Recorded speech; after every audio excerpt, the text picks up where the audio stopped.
for the figure that normally moves as silently as a specter.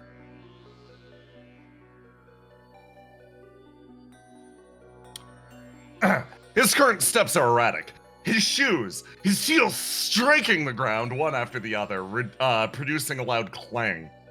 The rusted, almost edifice of the derelict functioning as this grand instrument that drives in how positively perturbed he is. Describing the emotion that's running through his mind right now is incredibly difficult. Well, it is difficult for him. But for most of the people, most of the occupants of this world, it's something very simple. Basil struck a little too close to home. An area where a deep and unabiding trauma resides.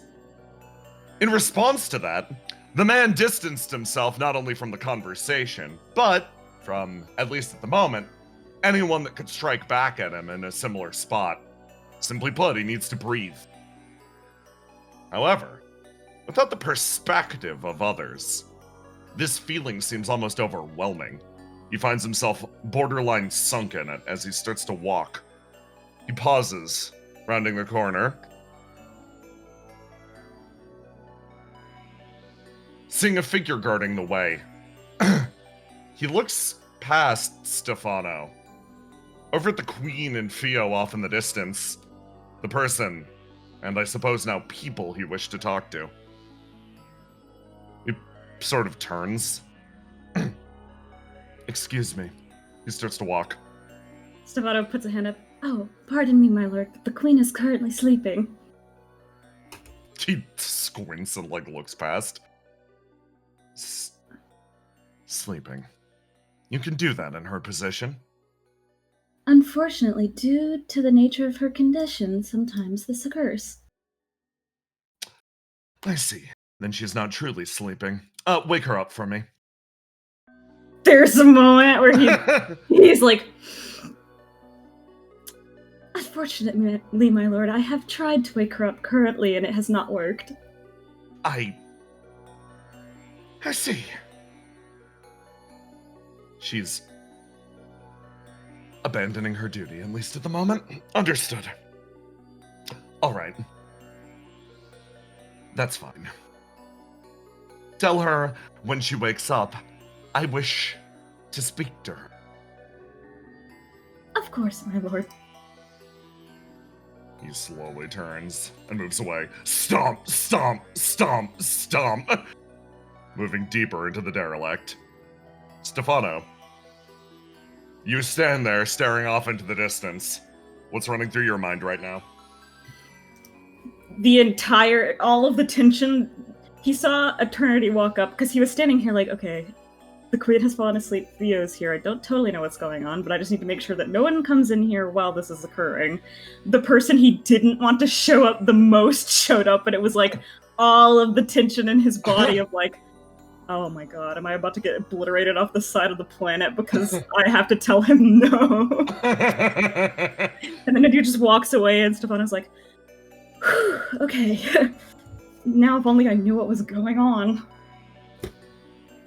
You hear somebody moving towards you with hurried steps, a level of panic that you actually are unfamiliar with from the man. He rushes around the corner and actually slides, skidding into the center of your vision. You have never seen Isaac move this fast. Isaac? What's wrong? He's covered in sweat and he sort of turns around and he's like, oh shit, hey, okay. Don't panic, okay? Okay. Things are kind of rough right now. Obviously stuff's happening downstairs. Shit, I shouldn't tiptoe around it. Stefano, you're aware of the fact that intruders have entered the derelict. You're aware of the fact that fighting has been heard on the lower floors, and you're aware of the fact that compulsion is currently otherwise engaged. Yes. Isaac's expression flits to the side. The concern visible on his face. It's weird seeing him so stressed from something like this.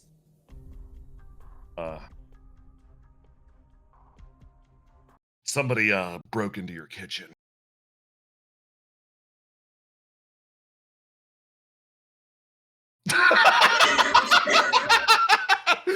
Yeah, I'm sorry. It doesn't look like they took anything, but yeah, somebody broke in. Oh, I hit the random side button. I see. Okay. Yeah, everything seems to be mostly in place. Sorry, I walked in too. He seems a little, like, relieved that that was the problem, even though normally he would be way more upset. Isaac visibly relaxes when it's back to the subject of normal intruders, etc., and not somebody breaking into the kitchen. He's like, so they're working their way up pretty quick, huh? Seems like Venter's already fighting. Venter's already fighting? Yeah. Oh. Do we know how many people he's engaging with? 2 right now, by the looks of it. Stefano sort of looks to the side like, I hope it goes well for everyone, I guess. He sort of like looks away. He's like, yeah. He's hoping for the big guy. He sort of sits down, looks over to the queen. His vision sort of resting on the pair of them. Now the question is, where have the 2 of you gone? Oh, you don't know either? He shakes his head no. Well, the very least we can do is sit here and wait, right? He nods. Did you hear? You hear what? Seems like logic signal cut out earlier.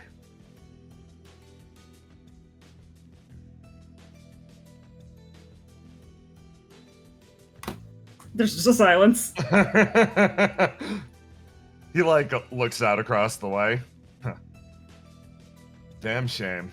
He says with a smile as blue light seems to almost pick up and die off in the distance in the middle of a group of gathered buildings. Being pulled away from that location, however.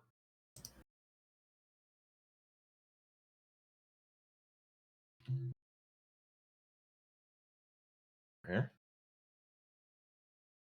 Willow, you find yourself in a place you haven't been quite some time. Oh, Yeah, it's been a bit. The area around you is a brilliant, towering, mist-locked land. You see large spires extending up towards the heavens, almost insectoid in construction. Large chains bind them to the ground, and you see the shadows of an innumerable number of giants moving amidst the fog. Your giant approaches you. Willow, it's good to see you again. It's been quite some time since we last met here. oh yeah. Hey, Keel, how have you been?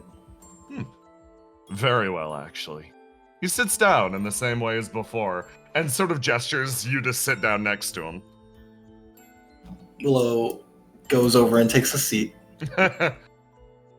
You've actually done me a great honor. Along with, my dear old associate. You see him almost struggling to call logic logic. It's almost like he wants to call him something else. He shakes his head, great hood flapping. You've lifted no small amount of burden from my own heart. I find your thesis for humanity to be quite delightful. Well, yeah, I learned a lot about humanity, about humans in general. Just talking to Riddle and Eternity, actually. Eternity. It's a grumble of a laugh. Did you know?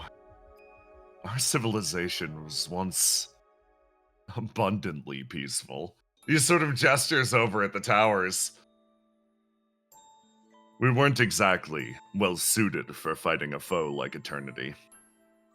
Or for fighting his organization of... I suppose they were pyromancers. He he sort of like lightly smiles. Almost lost in his own form of reminiscence. Our heroes weren't exactly like you. We were all researchers, scientists, librarians, writers, and poets. And, just the same, I'm noticing a few core themes. We were also aided by our own exulances, and we were also condemned by our own demonic horde. You feel his brow furrow, but it, neither of them appeared until we made the decision to build the Coda ourselves. Wait, you made the Coda? He nods. Its designs appeared to us one day. It started as a noble curiosity, and then became almost an obsession. All of our greatest scientists dedicated to constructing that great thing. And we built it, and it connected to somewhere. Somewhere far away. From it, the demons came pouring out, and... oh. He shakes his head. The rest is unfortunately history. Unfortunately. Do you know why we were so entranced by that object? What, was it shiny? Yes. He nods. It promised us things. It promised us a deeper understanding where we came from, of the humanity that we'd lost. Did it grant you that perspective? No, it only confused things more deeply. He taps the eye in his throat. We turned in desperation to the knowledge of the tormented to teach us what humanity was. But she never gave us a real answer. And then he sort of turns and he scoots over to you. And then he bows his head deeply. You're the first one who has. Thank you. Oh, I mean, that's a pretty big honor on... well, I guess, I don't know, I've just been piecing things together. And I think every world, the people like you, no matter what you look like, you are the humans of that world. And I don't know if there's a true human or whatnot, but there's so many different humans. I feel like you can't really say there's a true one. And in a sense, we're all a true one. His smile becomes significantly more gentle, and you feel the age behind his many eyes. If we'd realized that sooner. He looks at the ruins of his former civilization. It's an idea that becomes almost infectious. The idea that once we were something greater, and it was stolen from us. Or, as I'm starting to realize, it's something that we willingly gave up in exchange for power. He reaches out a large hand and actually places it on your shoulder. Our chief regret, speaking for the Omarians as a whole, is that we gave up what made our lives beautiful in exchange for just an ounce more strength. He pats you a little harder. Don't ever give up what makes you beautiful in exchange for just an ounce more power. Okay? All right. if you are saying this, I guess it's true. I shouldn't push myself to burn away. He smiles and he's like, he shakes his head no. And then he points. Your spirit is a brilliant part of what makes you human. I'm not saying you shouldn't push yourself. I'm saying you should never lose that. He pokes you in the forehead. That spark. Oh, I see what you mean. Don't give up who I am. He nods. If who you are involves burning brightly and dying out, I will respect that. But don't become like us. He pats himself. Don't lose sight of why you're fighting. Don't get caught up in a concept sold to you by someone else. I think that's the lesson my friend was trying to teach me. He looks over at the blank space next to him, almost feeling the absence of the man that you know as Logic. I kind of understand Logic's whole deal. He knew that every world we would get stronger, be greater than before, and I feel like he was rooting for us in his own way. Scratches the back of her head. He and I are both definitionally heretics. We simply chose different paths for survival. He chose to viciously cling to life, denying the tormented with his every breath. I chose to embrace them. Oh boy. He turns and he looks at you. Willow, I'm going to tell you something that is going to get me in no small amount of trouble.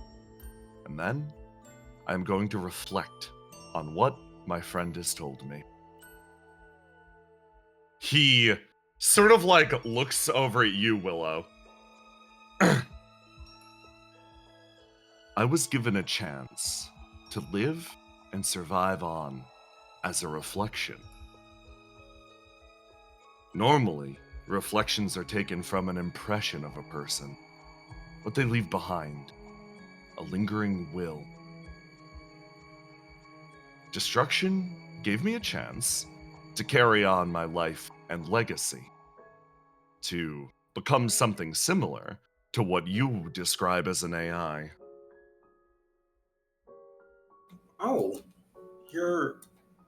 So you're like Mike. He nods.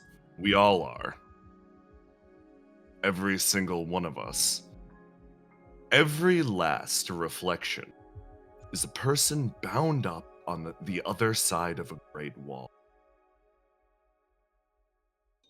Are you all trapped? I mean, you chose to live on, but are you trapped? He's silent. And then he sort of looks out into the distance. Would it be selfish if I asked you to save us? And honestly, fighting to save the world, I think that's easy. So I'll break out a couple of reflections too. You feel his expression crease back into a smile, and he's like, well then, in that case, for now, I believe, at least for the moment, I'm done being a weapon. It might grow a little difficult for us to communicate, but he sort of bows his head again. Willow, for everything. Thank you. Willow actually bows in turn. Your first reflection, the one that bound to you when things were at their most desperate. You don't even remember the process by which Keyhole came to be with you. But you feel it spring up at the corners of your mind for a split second. Willow, this is one of your most important memories. And yet, something took it away, along with your life that day. And your eyes slowly open. And as they do, it's the funniest feeling. Your chest feels heavy. And even though you just spoke to him mere moments ago, you actually feel fresh tears pressed against the corners of your eyes. You can tell Keyhole is still there. It's still usable. but it almost feels like one of your companions has drifted off into a long sleep. He's no longer there. You feel it's a strange sensation as, again, the hustle and bustle of the area actually manages to almost snap you to. Okay, and Willow, you are, he notices you're crying and is like, I apologize. Take a moment yourself. He moves over to Melly. Will kind of wipes the tears from my eyes. I'm good. I'm okay. Verona moves over and is like, excellent work there, Willow.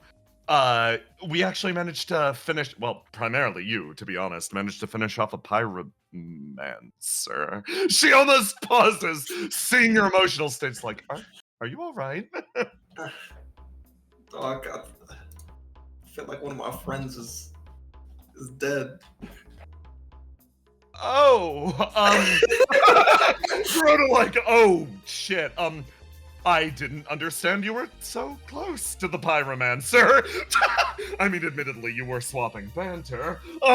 She like looks away. Oh wait, logic? No, hell no. we weren't close, but oh, thank God. I just had a very emotional moment with one of my reflections.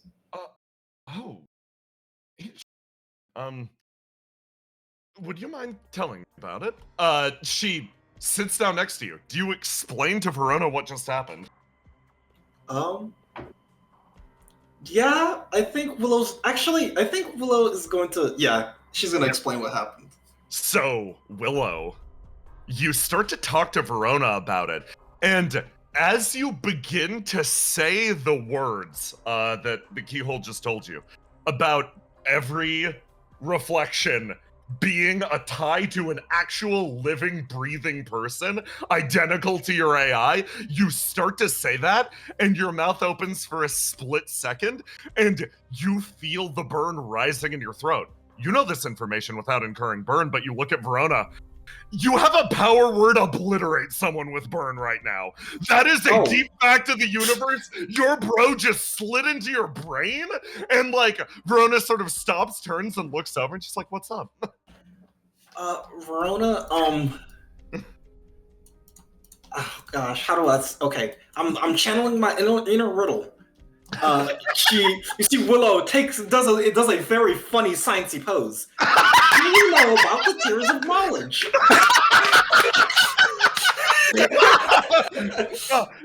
Yes, I do. Hello.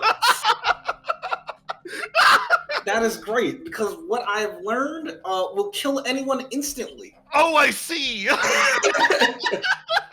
And I think I'm just gonna have to live with this information. I understand. If there's anything that I can do to help. She sort of gestures. Honestly, I think I'll be fine. I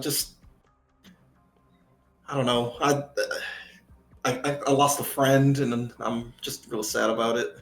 You feel your tie to Keyhole. You remember his mournful look as he looked out over those brilliant spires.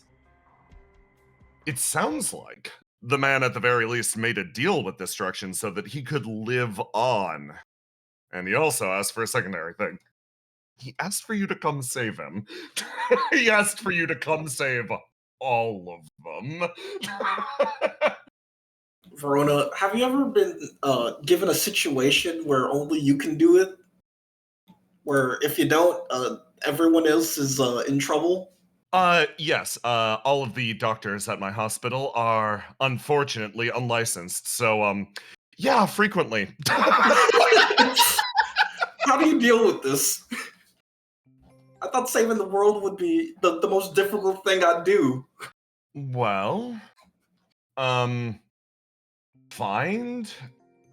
suppose find the right assistance.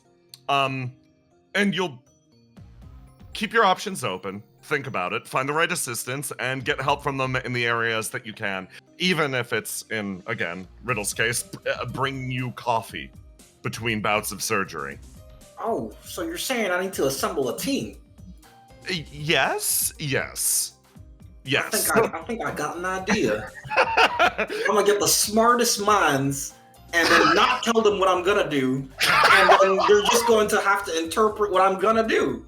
That's shockingly similar to my day-to-day, actually. I think you're gonna do fine.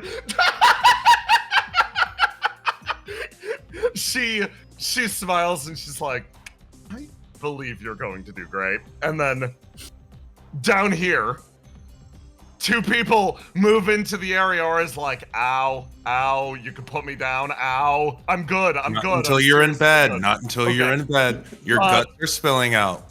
Basil, roll me a roll to do. We're gonna see if Valentine could escape the gravitational pull of Opia. Yeah, of course. I'm like, yeah, you gotta beat a 20. 22, okay.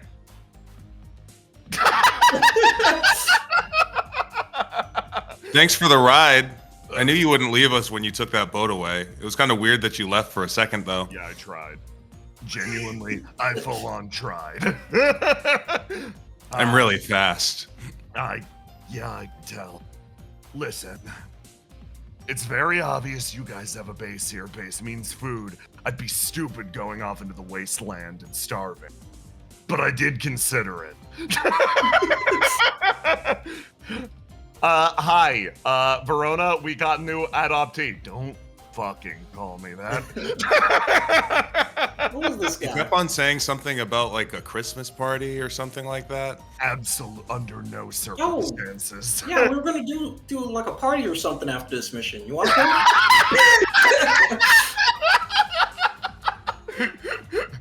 Valentine is going to clash with this concept. Yeah, roll to say no to Willow's wonderful face. Yeah, okay, Willow, give me a roll to do. All right, let me grab a color. Whoops. Are you stanced up? I don't think stand up will do anything. Stand up for the fucking Christmas party. Give me a roll to do. All right. Oh my god. Oh my god! One better.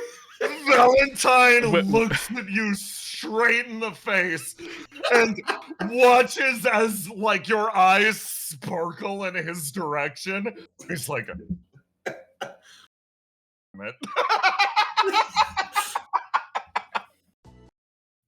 okay, where the hell's the place I can sit?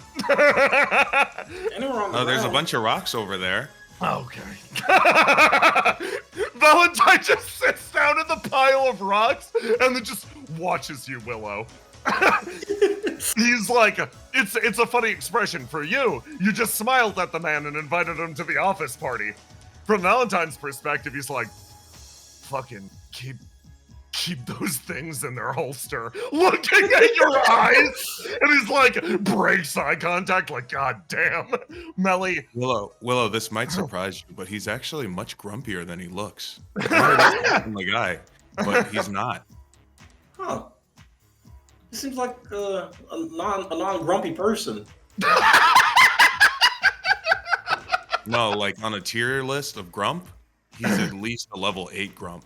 Wait, level 8? Mm-hmm. Willow looks back at him. He breaks eye contact instantly. Verona picks herself up and she's like, okay, well, our guys are still in there fighting. Willow, are you up and running?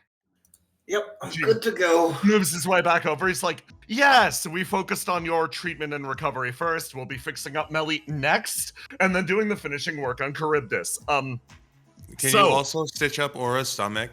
Yeah, get in line. Where's the line? I'll put him down. That is fucking terrible bedside manner. Line is over there. Points off in that direction. God damn. You deposit Aura over there. Verona looks between the two of you now, and it's like, all right, that it might be a lot to ask, but could I count on the two of you to go back into the derelict and lend whatever aid you're capable of? We're going to be getting reinforcements soon, but things have gotten somewhat busy around not only Fuse City, but the areas at which they're performing their operation.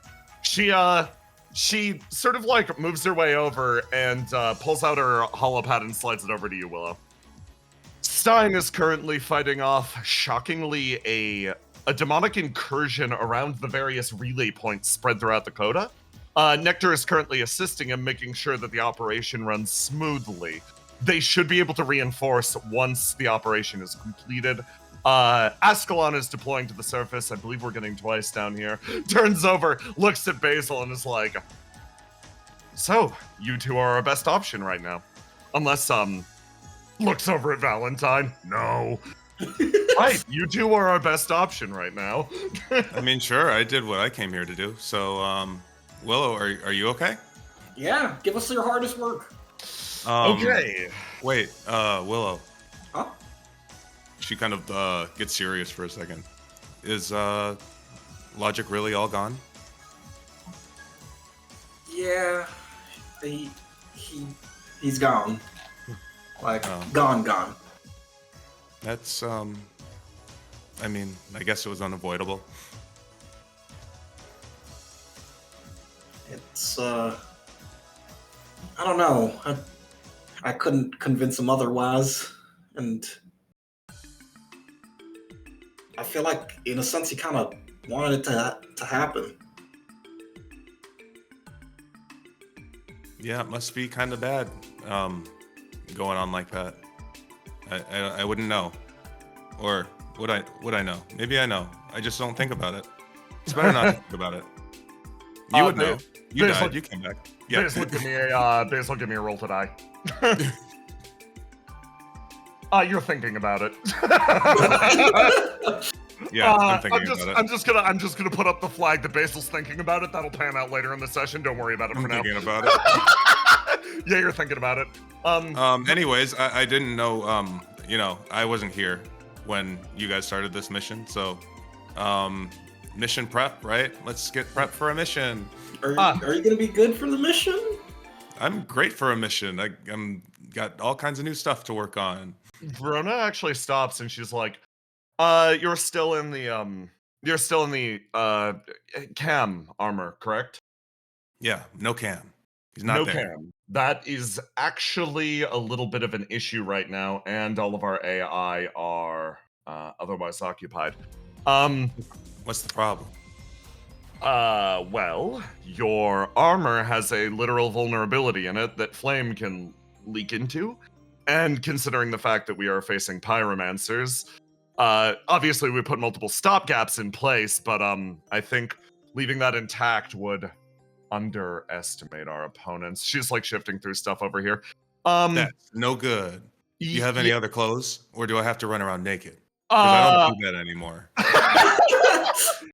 We can get you equipped up with something. She actually pauses and turns. It's repurposed Geist armor, if you're comfortable with that. Yeah, I don't see what the problem is. She leans in and whispers, "Do you have anything that would make me look like a cute, like, gotcha girl?" Verona, you know what I'm talking about? Like the, Verona, like the girls that you roll for? People keep saying things to me like this. I do not know what they mean. They go, like a S tier 5-star gotcha girl. I don't understand these words. Yeah, Verona having like a. Okay, so like people keep saying, "Oh, we're going to put Mike in danger in our game," because they're like 5-star pull at SSR somethings. So like that. Yeah. Yes. Oh give wait, me that. that game that Aura plays? Shut up. She puts her hand over her mouth. Okay. Sure. I'm no fashion designer, so a lot of this will be up to interpretation. Here, Basil, come with me. You get to choose. I'm not deciding. She drags you off, and the two of you actually assemble Basil. Sleep. Look.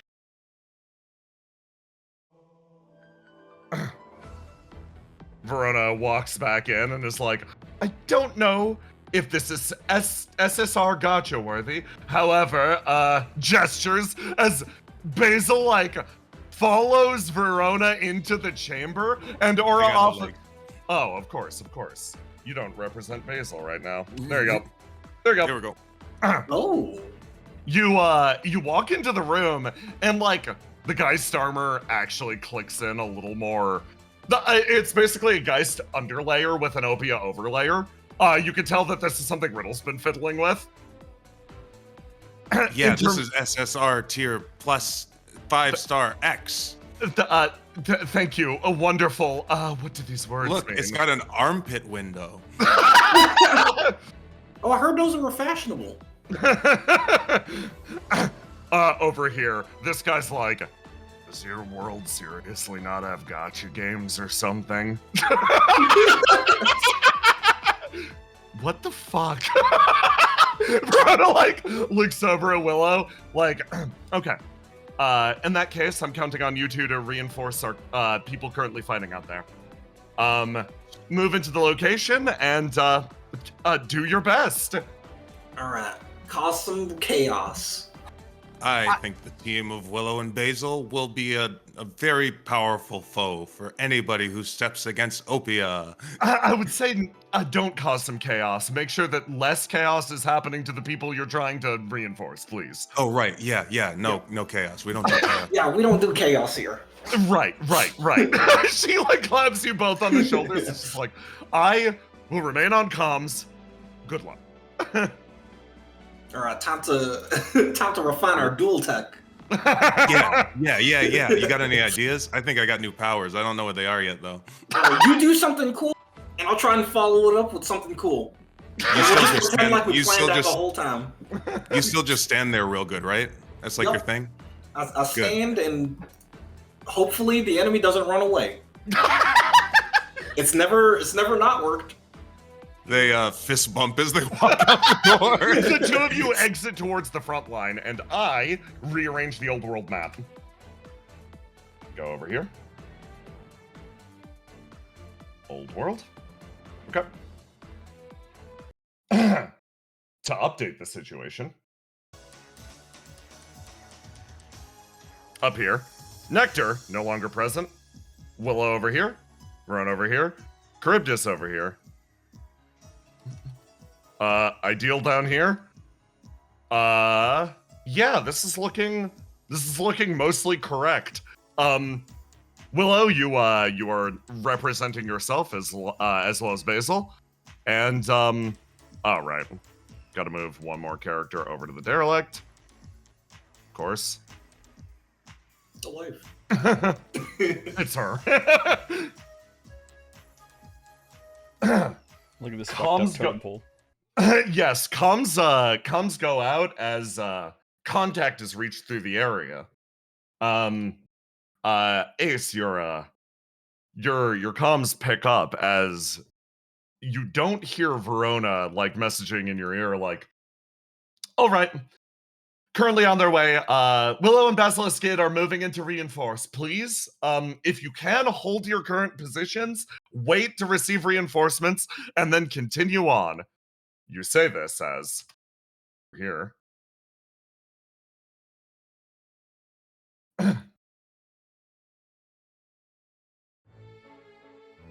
Liz quietly sits and waits. Ace, you jump and leap and obliterate the crane that she's standing on. She narrowly ducks to the side, moves under one of the orbs, places herself between you and it. She picks up the line and is like, Verona, seriously? Right now, hold my position. I genuinely don't think I'm capable of it. She sweeps an orb in your direction. It flies forward and actually connects with you, popping and healing you. If Ace takes off in any particular direction, I will probably have to follow him. We're just lucky right now he seems to be going after primarily me and not breaking any more of Mike's bones. She continues to maneuver her way around the sequence of orbs as you, on the inside of your mind,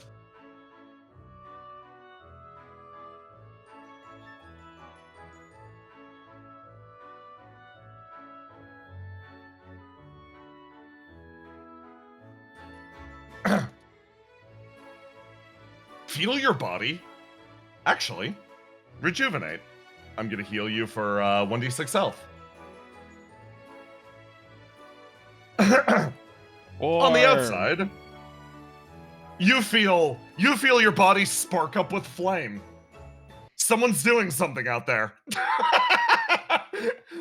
However, in front of you, the man lowers his shovel and sort of like tilts his head. He's like, doesn't seem exactly fair. You getting support from out there.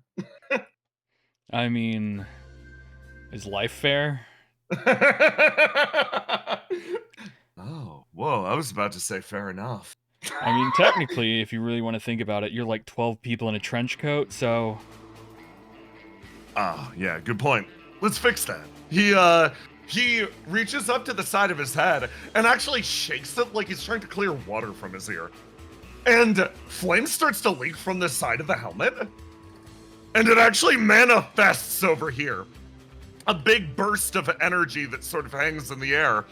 He looks over at it and he's like, okay. Is it really that easy to just separate yourself? He looks over at you. Easy enough for you. Easy enough for me. Probably not as easy for the rest of them.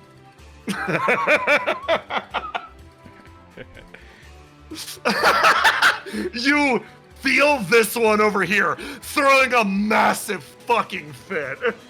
Whole guy turns towards you, picks up his shovel, is like, okay, on guard.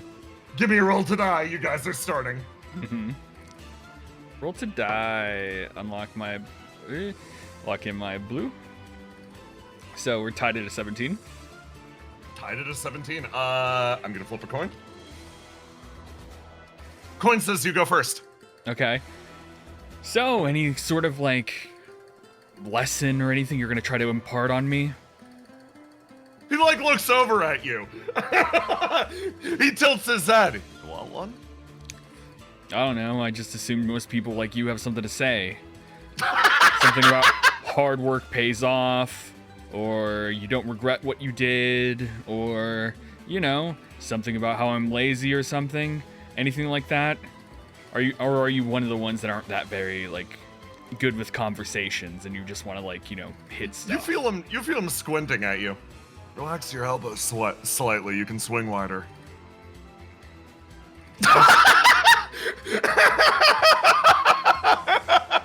That's very kind of you. So what he's going to do is he's going to swing wider. Yeah, you swing wider. And I'm going to do Big Bang. Excellent. Roll to do. 28. Oh. Plus 1d6. For a 15 plus, do you actually listen to his advice? Yeah, sure. Fuck it. Oh, fuck yeah. Okay. You will actually learn something from him then. That's hysterical. Let me play, swap over to this. Okay. I'm gonna show off the shovel called Hope. Your attacks sweep 3 spaces adjacent to you, or target line 3. When you strike a target, they're knocked back a number of spaces equal to the blah blah blah. Ignore that part. Ace. Cleave through 3 spaces adjacent whenever you swing Sea Gazer specifically.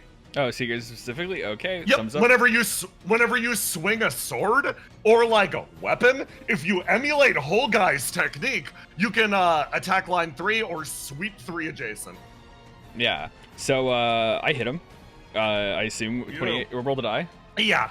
Yeah. He still gets his usual. He's remaining yellow. Okay. So that's doesn't beat a 29. So let's see how many. That's 3 more damage, and he gets knocked back 3 spaces. God damn it, that's such a low number. Yeah. Where are you sending him?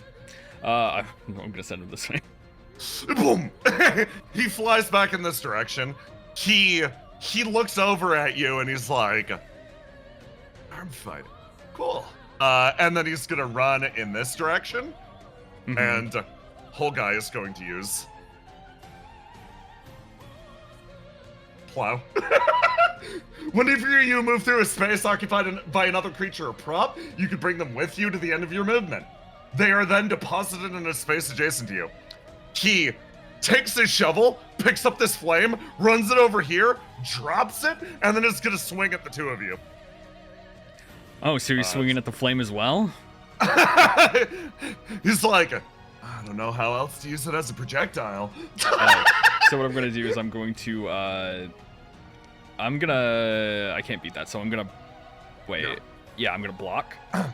So that's like ignite, and then I get 2d6 on my block. So roll. You 2d6. raise your fists, and yep, 7. you take 7 less damage. From the combined 10, you take 3, and then something is going to fly into you, and boom, you get hit with one of your previous selves. That would be,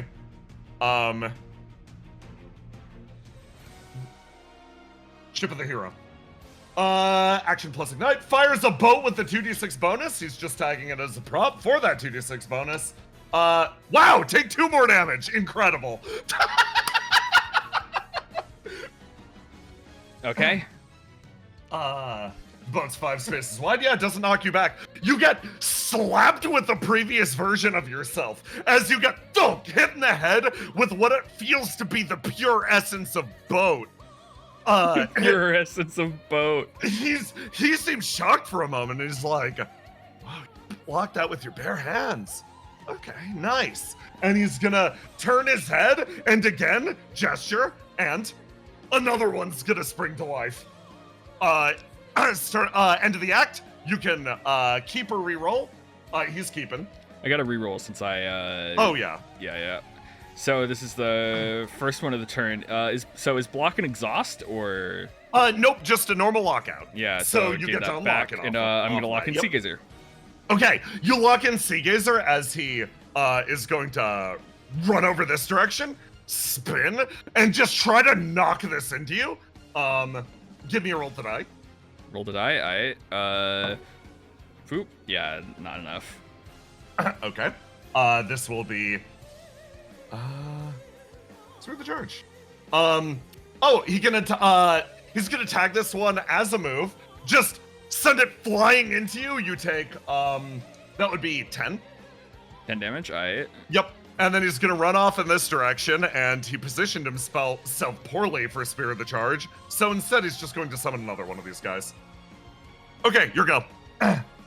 You know, how much do you care about these guys?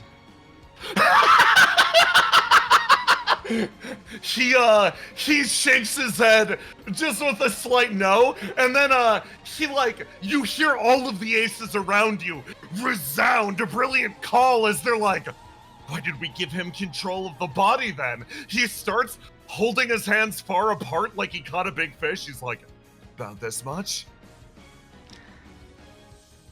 I'm gonna tell you something. Yeah. You know, if you were fighting like one of them or some previous Ace Galatine, I think this would go good. But honestly, so what I'm going to do is I'm gonna summon the Astral Sea on myself. Lovely. Okay. Let me grab the Astral Sea.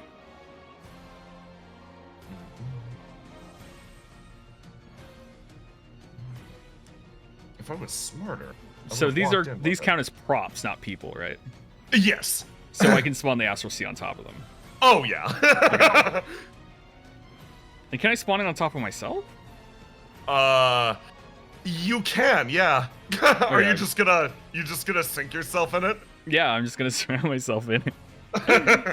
Okay. So probably something like this. So this is probably something you've never seen before. Yeah, this is probably something you've never seen before. This stuff is bad. You don't want to touch this stuff. It starts to eat away at the other races, erasing them from existence. They simply pop one after the other, and he's still holding his hands pretty far apart for how much he cares. And as they disappear, you just see him bring his hands closer together.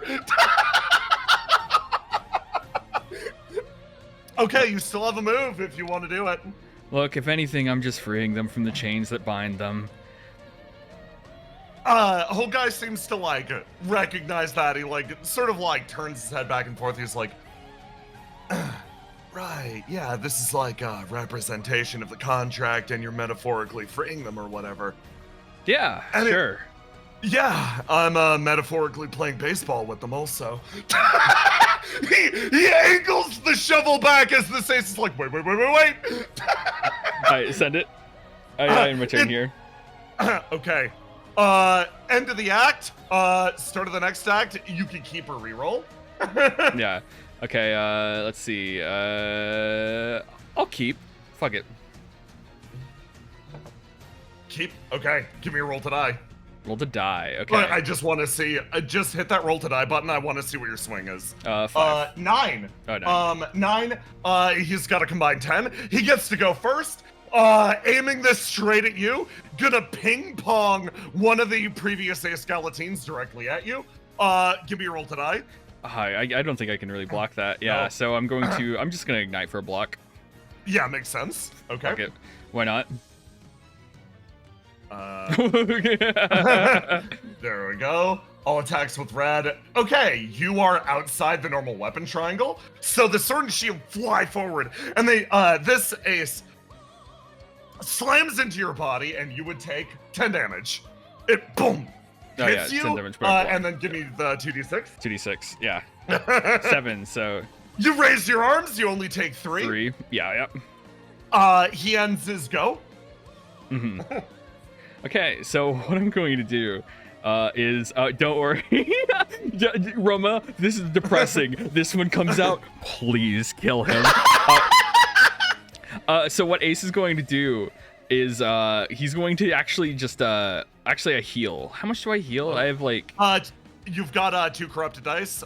You would heal the full amount. So you would get pinged for 2d6 at the start of your turn. Yeah, 7. 2d6. 7 HP. Yeah. Nice. Wow. And so what I'm going to try to do is I'm obviously doing a lot of fucked shit. Yeah. And so while my flame core is still destroyed, Yeah. that doesn't mean I can't consume flame still, right? No. So what I'm going to do is I'm going to just grab this one and just sink my teeth in and see what happens. You sink your teeth in as you feel. Okay. Give me a roll to do. Yeah. Okay, roll to do. Yep. Oh, Okay. God. You get to lock something in off of that. Off of my top roll to die? Wait, Yep. so roll to die. I get to unlock this, and then I'm going to lock in blue. Okay. So, you sink your teeth in and you start to absorb this flame. And in this moment, you actually understand how compulsion's contracts work. You did have an understanding of it up to this point. You've been corrupting the contract, but what are they? Very simply, imagine that, again, every flame line, when it connects to someone else, is a long tube. What is a contract? It is a fish hook at the end of the tube. What has compulsion done? She's taken functionally, almost sealing it in blood. She has taken a flame sample from every skeleton, a tiny little part of yourself. These bits of flame are not previous aces. They are the bits of flame that were handed to compulsion to allow the contract to exist. When she's trying to control you via these old contracts, she's using your old flame samples to seek out your body, sink in like hooks, and try to control your actions, almost puppeteering you. Technically speaking, spread all throughout your body right now are different flame samples of different aces, bounty. Right now, what you did and what you've been doing, when you erased them with the astral seed, you corrupted them. You removed that hook by making it gross, disgusting. This one, however, instead, you devoured whole. If it's a fish hook, imagine a fish that you managed to hook at the end of your line, but that fish is so fucking determined it eats the hook whole and digests it. That's what you just did. And as you do this, a pulse travels through your mind, and you get a distant vision of who this ace once was. The ace in front of you, the one with the shovel slung over his back, was a wanderer. One who moved from encampment to encampment, making sure that those that lived beneath the surface of the earth always had enough room to breathe. He was indeed an ideal hero of his world. And then, the mists part, and you see the world beyond. A world of brilliant draconic beasts. And the hero of that world lifted his sword and shield. Headband pressed to his forehead, you almost can't help but laugh. As the most idealistic example of an RPG hero springs to life in front of you. With a complete party at his side, he struck back time and time again against the demons, eventually falling in combat. Your skin almost starts to crawl as idealism radiates from this flame. Pure and free. A call travels through your mind, a voice as light as air and bird song. Okay, guys, let's do it. You hear over here a quiet call from Whole Guy. Thanks for taking that one seriously. Disgusting. Nuts! Picks himself back up. Anyway, I summoned 2 more. Keep them coming.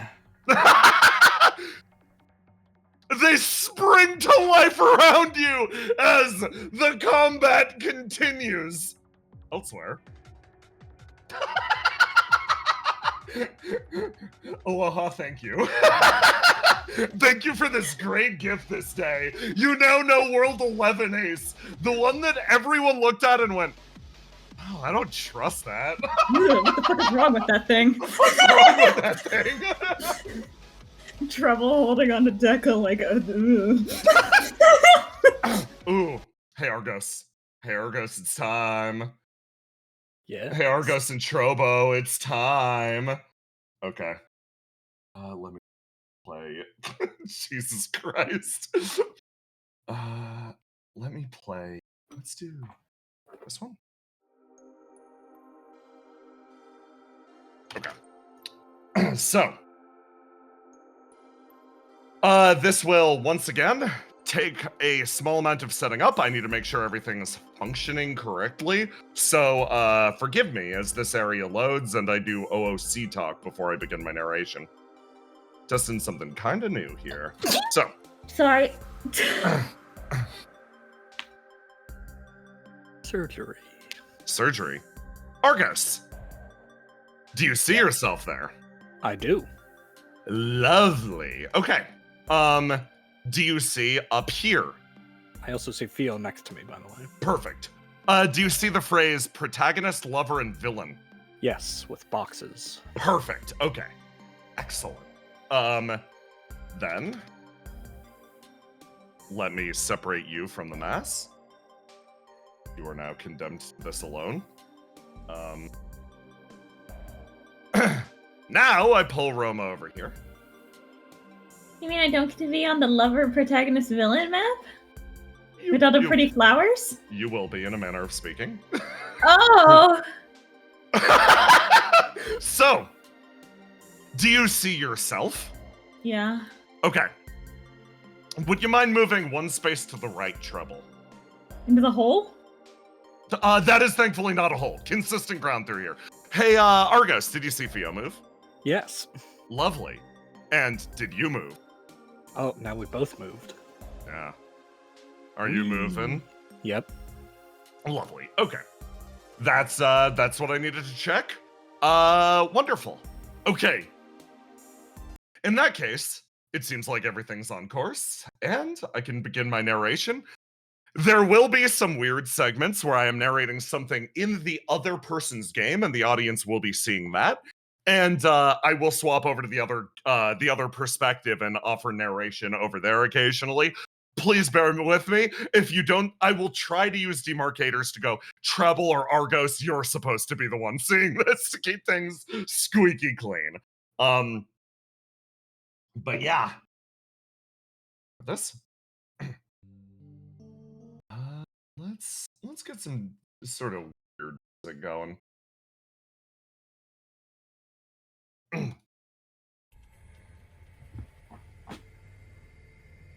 So, Argos, starting with you. As you continue on exploring the inner side of Theo's mind space, the fox in your arms grows and grows and grows until it becomes a person. And then you decide at that point it's, oh, this is a little awkward and you should probably put her down. So you do. And she stands next to you. Doesn't say anything. Treble, whenever you speak, Theo's mouth is going to open. Oh, great. What's great?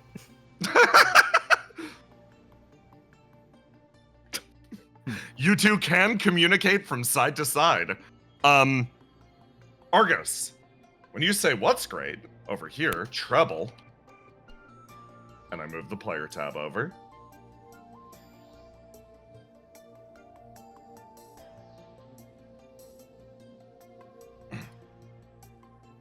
Over here. Treble, you you see immediately next to you a skeleton. And she opens her mouth and Argos's voice comes out with, "Oh, great." How come you get to be Argos? I feel like we're more similar, me and him. Oh, I'm are you always jealous? Argos. Oh, are you jealous? Argos, your mouth opens and the queen's voice echoes out. Okay, this is going to get slightly confusing, but at the same time, look what I can do. Hey. She walks Argos around slightly, and then lets out a tiny little laugh. Okay, have your fun. Also, Treble, is my appearance not off-putting? Do you want me to be off-put by it? Would that make you happy? Slightly, yes. Oh my god. Thank you. I can't believe you're a skeleton. What? I thought it was only fitting that I put on my, chronologically speaking from your perspective, World 3 clothes? After all, I'm associating with someone from World 3. Back in those days, I was little more than bone. I had yet to regrow the organs, the skin. That's right. I think I heard about this vector. My healing process has been long and extremely extensive. So for now, you're going to have to deal with the skeletal me. That's fine. Put her there. You're... She holds out a hand for you. Argos, you hold your hand out to Theo. Treble will take her hand. If you're going to start growing organs, let me know. You shake Theo's hand as, on the other side, you feel that something significantly bonier is happening. All right. Well, let's ascertain how to clear this room. Argos, I'm going to leave the walking to you. Is that okay? Yes. Oh, should I not walk? Treble says as she was taking a step forward. No, Treble, you do the walking for you, as it seems our dear Theo is currently absent. I was wondering why she wasn't talking. So, Treble, hello? Yeah? So, I'm seeing another mostly idyllic field here with no holes to fall into. I don't see any holes, but I'm in another rusty metal hellscape. Oh, okay. Are there any hazards, or is it safe?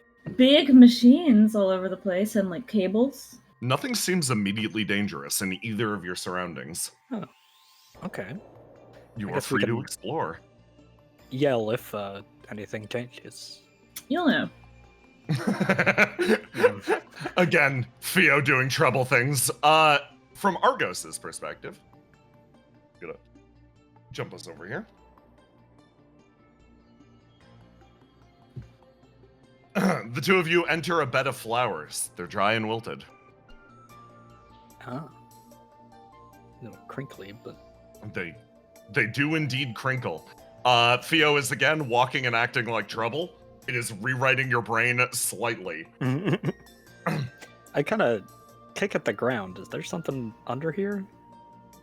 You kick It's at the like- ground, and Trouble on your end, you hear tonk, tonk, tonk as skeletal foot hits ground. You sort of start to dig around through the area, and it feels like there are, to describe a strange sensation, flowers here waiting to bloom. They're waiting for a moment to spring through the bottom of the ground, to rise to the surface, and to become lively again. And then Okay. That's a weird on foot sensation. it almost feels like you're putting your foot over like an electric wire that you can feel the electricity coursing through. And coincidentally, on the other side, the queen actually brings it up. She's like, by the way, we're standing in front of, what do you think this thing is, Trouble? It looks like a generator or something, right? Mm-hmm. Yeah, it definitely looks like something that is either a water tank or a generator, yeah. And it appears to be powered down. And there's a handle, I can turn it. Ooh. Please, go ahead. Yeah, I bet all that will make the flowers grow. That seems Trouble- like game logic. She's gonna turn this valve. You start to turn the valve, but and this is the correct course of action, but it appears that no power is being supplied to it. The generator is dead.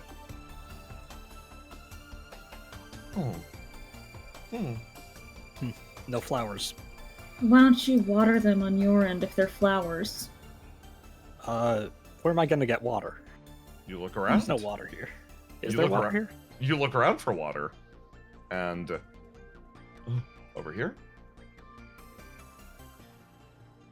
it seems like there is a pool up in the upper left-hand corner that sort of rests with like it rests with like a shocking amount of wind for how low and like quiet the pool is. Okay, there is indeed water here. Good idea. I'm just Because gonna. I feel like if hopefully I were to just make rain happen, it would just make the machine wet. But maybe if you water the flowers and they bloom, it'll turn on.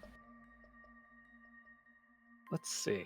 Am I able to summon single-handed savior in You here? you hold in your hand out Theo?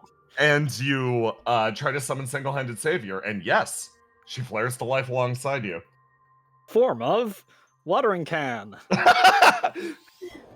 you It's feel kind a of like a weapon. It's so funny in this like protracted space. Argos, give me a roll to do. Ooh, perfect. So, functionally, you're in a dream space right now. You're in a psychic projection, and I love that the themes of this session come together coherently as you summon single-handed savior, and you hear a teeny tiny little voice that's just like, "You cold?" And then, boom, the gun appears in your hand, and then you go, form of a watering can, and she's like, watering can, right, watering can, watering can, watering can. And she, boom, changes into a watering can, and then there's silence again. Nice. Okay. Well, that's glad that worked.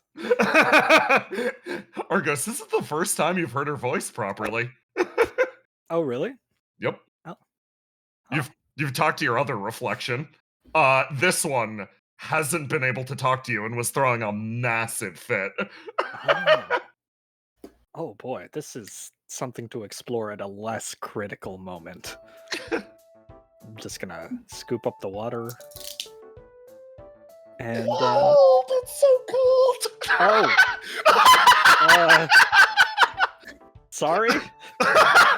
You pause. There's dead silence for a second. Yeah. He Sorry was that this is. probably was probably talking to someone else.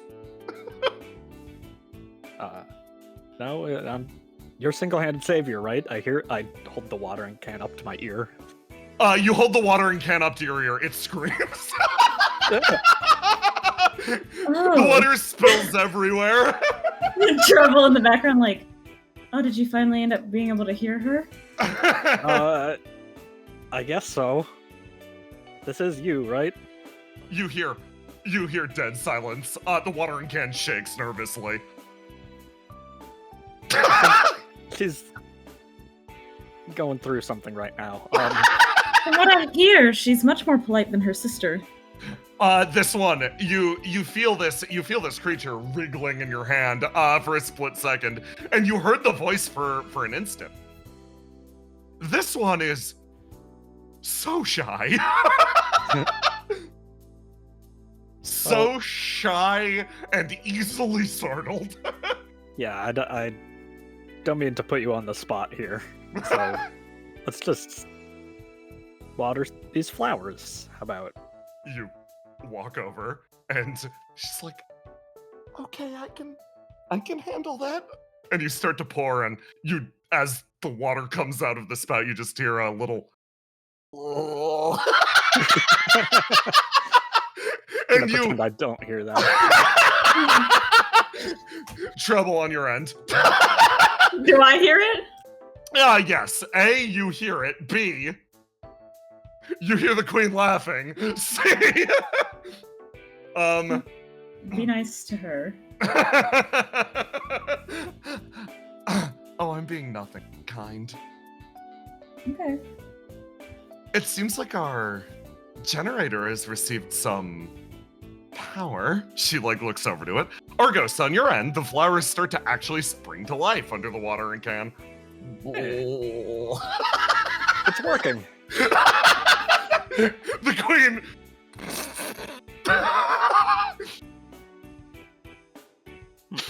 Nice job, single-handed savior.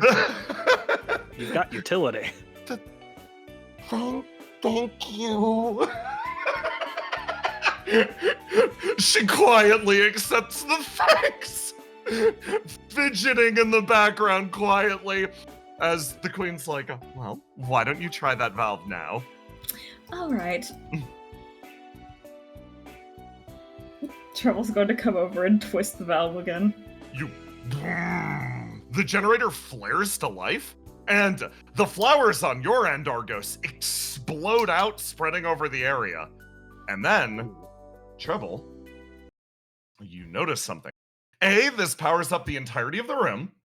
B, something floats out of the generator and rests in the air. It seems like a discordant thought or memory. Can you see the nameplate? Yeah, I can. It says yes. Yes, I'll let you report it at your own leisure. But yeah, you get one of these memories. You get a keyword. Yeah, I have like a little like thought orb here. Do you have anything I could do with it on your end, or should I just put it back in the generator? Well, there's just flowers here, and I look over the bottom left. What is that? Ooh. That appears to be... It appears like there is a tight seal placed on top of what appears to be a well. It looks extremely heavy. Trouble on your Yeah, end. it's like a vault door for me. Okay, yeah, I got a sealed up well. I have a big, down the other side of my room, there's like a trap door I can open. Probably. Okay. Like a big steel, like, bunker door. I mean, might as well, right? Okay. That orb isn't, like, threatening or anything, right? It does say the word kills on it. Oh! Is it doing any killing right now? Not currently, no. Okay, I just keep an eye on it. I look around for like any representation of this orb in. There is What I'm none seeing. on your end. Actually, give me a roll to do. The orb is right here. She like wraps her Love to arms see it. around it.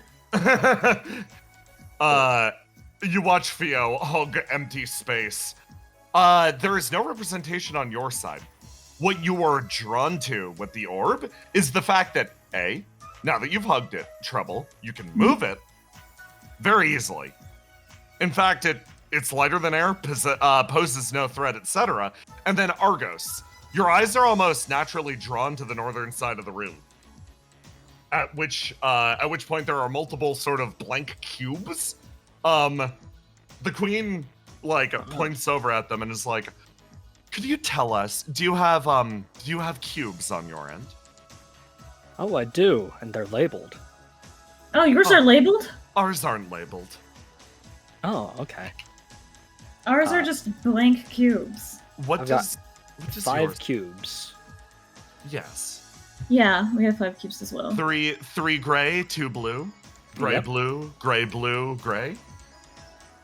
Yeah, it's Uh, like the first one's gray and it's small, and the second one's blue and it's big, and the third one's Starting gray from the and left it's or the small. right? Starting from the left. The left, and they're effectively yeah. 2 big blue ones.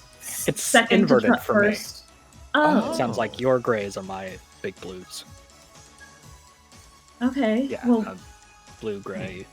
And my blue ones are labeled. Starting from the left, there is protagonist, blank gray, lover, blank gray, and finally villain.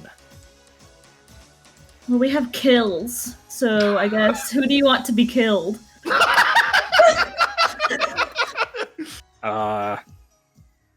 Oh, wait, kills, specifically the word kills with an S. Yeah. Okay. So. Oh. And if yours are unlabeled, it sounds like you put them in yours and it defines what the relationship between each of these Yeah, people are. people are. Okay, so it would be protagonist kills lover or lover kills Lovers villain. kills villain, yeah. I mean, I don't really want to kill anybody. Well, before here's we what know I'll who they do. I'll are. just go put them, because, it looks like there are 2 verbs that we're going to get on our end. And what if the other one is, betrays or something? Yeah, Like- do we have to put it down in somewhere now? Can you? I was just going to say Oh, I'm going to yeah, put it over. I'm just going to put it bubble? over there. Okay, yeah. You Just walk let it- you walk it over and you store it nearby. Okay.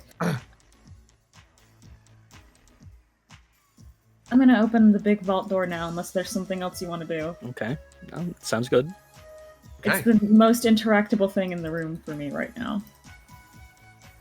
So you're heading over there. Okay. Yeah, it's a big heavy well. I mean, I could probably lift it up if I really tried, but go for it. So Glendon Savior quietly is just like, I wonder if a crowbar would help. she is shivering the entire time. Jebbles leans forward and turns the valve and tries to lift up this door. You turn the valve, and hold on. As you do, I'll show it from Treble POV first. You twist the valve, and as you do, Argos on your end, the top of the well moves. And from inside of it, this floats up. One of the orbs. Ooh, I got a thought orb. What does it say? Demon. Okay, so who is the demon? The protagonist, the lover, or the villain? Oh, that's kind of a loaded word, though. Do you want to go store it? Yeah, let's just wait until we find some more for now. Okay, I'll put it over here. Thank you. Okay, so, alright. What do you have, like, directly to the... She points, like, to the left of us right now. There's an old, dead-looking tree. For me, there's a massive... I don't even know what this is. It's like a machine. Yep, just a big old machine. Okay. Gonna try watering the tree. You try to water the tree, but this thing appears too far gone. Too dead. Light it on fire. Do you want to, like, maybe try something on your end first? I suppose that would make sense. Fucking love trouble so much. Light it on fire. Argo's like, wait. Okay, let's see. Is this like a control panel? Yes, the machine has been powered on ever since you interfered with the generator. And it appears like, if you want, you can basically supply power to what is apparently a terrarium. Okay, she'll supply power to it. Okay. Over on the other side.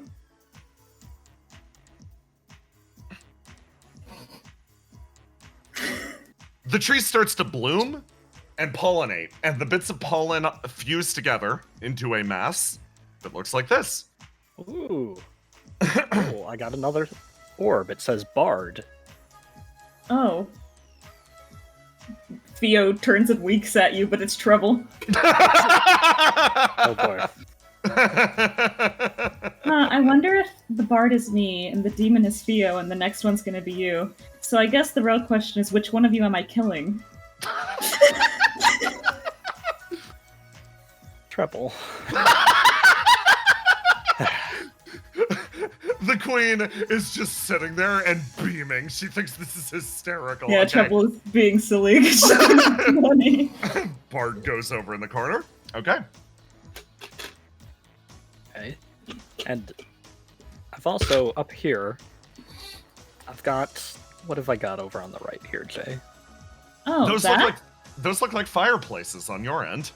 Oh, look, Oh. fireplaces! We can still do your plan. Oh, that's what these look like to you, huh? What do you have? There's like a moment where something Theo, that says "Don't light on fire." you see Theo cross her arms suspiciously.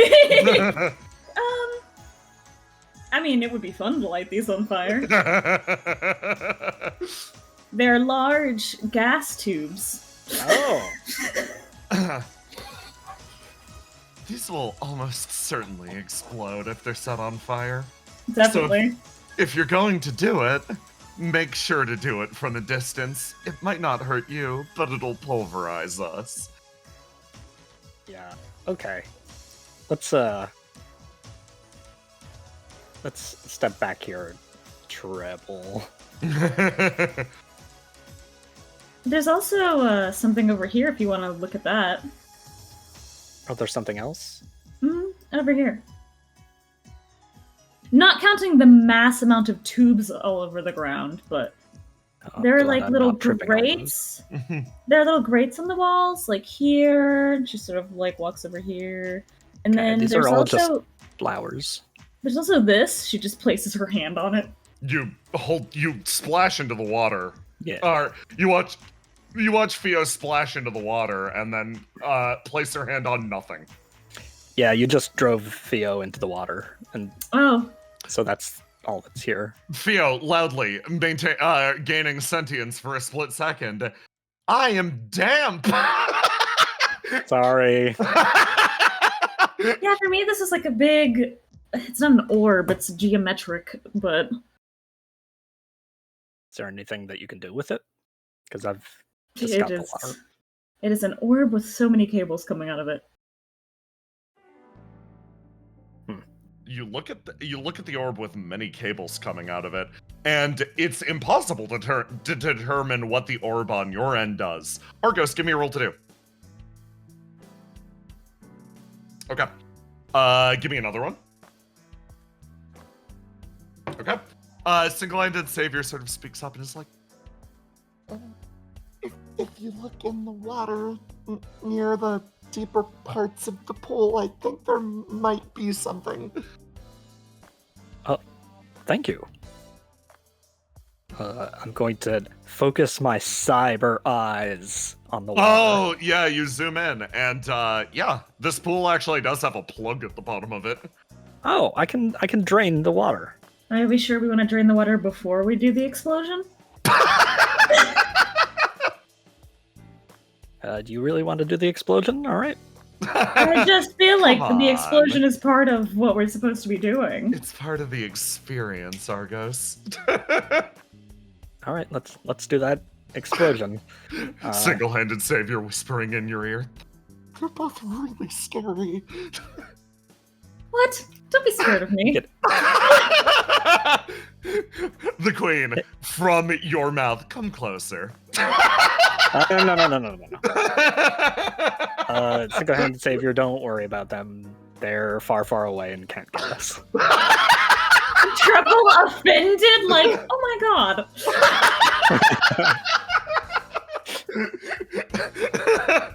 Single-handed savior who is pulled from trouble to some extent. Like, what the hell? The queen flashes You are you a smile. you are a little scary. No, I'm not. I'm so friendly.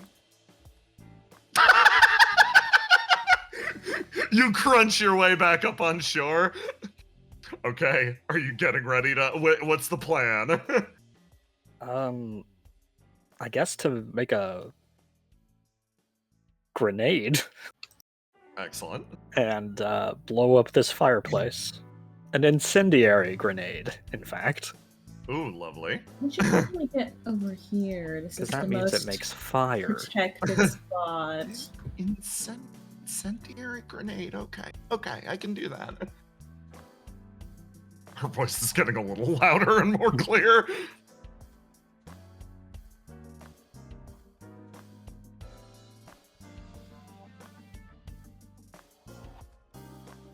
I'm gonna toss it into this fireplace and Give me that roll to die, roll to do. The good old You should- classic. We should probably come around the edge over here because, okay. There's no edge, but I'll take your word for it. Yeah, I would say Behind this maybe- lovely tree. Yeah. Okay.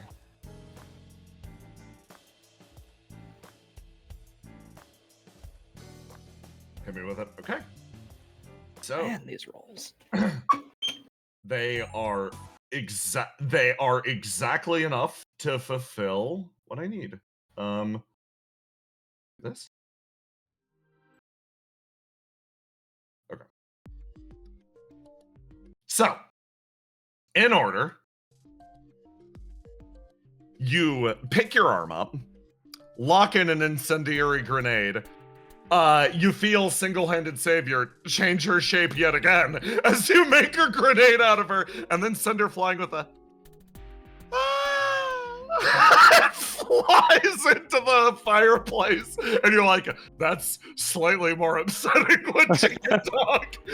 And it boom, boom, boom, touches down, starts to hiss, and blows up. Trouble on your end.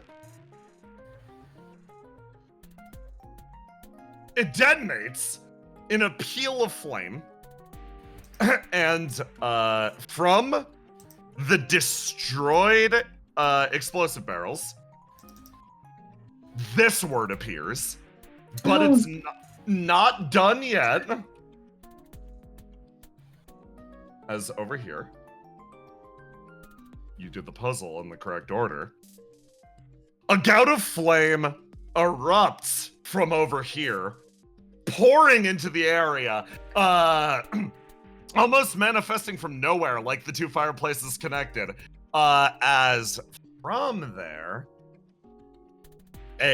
another one of the orbs emerges for you, Argos, and burning, it touches down into the water and Oh, hisses out, completely fine.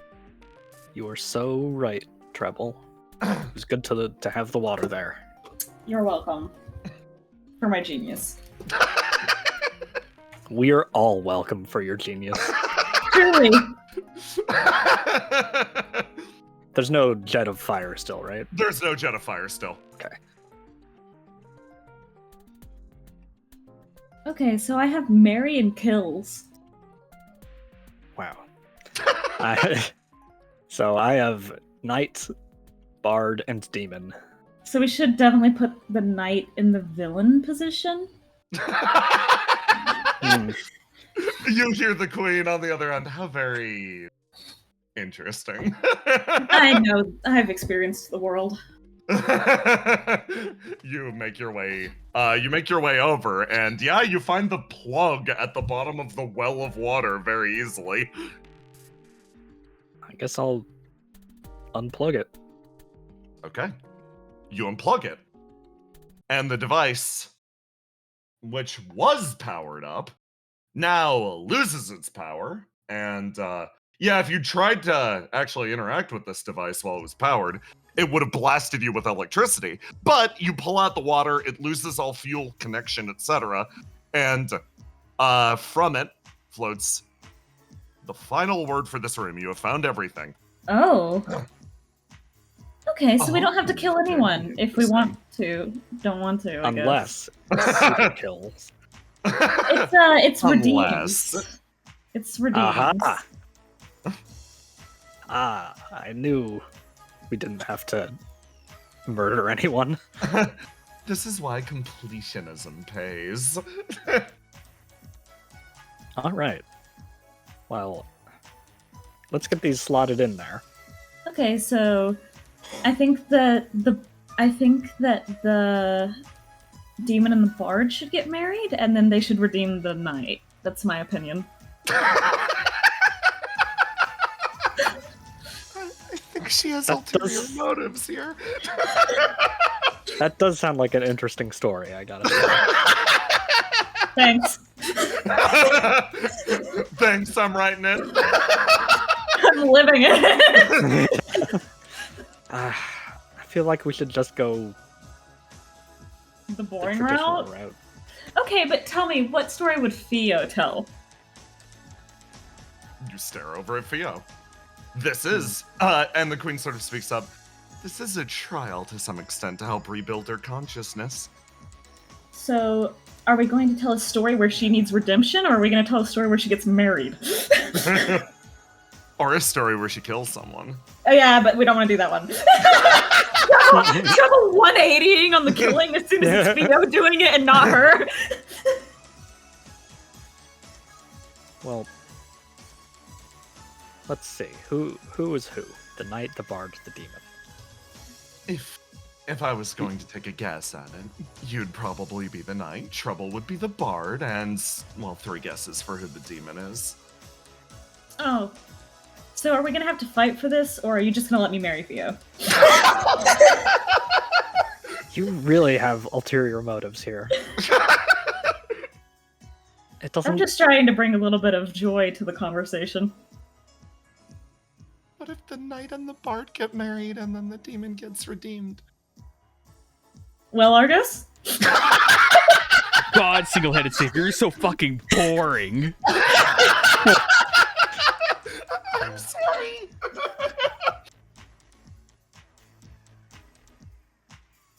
I mean, Okay, Argus, tell me honestly, which one of the 3 of us do you think needs redemption the most? You can say it. it doesn't feel right to put anyone in villain. Honestly. That's extremely diplomatic of you. No There's a very choose. nice thing of you to say, but you can go ahead and say your opinion now.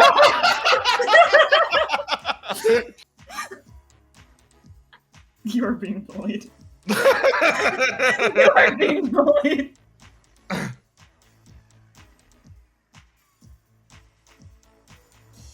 That's fine. Just put what are me in your the- words just- again?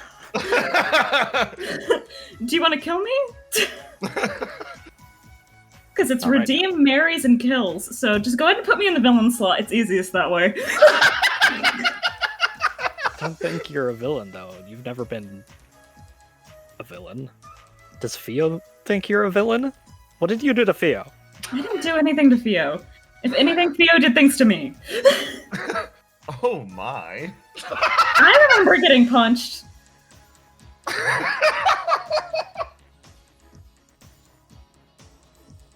Okay. I mean,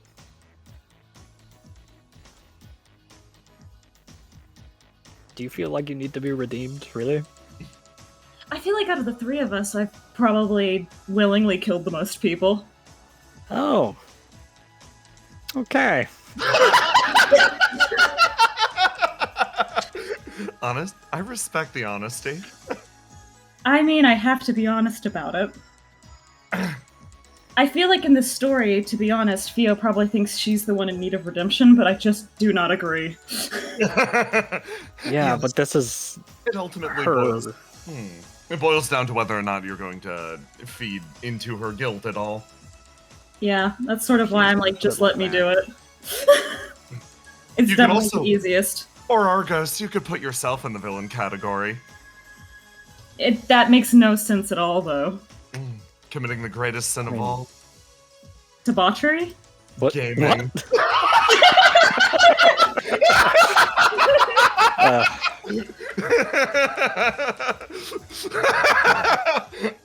Just, I'm fine. I'm gonna put Bard into the villain slot. Villain slot, okay. Knight into... Protagonist or lover? Or... Alright, let's see. Do we want to make a story where Yeah. Fio's the protagonist? I mean, this is for Fio's world, so...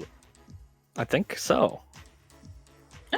You put Fio as the protagonist, you You- put yourself into the lover slot! Alright, so, Argos, the real question.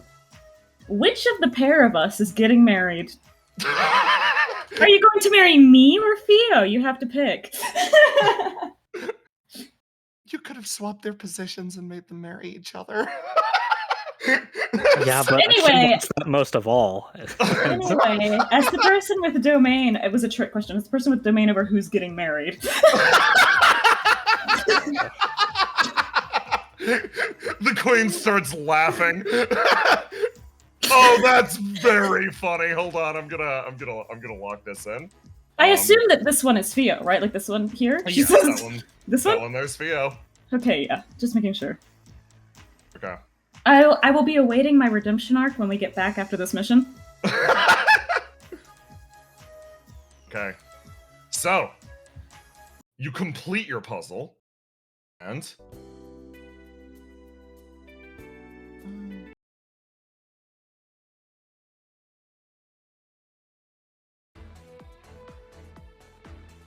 I'm going to slot this in so both of you can see now. Argos. Trouble teasing the shit out of Argos to add any amount of levity to the situation. They're having fun. Sorry, you were roommates with her for how long and you think you could escape? Okay, these two. I'm gonna do this on the Argos screen first. Not Okay. so big of a troll that she actually put in kills anywhere. Yeah. Thank you. Imagine. Are we sure that I'm the knight? 'Cause I'm more of a... You know. I mean, I hope we didn't just Mage. marry Theo off to somebody else. Hey, some distance sneezes. There we go. Okay, so you fully see the truth of what you've created, and I reveal this. The story that you've created: the demon marries the knight, and the knight redeems the bard. It all clicks into place, and like a storybook, this segment of the world starts to blur and stretch away like watercolor paint. You know, I'm noticing that the knight is suspiciously green colored.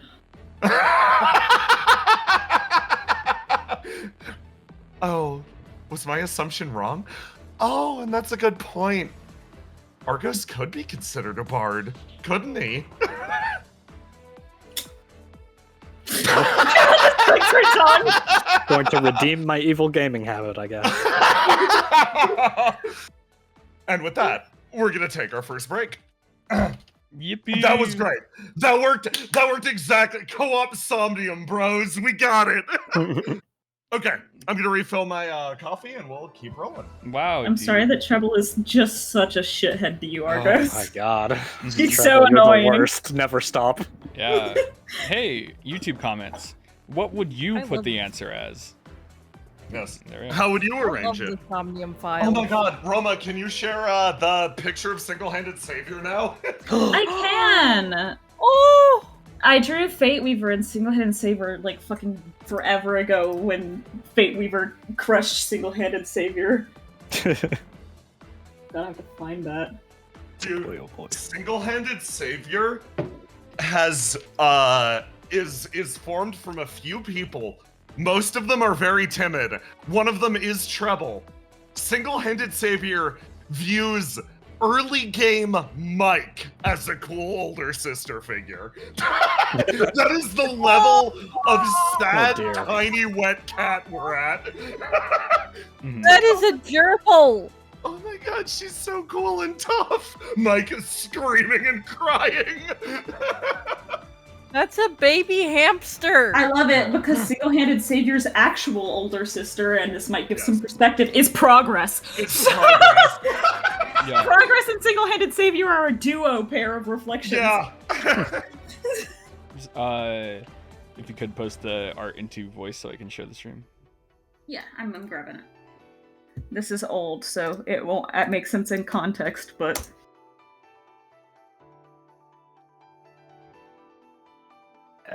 Yes. So cute.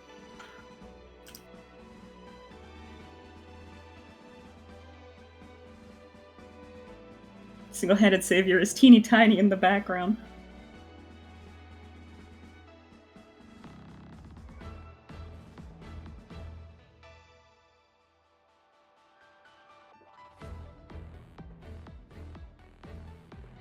There we go. Oh my god, she's so small!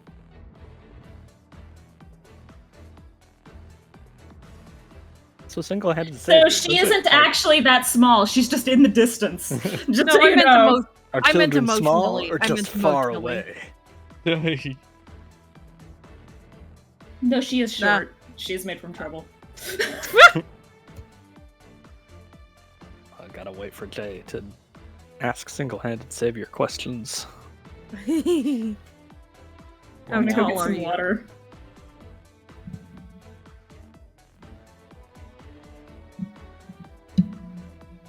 If only Fate Weaver wasn't so treble, we probably would have seen single-handed savior sooner. Damn. You just gonna say it like that, huh? Yeah. I'm back. Welcome back. Welcome back. And some would say locked in. Whoa, are you... Yo, chat, are you fucking locked in right now? Yeah, it's a question for you Locked too. in, Yeah. locked in. Tiny? Are you locked in, Tiny? Hey, I'm single-handed. locked the fuck in. Yeah. Single-handed savior. Does it hurt when you explode? She goes quiet. Would this information lead to you using my explosive function less? I need you to be honest with me.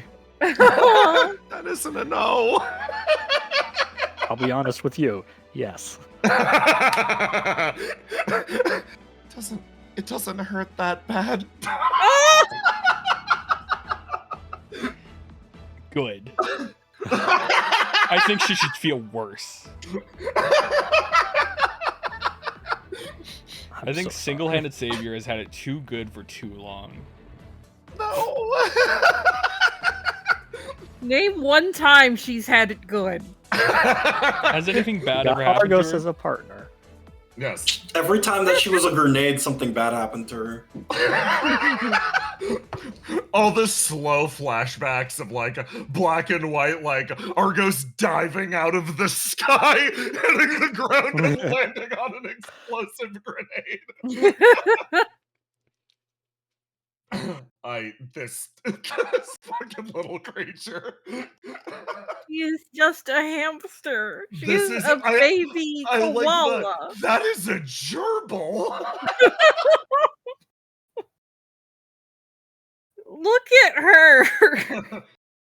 Okay. One. Okay. I know where we're at.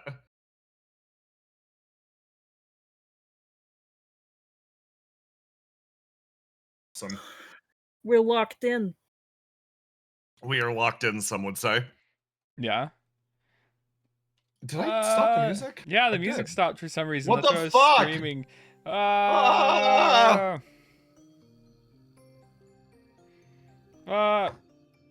I start humming something copyrighted. The stream immediately goes black. No. Does single-handed Xavier like being the shotgun? Yeah, no, she adores being the shotgun. Yeah, say its legal name. Shitgan. The shotgun. God damn. Okay. Yeah. Nice. Okay. Brennan, are you here? Brennan! Yeah. Damn. Okay. Next bit is going to be next bit's gonna be Brennan. It's gonna be Brennan, then Circuit, then Willow and more Basils. Then okay. Yeah, that's how I'm gonna run things. Cool. Got it. Okay, Brennan, if you're here. Welcome back. Roma, you're not in this scene, but you're in the next scene. You got it. Okay. I'm gonna bring us over to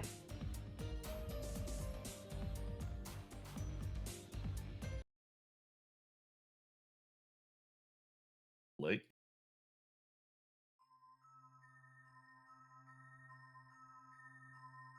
Oh, right, I probably need to fuse Jackson and Roma back into the main pack. You probably haven't changed screens, have you?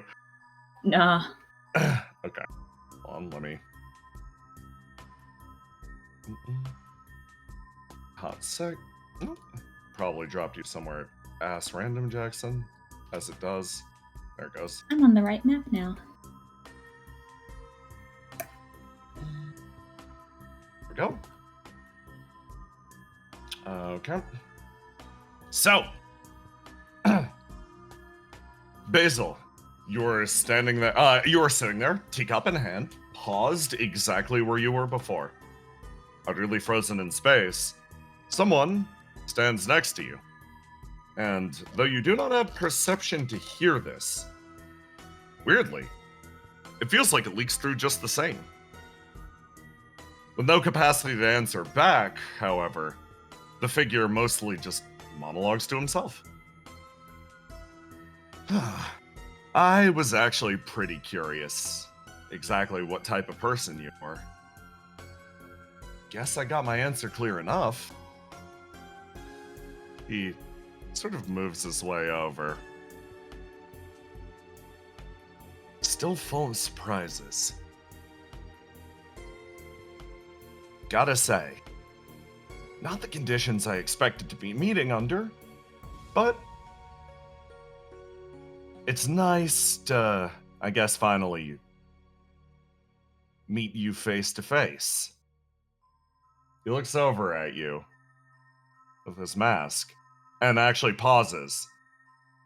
He pulls himself backwards another step and he's like, right, Guess this isn't exactly a moment I can rip the mask off my face and have a dramatic reveal. As much as I'd love it to be.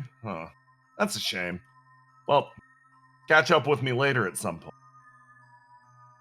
I'm actually curious about where you came from, and anything they might have told you on the way over. For now, I've got to make sure that other guy doesn't do something he's gonna regret. He salutes. Disappears into the distance. Those words resonate through your mind, Basil. What are you thinking about right now? You're paused. You're aware of the fact that you're paused. Your senses feed you nothing, but you know you're frozen. I guess she's just more curious as to what he meant by that. Yeah, what did you Seems mean like by they- this? What did you mean by this? It seems like they might have some prior relationship that she's not privy to, and she's interested in knowing what that is. Yeah. But I think she is fully aware that she's paused in time right now, right? Yeah, no, you know you're in Dio's time stop right now. It is exactly the JoJo, like, you're aware and you're stuck, but you're aware. This is the main difference between you and last time. Mhm. You're like, okay, I'm here. And, you actually hear someone else speak to you. This time, clear as day.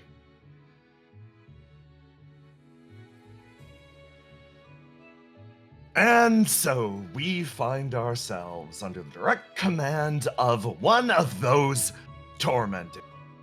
Delightful. You'd think that they would be lower on the ladder than us, and yet here they still are, with authorization that outstrips yours and mine. Frustrating, isn't it? Oh, you think we're under his command? In terms of direct authority, certainly so. He actually pauses. He's drinking his own cup of tea across the table from you. Now, the tormented, in general, do not have authority that outstrips our own. It seems that eternity is a rather unique case.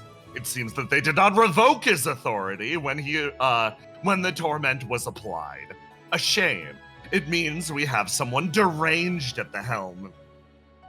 So what you're saying is that we represent a level above the tormented? He sort of folds his arms. Yes, I believe to some extent all beings do. Though, I wonder if the tormented have lower or higher authority than the mortals. He almost sort of tilts his head slightly, thinking deeply. Though eternity is still part of our ladder, and unfortunate, he rests a rung or two even above you still, which means we are stuck in this annoying predicament. He sips his tea. Stuck? Stuck, yes. We're not stuck. He needed a break. I do not appreciate approaching this conversation on his time. This is exceptionally unprofessional. Here I am working overtime, having already slain one god, and I am getting to work on the next, he says, looking over at you. And yet he is running away and abdicating his duties. It's very kind of you to allow me to have this conversation before you go about your business of killing me. He sort of sighs. Another hiss through the rebreather around his mouth. I am a planned obsolescence unit. In terms of authority, yours outstrips mine by one layer. However, think of me as a secretary with your worst interests in mind. A backstabbing vizier who will say this to your front. Well, you can't really backstab me. I invited you in. He nods. And I am appreciative of the additional chance at killing a god that was not originally my own. The madness inflicted on the god of gravity. He goes silent.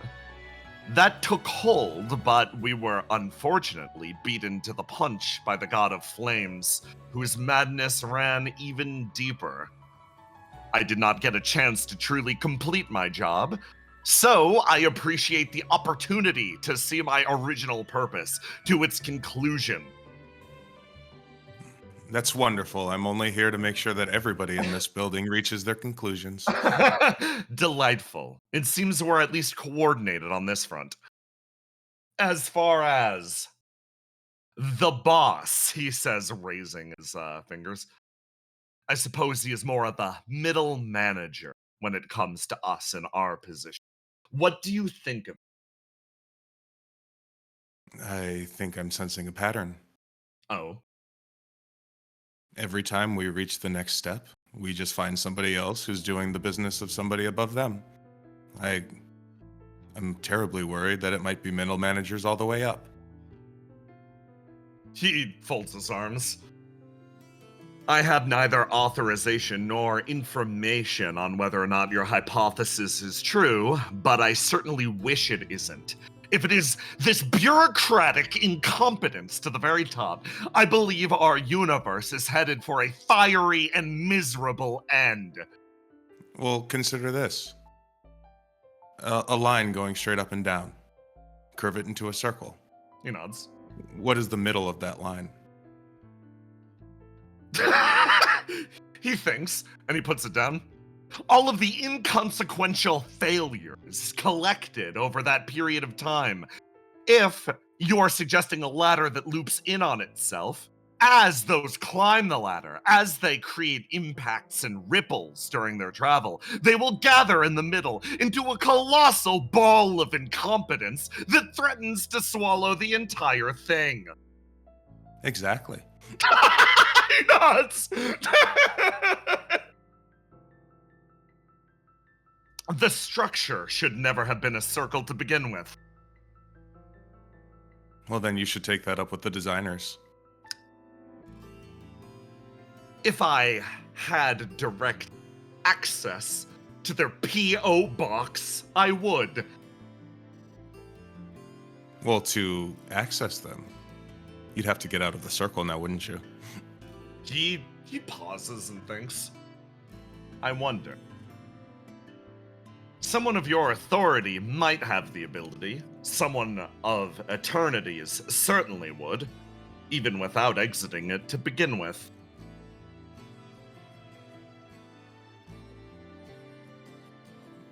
Maybe that's why I'm in this state then.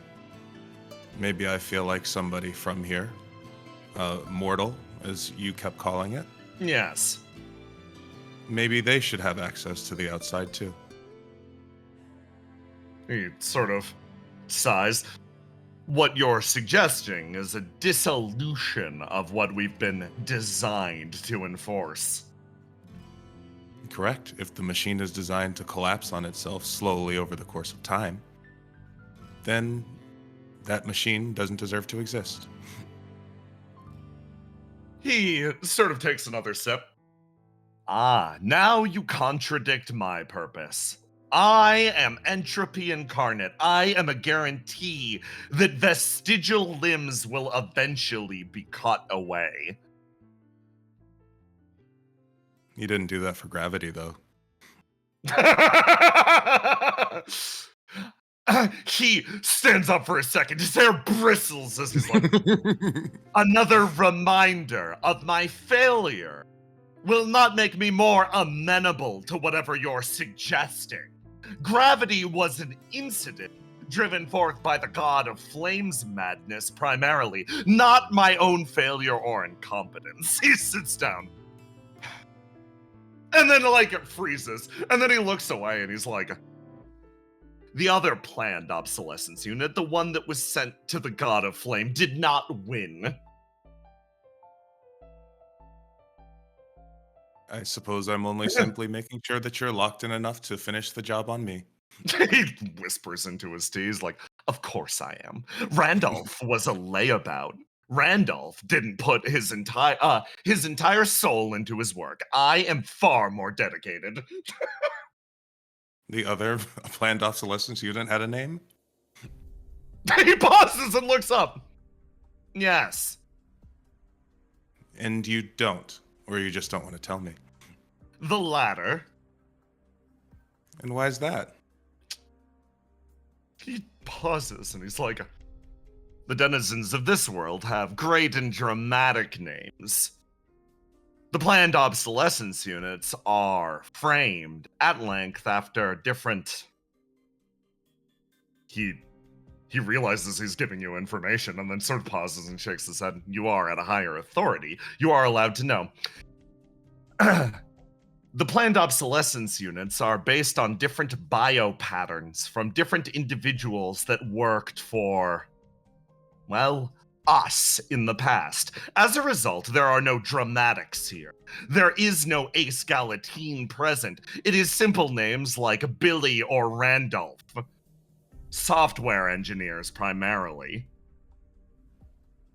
That lends to my theory. But if it makes you feel any better, you're not really in this world. You're in my world. I'm in neither. He takes a sip from his cup of tea. I am an echo of what once was. An echo that will scream loudly into your ear to the point that you decide to rejoin. That will scream into your ear until you become the sand that you were meant to be generations ago, godling.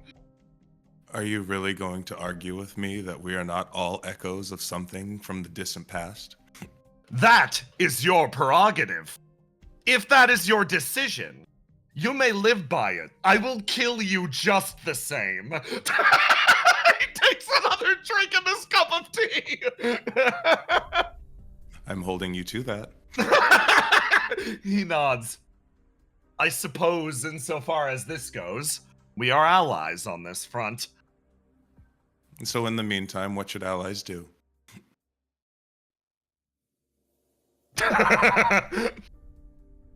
Take a direct and violent physical complaint to our superior.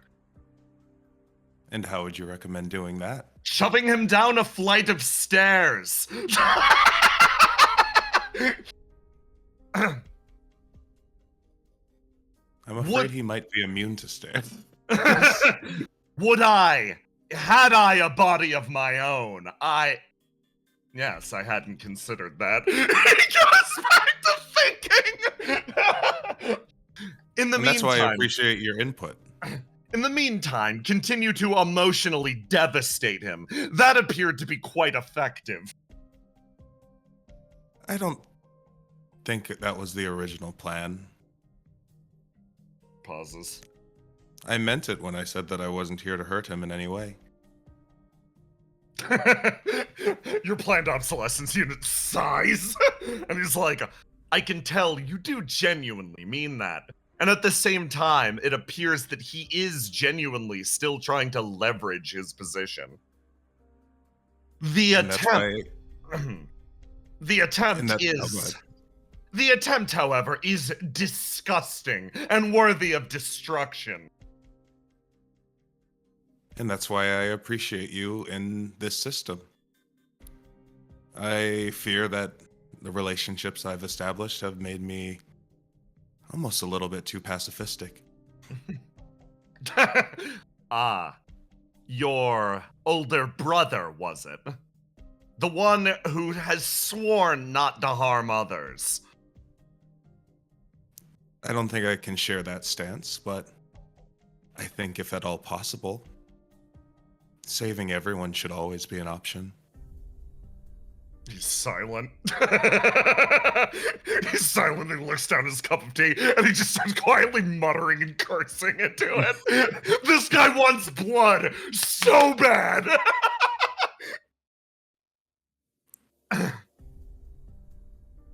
In the immediate, he looks over at you. I wanted to make a wager. Oh? He sits and he's like,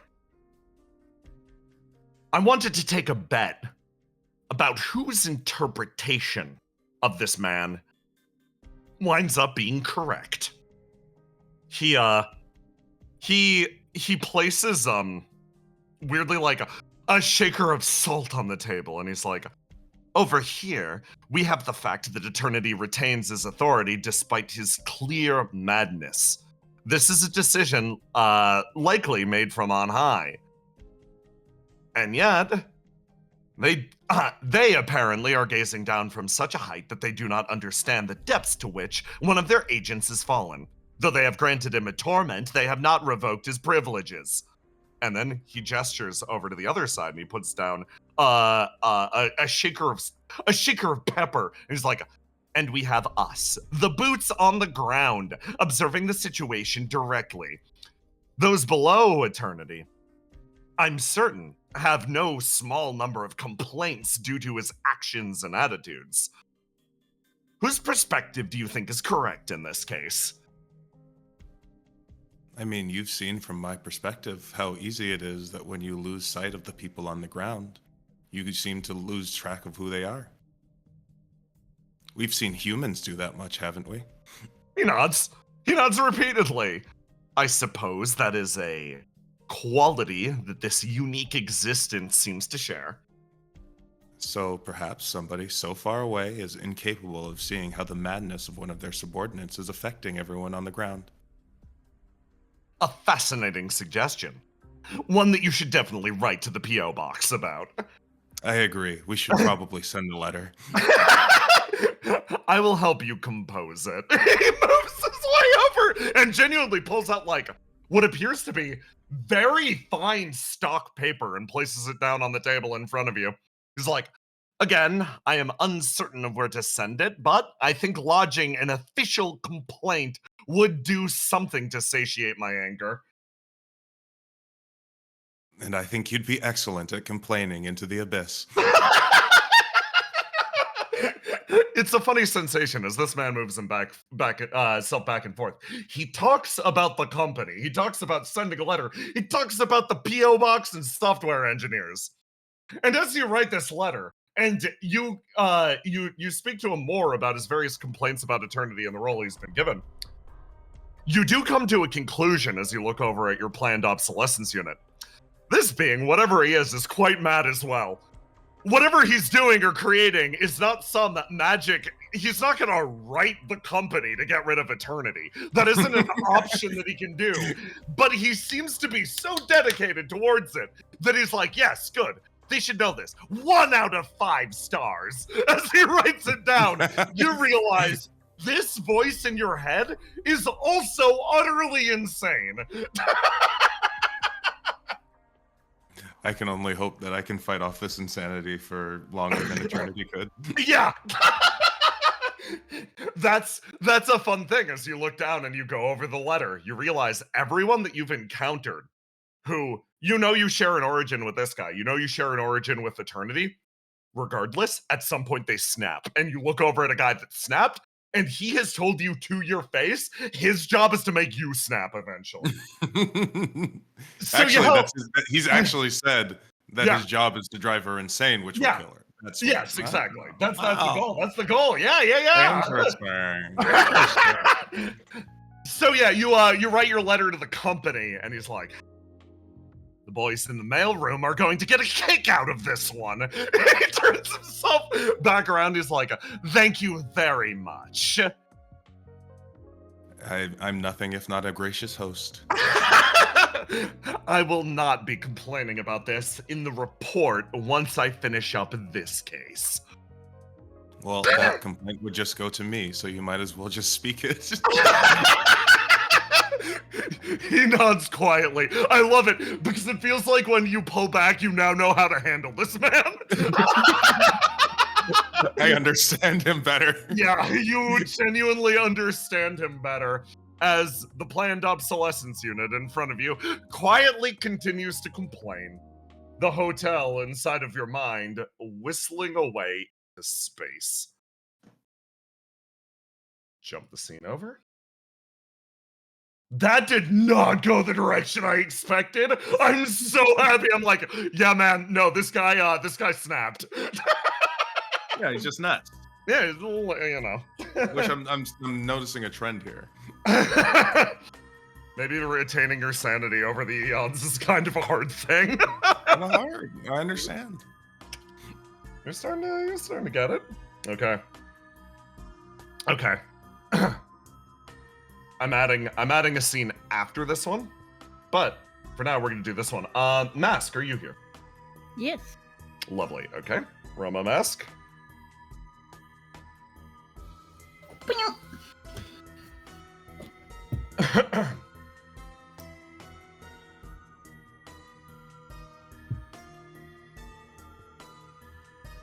You've managed to infiltrate deep into the derelict. In doing so, you found yourself to a floor that you don't have any data on. Navigating this area has proven to be hard. You've got a path through, but the area around, and particularly the proximity to the throne, make not only your little mini-map that your comms give you incredibly inaccurate, it looks like, it almost feels like the floor plan mangles and warps itself whenever you move through. It's, by every definition, you get a confirmation of what Mike said before. This building is alive. It's definitely shifting around. It's gonna be hard to get closer to the throne room at this rate. I thought that might be the case. Yeah. Let me try something. Cal's been leaving microfibers about on the under pipes and such. Basically, I'm totally bullshitting this, so tell me if I need to reel it in. No, go on. Cal's been leaving little reflective fibers that are meant to react to a very specific kind of low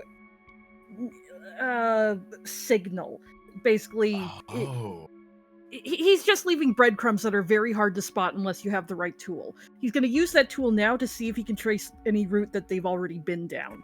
That's extremely useful. Okay, give me a roll to die and then a roll to do, Cal. Oh boy, it's time for it's time for Mass to roll dice. It's time for me to roll dice. It's my favorite. The thing that he's best at. I'm so good at this. Drop swing, roll to die. Get rid of that wounded dice. That ain't wounded anymore. Oh dang! Is he not? Is he better from being shot that one time? Yes. Yay! You had enough time for Verona to address your wound. There we go. Roll to die. Yay! Okay, I'm gonna try and illuminate the situation. I'm gonna try and... Yeah, give me a roll to do. Add a 2d6 bonus to it for stealth and espionage. Oh, it's one of my favorite numbers! We love mask rolls. We love them. Okay. I'm so good at these! So, oh god, they moved where the dice shortcuts are. I can't find the dice shortcuts! Yeah. I have to type them in manually. Give me the 2d6. If you can push it past a 10, it won't be the worst. Okay. You push it to a 15. That is an average number. So, in this case, it isn't quite enough to overcome the derelict's architecture, but it is enough to highlight, to some extent, the paths that you've been on to make it up to this point, and you're able to, eliminate paths from the running. It won't give you a concrete path to or from where you came, but you're able to go, no, not that way, every once in a while, which has helped your navigation. And for any AI, your eyes can actually be adjusted to pick up on these microfibers. Yeah, it'll look and feel like a breadcrumb trail. Yeah, that's actually very good point. Yeah. So he will just let her know what he's doing. He's going to have tried this first to see if it'll work, and then he'll go, yeah, okay, and tell her what to look for, so now she can just find them. Okay. Do so. And as you place yourself up against the wall, Circuit, you feel the faintest vibration from the other side. It's different from the flame pulsating around, which moves at a regular rate, but occasionally surges up, almost like the air conditioning. But you instead hear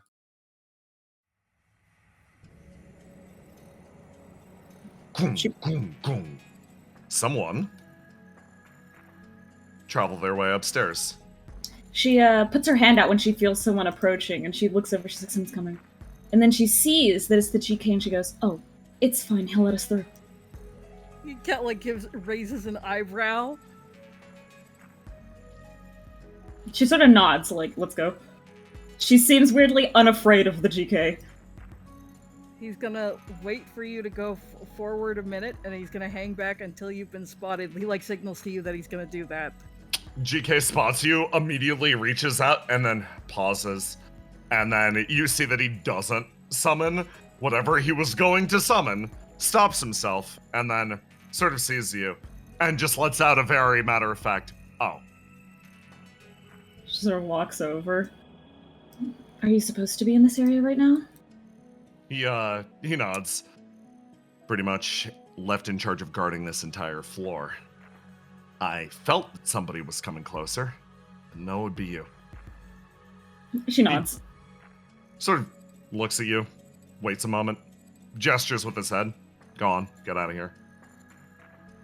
There's a pause, and she's like, do you want to come with us?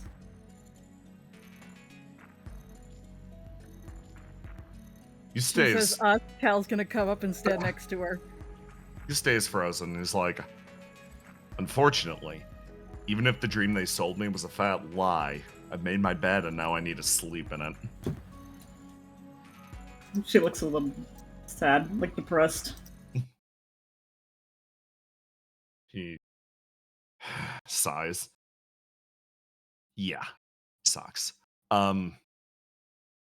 You ever regret the side that you threw in with? Or is it just me?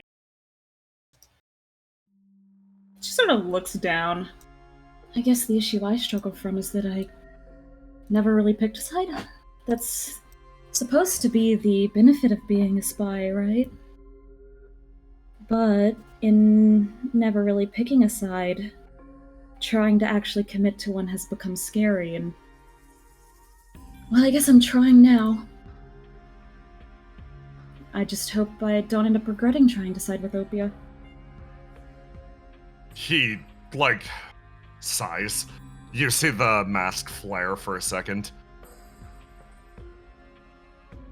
Yeah, I understand that feeling. I tried my best for a while. And then I tried over here. Didn't work out either time. Well, I guess I'll just have to hope it works out better for me. Good luck. She kind of For what it's nods. worth. Cal like kind of looks at Circuit. I can't tell you what the right choice for you is, but for what it's worth, we're lucky to have you here now. She kind of looks over at you and nods.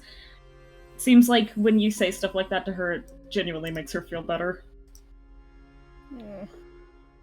Prove to somebody like me that Opia was the correct choice, huh? There's like a pause. Well, I guess good luck. Good Hey. luck too. He says to the Golden Knight, I don't know where you're at or why you made the decisions, but if you're not happy where you're at, the only way to fail is to stop trying. He sighs. Believe it or not, I'm trying in my own way. It's just running over there, saving them. That's a hero's business. So get to it, heroes. There's like No, Alright. Well, everybody gets to decide who they are to themselves. But for what it's worth, a hero's just someone who's there when someone else needs them. The figure like pauses, walking away. And he freezes and he's like, God damn. He freezes and turns around and is like, I'm gonna be honest. I think I've interacted with Ace one too many times because, God, do I want to be the person who walks away saying the last line. I'm Ooh, gonna yeah, let you. he'll do that to you. He freezes. He's like, I've got an infinite number of comebacks at this point. We I'll beat. stay quiet if you want to. Go ahead. No. No. He looks between the two of you and like actually like sort of puts a hand on his forehead and like rubs it almost like he's gripping the top of his nose. And he's like, look, I really genuinely actually am hoping the best for you. Like, no piss, no back talk. Good luck. And I'll wish you the same. Mm. Circuit nods in agreement. Good luck. The Golden Knight sighs and then just like starts to walk off in this direction. God help him. Then he thunks up the stairs Man, as spending too much time around 8th Galatine can really do stuff to a person. Circuit kind of like gives like a little smile and she kind of shrugs like, wouldn't know. That's right. That might be best. My uncle had no adverse effects on me. your Being eyes raised by Decca? No. your eyes unfocus. Yeah, Decca sure was your main contributor, huh? Damn. That's rough, buddy. Yeah, it's why it was so hard to pick between Opia and Exerlancis for a long time.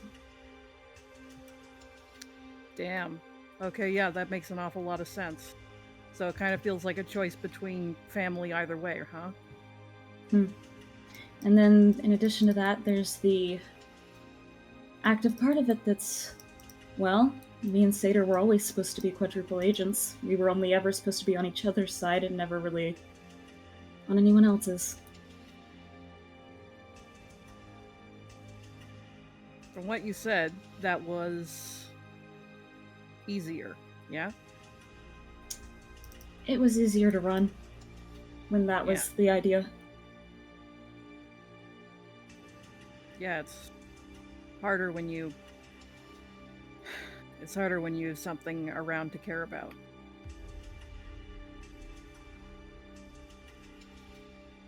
Well, let's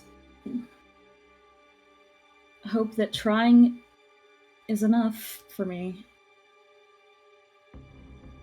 Trying is... It's not about trying being enough. It's about trying being the only way to find out what enough is. So whatever comes from this decision that you're making right now, and who's to say that this is the decision that you'll keep making in the future, it's about what you can get from it, what you can learn from it. No matter what, you'll be further ahead than if you hadn't done anything. She sort of nods. Okay, let's get going then. We're getting pretty close. Alright. Let's go get him back. Making your way to the prison settlement in the Golden Knights. At the bottom of the however, two new people arrive via micro raft to reinforce. Hey, Basil. You're thinking about it. You've been thinking about it. You thought about it for half a second. Now you're thinking about it. I'm thinking about it. Thinking about it. It's a shame. Do you focus on it at all? I think she can't help but think about it. Willow, you immediately get a spark. It's almost like a connection for a split second. You could tell Basil's kind of really lost in herself right now. Basil, I'm gonna need you to focus up. What's going on? I'm here. I'm in. I'm locked in. I'm blocked in.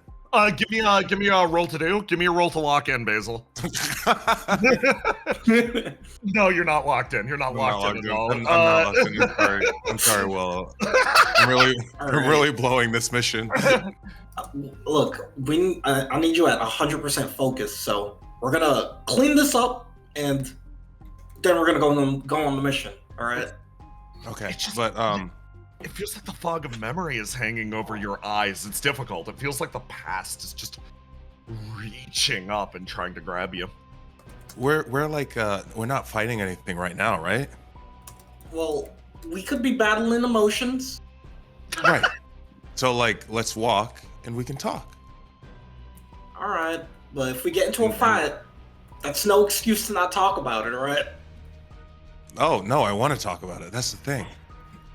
So then I can stop thinking about it. If I can talk about it, then somebody can help me process it. And whatever was in my head before that was really good at processing things is not with me. I think she's somewhere else. I see. Wait. We're supposed to go up ahead here, right? These stairs. Yes. I was following you. Oh, I thought you knew the layout. Yeah, I know the layout, but I was listening to you. You're like my senpai. You were here first. I guess that's true. I don't want to let you down. You start to work your way forwards, and Basil, you start to talk about it. You describe the beginnings of what you've experienced, and this is the part I just slapped in at the last second. Sure. Basil.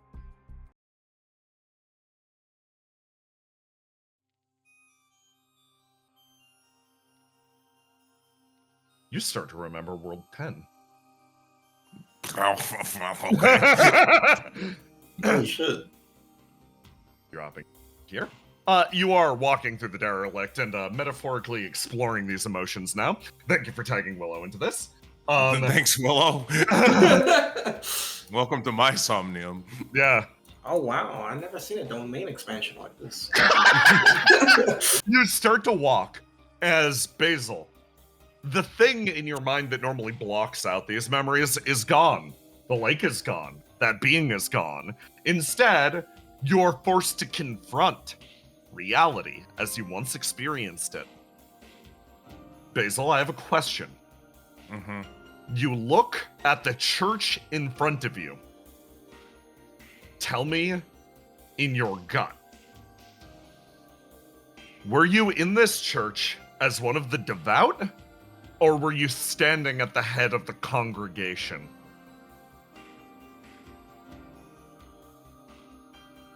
I think I was standing at the head of the congregation, but I don't know if it was my choice. You walk forward and you place yourself here, and you feel the world almost manifest and roar around you as those individuals that came to you for a pose filled your churches. World 10 was a brutal place. Those that fought back against the demons were crushed under heel.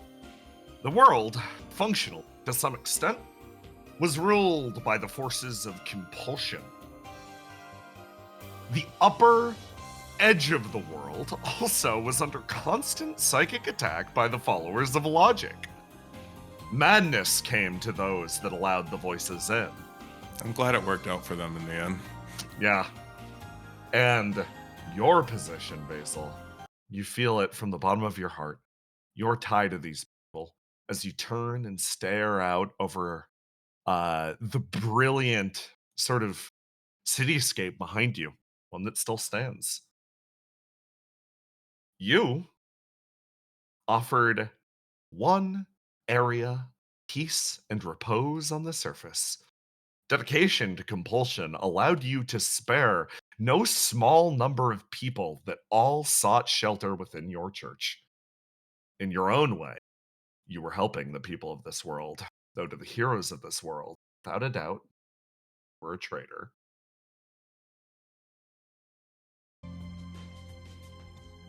That feels bad. Feels fucking bad. You look out over the area and you remember. You remember whenever you could pulling people away from the Great War. The resistance, they existed below the ground. But this was allowed to be a settlement that rested on the surface of the world, one of the few that still remained. Your eyes sort of glaze over as you stare out over the area. How did you feel about this decision, Basil? How does it feel now? It feels like at some point I felt like not everybody needed to fight.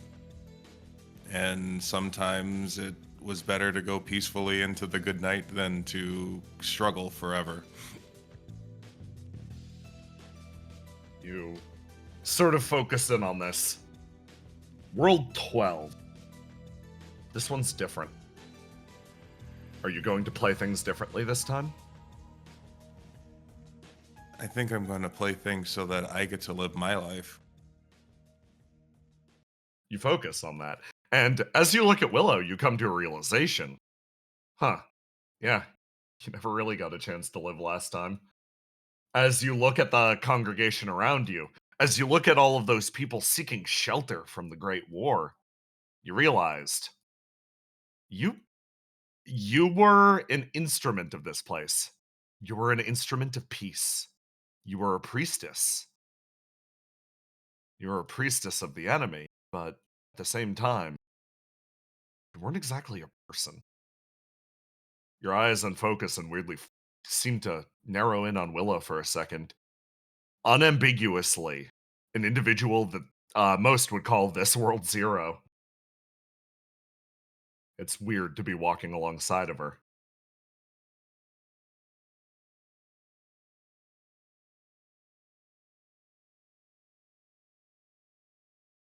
Feel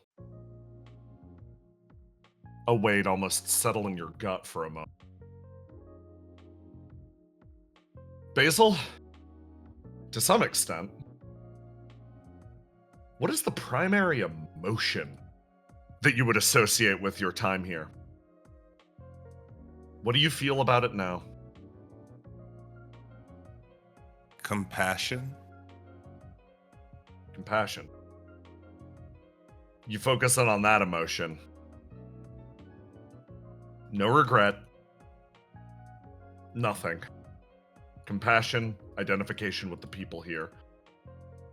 You feel your connection almost deep into your previous self. Do you let it in? You let it pass? I think a day ago I would have let it pass, but I just had a big fight about accepting all the aspects of myself. You quietly let those memories rest in your mind again, and properly.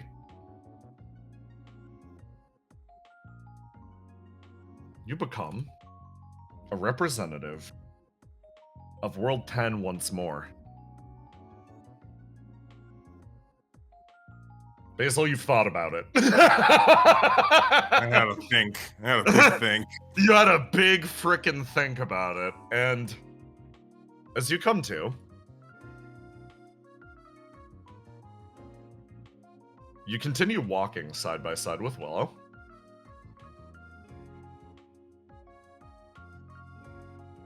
As you reach here.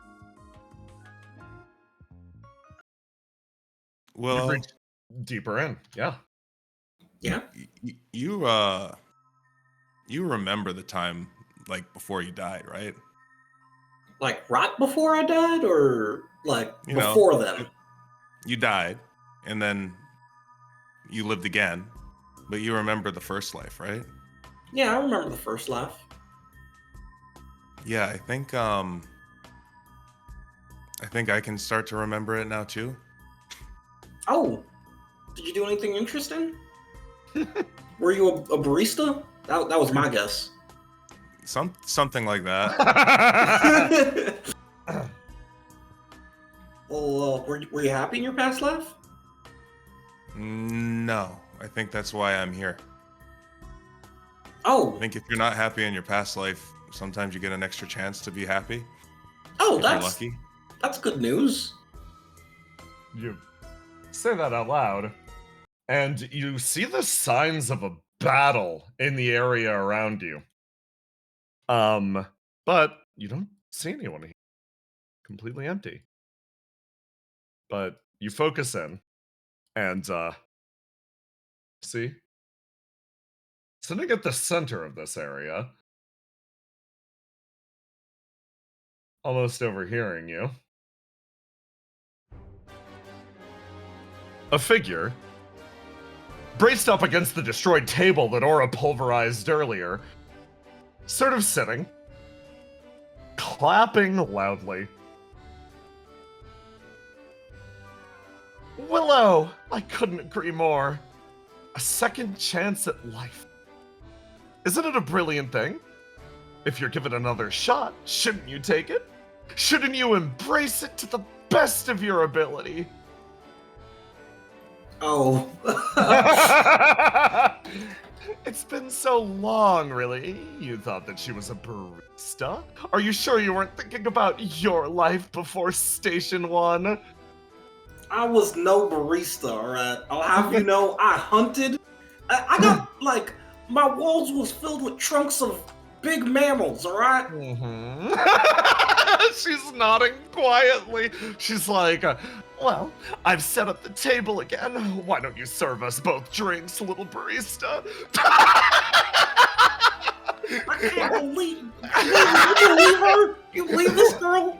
A barista is a noble profession. You should not make fun of the baristas. Exactly. I can't mix drinks. I don't know the difference. Really? And I thought you were so good at cooking. Oh. It's a different job. That's a chef. She slowly stands up and she's like, well, both of you make yourselves at home. After all, I need to welcome you here as one of the forces of the derelict. Why the heck are you here in the derelict? She slowly comes back. Well, after you disposed of my senior, God rest in peace, she says, looking up at the ceiling. I was offered a most brilliant position. She pours a cup of tea. Like on the table, she's flipped it over, one for each of you. I'm the new. Weirdly, I'm weirdly not thirsty for tea. I feel like I'm having it 100 times over right now. Yes, the people of the derelict seem to love it. Well, I know. Willow, a wonderful opportunity came my way. What, you switched jobs? From here on, I'm the stranger of death.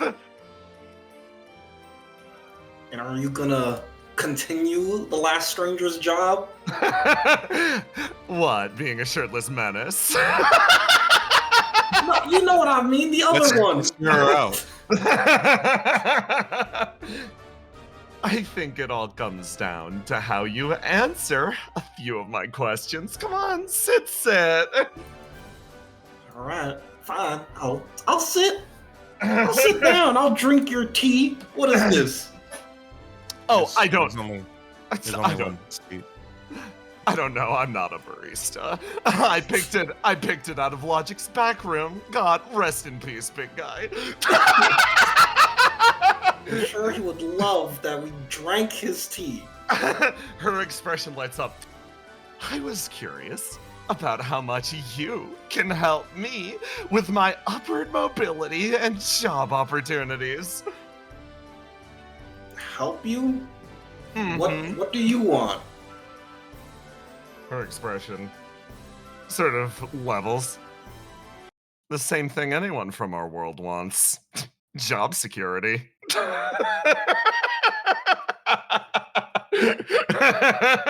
Wait, so you just want to be on the winning side? She sits down. I want to be on the side that doesn't burn up at the end of everything.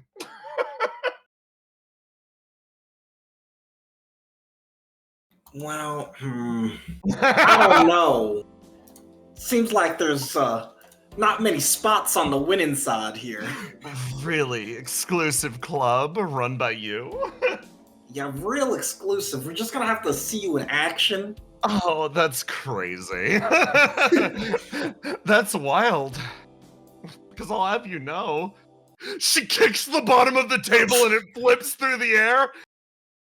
My boss said the same thing. And you both square the fuck up as something shocking manifests next to you, Basil, as it swings down into the ground with a loud.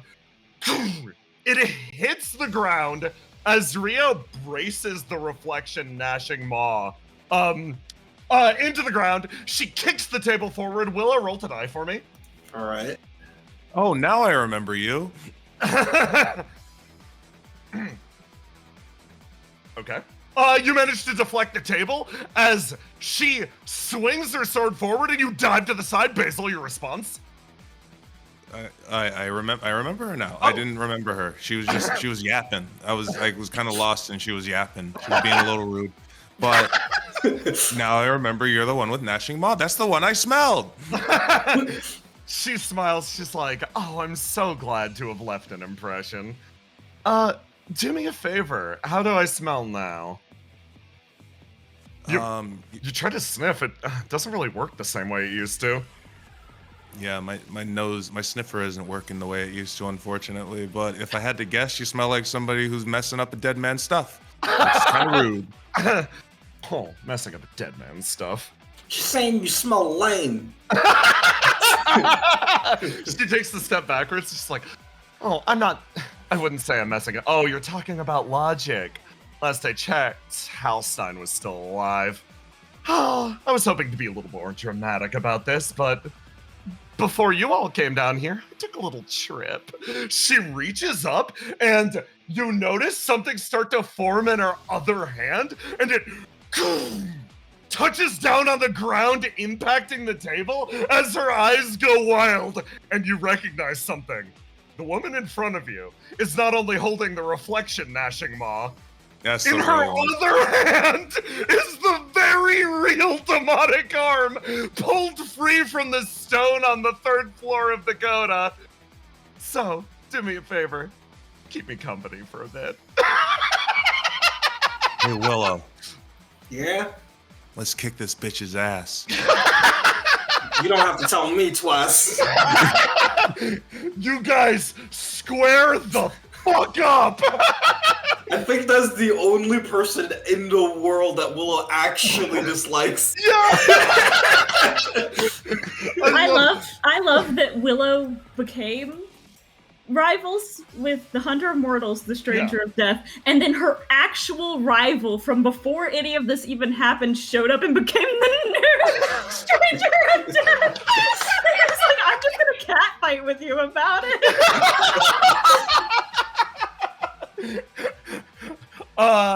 Bryn, are you here?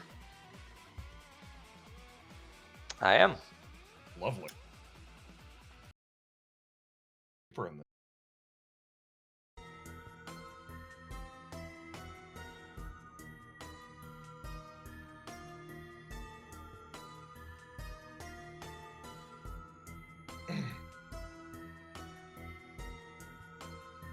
Pristine one, you drag the orb away via your tail. She's bound up. Occasionally she blasts you, and you like your bones stand up like a cat's back stands up, getting like for a split second it activates like your fight or flight, and you're like, stop it. It's like fucking bones set on end. It's like literally just like, stop throwing a fit. I'm ready to drag.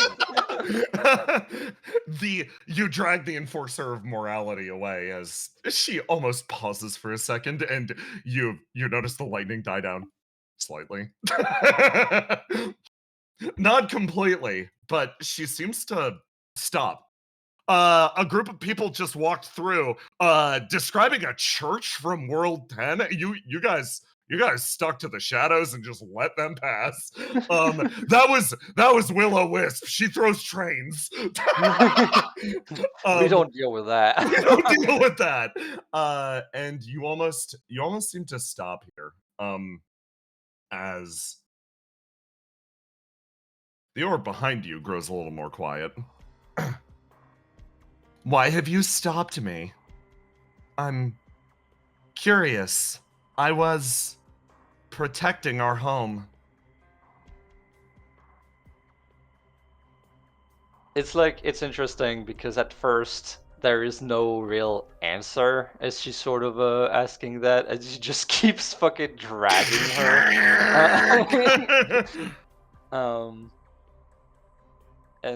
Yeah, I guess it's very much the thing of like, he does this sometimes, where you have to sort of address him multiple times because it takes a bit for the old man to come out.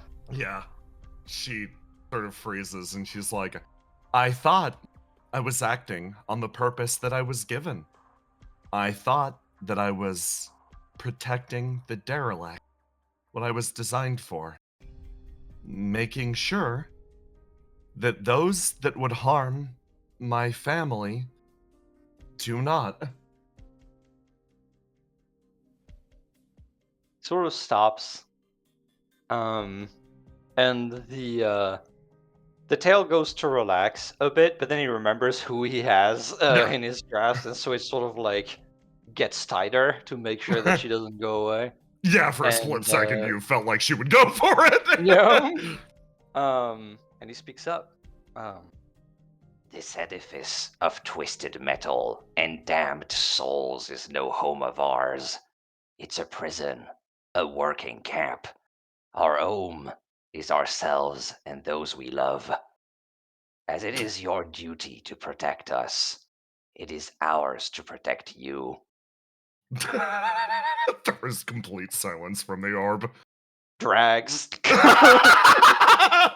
She deactivates as you pull yourself further, disappearing into a vent as a simple phrase utters her orb. Thank you. Listen to the two of you. Pipe works. You're getting cut out by the Discord. Oh, the auto filter? Yeah, oh, yeah. So just speak a little bit louder. She speaks a simple phrase. Thank you. And then you disappear into the darkness, vanishing into the pipeworks beneath the derelict. Hey guys, next break. Let's go. Yippee. Yippee. Ace up next. What? Ace up next, then Argos. And What? Wow. How about that, chat? Wow. How about that? You guys are down bad for Rio. Yeah. I mean, yeah. As I say Yeah. that, You called me a barista. Yeah, Damn. that's kind of messed up. I was a sandwich artist. you can't say that. We have an X one of those among us. Among Us? Among Us? Sus? Do you have eyes? What do you mean, do you have eyes? We're on break. Oh, are you talking about, like, for Rio? I mean, yeah, but, like, Who there's doesn't? look, okay, here's the thing, right? There's what I do, which is private, and then there's you guys running naked on the lawn. Two different things. You gooners need to learn some self-respect. I have pinkies up. You guys are just fucking out and about like rabid dogs, okay? How do you really feel? Listen here, Jackson. You want to know how I really feel? Yeah. Mwah! That's for you. That was a kiss. Yeah. Oh. I thought that was a Mario noise. Huh! Hoo-hoo! Hoo-hoo! Mario! Bing, bing, wahoo! Yeah, that's crazy, Frog. I'm back. No, that's ding, ding, ding, ding. Dong. Hello. Dang, dang, dang, dang, dang, dang, dang. Man, you're too Yeah. old for me, dude. You're God. so old, Jackson. I know. You're so much older than me. Damn. And so much shorter. At a statuesque 4'2". What, dude, Is he's that at least... statue a lawn gnome? I don't know, you tell me, Jackson. Tell me, what are the ants talking about, little man? What are the Ents talking about, big man? They're whispering your downfall, King. The day of the stone soon. Yeah, I get to hang out with Aunt Welcome Z. back. Hit DreamWorks movie. Yeah, Holy shit. Okay. I remember ants. But I yeah. remember ants. So, scene order. Ace, some assorted scenes. Then Argus, Trouble. Gonna wrap up that bit, and then, yeah, we'll carry it forward from there. So, y'all ready? Mm. Ace! You got a whole guy to fight. Mm-hmm.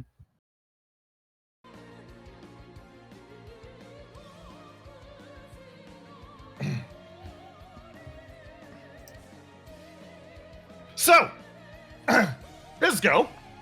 Or no, both of you roll to die for me. Yeah. 16. That's plus my 7. I'm gonna lock my yellow though, so it's a 14. Okay. 14. Okay, sick. He will get to go first. So, you know what it's time for. Yeah, he's darts here. Start. Plows them both over, lines them up like this, and is just gonna sweep from one end to the other to knock you into the aces and then the aces into the distance. Oh yeah, I guess I heal 2d6. Let me remember that. That's important. Yes. 11. 11, yeah. Heal 11 HP. 11, alright. Oh my god, give me a roll to die. Roll to die. Yep. 19. Oh, no, it's a roll to do. It's a roll to do. You're roll to do. Oh yeah, roll to do. 15. Boom! You managed to square up. Tell me how you prevent or turn this back on him. So as he goes to swing all these ones at me, what Ace is going to do is just quickly sink into the astral sea and then pop back up. With Sea Gazer in hand. You slide your way down and vanish. You get a counterattack. You can deal damage back to him. Oh, deal damage back? Okay, and I pull up Sea Gazer. And what I'm going to do is, so I pull up Sea Gazer and I'm going to slash at them. Does this count for the ability where I can hit 3 at once or what? Yes. Okay, so obviously, you know, funny little guys. You decide to turn this game of energy baseball into energy tennis as you realize something about whole guy in front of you. Of all the aces, this is the one that probably gives the least amount of shits about his legacy as you. So as you ping all the other aces back into him, he has that split-second moment of like, oh. You swing this first one and give me a roll to do. Oh, roll to do. All right, okay. Yep. Whoop. 29. 29, okay. This is technically targeting this guy, so it's not a clash. You're not targeting him, but he's got to roll to die to basically resist the attack. Yeah. You sweep it through this ace as it flies over and pings against him. I post the astral elevator one. It flies over to him, hits him. He takes damage, actually wounds. You will wound. Hello? And then he's gonna swap over to this. And this one, boom, pops out of existence and then teleports him in this direction. You're still targeting this one. Give me a roll to do. Roll to do. All right, cool. Oop, 20. Okay, are you still sending it his way? Yeah, why not? You hook it with Sea Gazer and it, boom, warps into the astral sea and flies out. Moving straight towards him, he raises his arms to try to block it. Circle of Forgotten Magic. Where are you teleporting him? Into the sea. Boom! You fling him forwards and he touches down on the astral sea. And, he looks into it, sort of sinks in slightly, and he looks over to you and he's like, you know, this is the stuff I found when I dug down deep enough. Huh. Well, that's interesting. End of act, roll to die. Mm-hmm. Roll to die. Yeah, I'm gonna keep mine. Okay. And we this. Okay. You go first. Yeah. So what I'm gonna do is I'm going to heal your 2d6. Yeah. Heal my 2d6. That is so true. So fucking true. So fucking true. You rolled for me, so I'm gonna take that 11 because I'm a little. You're full HP. So 7, yippee! Yeah. And so what I'm gonna do is I'm going to simply do the funny little thing, and I'm going to punch him. You're gonna punch him. So with I just stick Sea Gazer back into the ground as I reel back and just kind of like swing my arm over to just kind of clothesline him, and I'm gonna use Big Bang. So Big Bang. Love to see it. This is 18. 18 versus his defenses. Yeah. 10. You beat him. 10. So now what I'm going to do is roll 1d6 plus 2. Okay, 6, and then I'm going to send him off the map.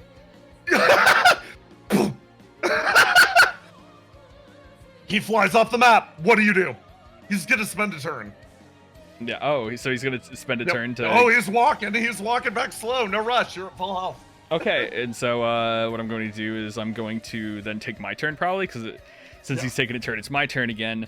And I'm just going to spawn more Astral Sea over here. Oh my god. You bitch. Okay. Oh my god, I love it. Okay. Look, dude. Okay. Oh my god, this fucking guy. Okay, roll to die for me. Roll to die.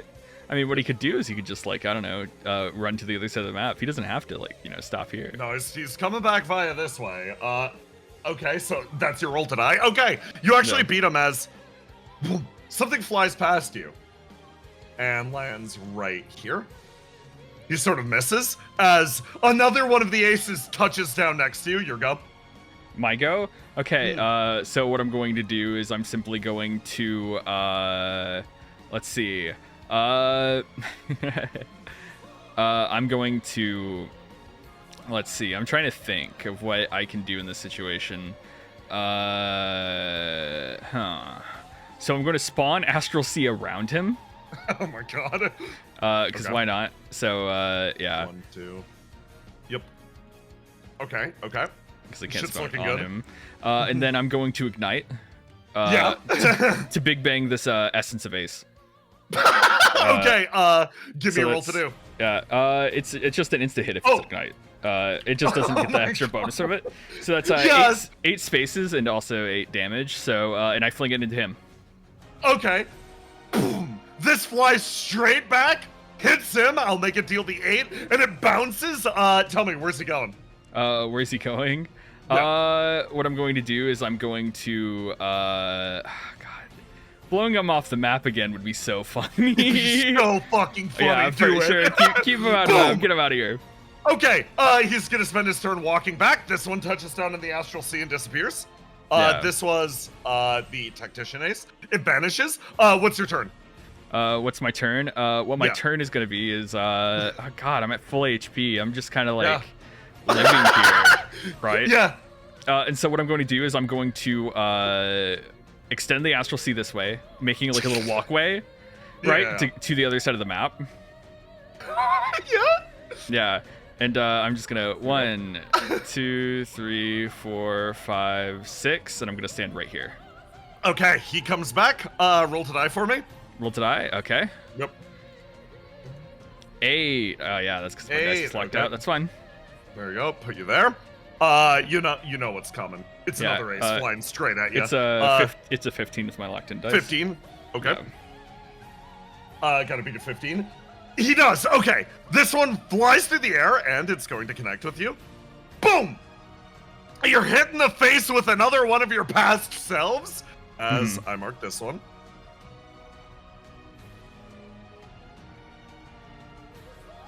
World of Hopeless. Trader's Rifle.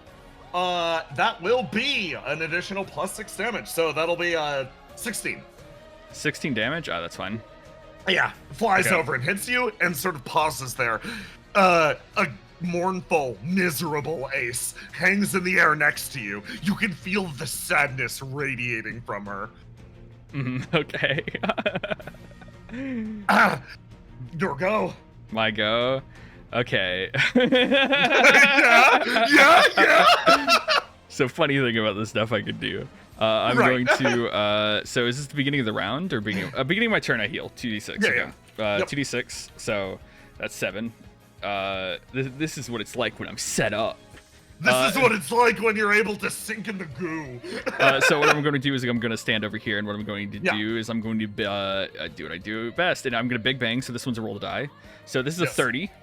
So a 1d6 plus 2. I'm going to knock it into the Astral Sea. Oh, that's the wrong one.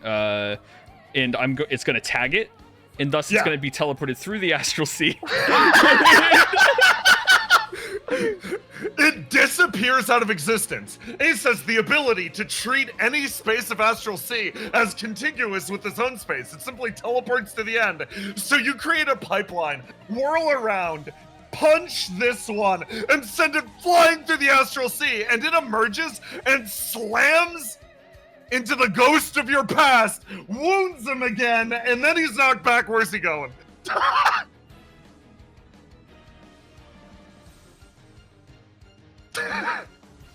Ace, where does he go? Where do you think he's going, man? Start of your next turn, what do you do? Alright, I'm gonna heal. You heal. 2D. What else do you do? Man, these mechanics are fucking I love it. He could simply just lock out a dice, but he refuses. He just refuses. Listen, the dude is only one of his dice. The only one he can lock out is his own, and then he'd hand it over to one of the projectiles. He doesn't want that. Which way you go, modern man? And so, okay, so what I'm going to do is I'm going to roll the die to set an action. Okay, excellent. So I rolled a die. Is that how it works? Right? Yep. You roll the die. It's got to be to 17 if he wants to figure out your plan. Yeah. I will roll for him on us. Oh, okay. Tell me, what's Ace planning? He was gonna get into the map, and then Ace was going to big bang him through the astral sea towards him. Okay, he's gonna try to prevent that, knowing your plan. Give me a roll to die as the earth beneath your feet splits open, and he stabs up at you from here with a shovel. Oh, damn. You could have done that the whole time. The projectile was more fun. The answer is honestly, that's a 23? Okay, the shot comes at your head, and you stop it, your set action goes off. Okay, set action goes off, so what I'm going to do is I'm just going to big bang. Obviously, big bang roll to do. That's a 23. So, Versus a 7. Where's it going? 26 plus 2. What I was going to do is I'm just going to knock him into the sea and teleport him, like, over here to the other side of me. I wanted to bring him close, you know? Boom! You warp him into the sea, and he almost ping-pongs around and, boom, lands directly in front of you, splashing into it. Now it's your turn. You having fun? He stops. Yeah, actually. Best damn fight I've ever had. All the locomotion. It's exciting. Damn. Okay. This man, from the bottom of his heart, is a denizen of World 10. Okay, so, tell me, any last words? He freezes. He thinks, you know, for everybody else's sake, I'm gonna say get compulsion back good. But for my sake, he looks at how many times you knocked him off the map. He looks at this, he looks down, he's like, keep swinging that hard. You feel a smile as this version of you fucking approves. Well, then you're about to like what I do next, and so I'm gonna use God Killer to finish him off. Yo, let's fucking go! So, hey, give me give me a roll to do. Yeah, yep. Oh my god, 19. Hey, roll me 12d20 or 12d6. Yeah, I just wanted to roll my 1d6 bonus because yeah. So 12d20. 12d6. 12d6. Yeah, one I thought for this is how every it worked. single ace. Actually, no, 11d6 because you ate one of them. God. All right. Later. Let's go. Boom! The attack compresses his chest as he flies backwards, vanishes into the astral sea, disappearing. And then, of course, he's fired out of this area and removed from the map, where he simply disappears into the distance. Ace? From the moment that you were born, from the moment you took on the name Ace Galatine, you have felt a strange sensation hanging over your head. It's not completely gone. But at the same time, it feels like something that has been clawing away at the back of your mind.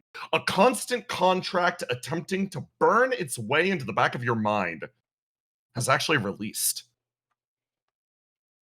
You once told Riddle that the number of higher beings that are trying to take control of your fate was almost innumerable.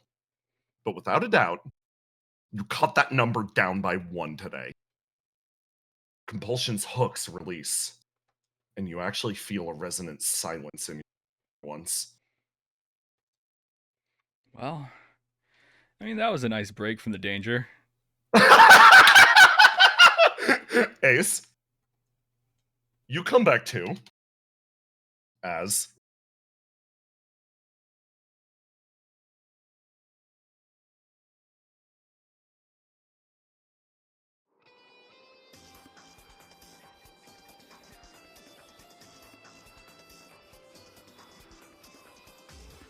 here. You're hit by someone in the middle of this fight, and are sent flying down and slam through the table, disrupt this tea set, send everything flying up into the air, and lie there staring straight up at the ceiling. Willow and Basil, Ace just flew out of the sky and pancaked against the ground in front of you. Rio dives backwards. Is he dead? Got no time to look at him. All right, we gotta focus on the enemy in front of us. Right. We fight and proceed as normal. You fight as if this didn't just happen. I'm glad you guys care so much. You hear a call from the upper floor. List like, Ace, are you okay down there? I'm glad you asked me after you threw me down.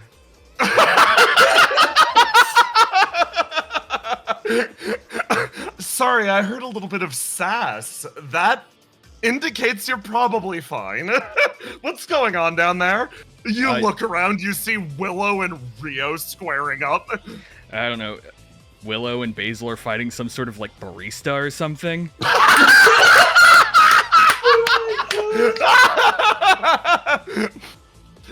Over here. You see List peek down from the floor above. Do you two have that? Yeah, we got a handle. List is like, okay then, Ace, come on, let's get out of here. Okay. It was nice seeing you guys for like 3 seconds, but I guess work is work. If you need help, I know how it is. Yeah, if you need help, just yell really loud, or just throw something through the wall. Why do you guys get to fight the nobody? List holds her hand out for you as you basically jump to the upper floor, and the pair of them disappears around the way as you two continue squaring up. We're following Ace's perspective. Me, I just get to drive by, insult Rio, and leave. Yeah, and then leave and then fucking dip, dude. Okay, up here. You two would be in this area.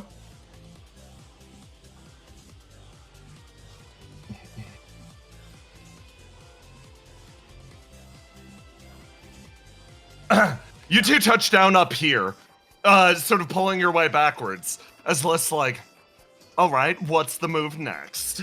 I mean, I guess go after the... I mean, where's Compulsion? She pauses.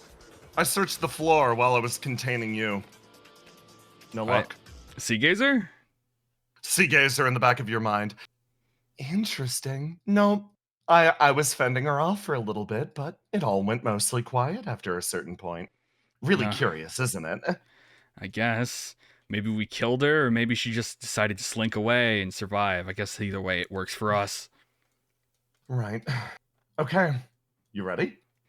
I mean, I guess I'm ready as I always be, as I mean, you know, can be. I mean, I had a nice little rest, so it's like not a big deal. I was force feeding you those orbs that Basil threw at us earlier. You should be feeling a little bit better now. Orbs? Oh, she moves forward and wipes the corner of your mouth. Oh, you still have orb on your mouth. You cannot tell if she's gaslighting you or not. I'm more concerned what the orbs were, but I'll ask that later, I guess. You feel better as you rush ahead into Vinter. The perspective shifts at this point. The expectation would be we follow Ace and List. Instead,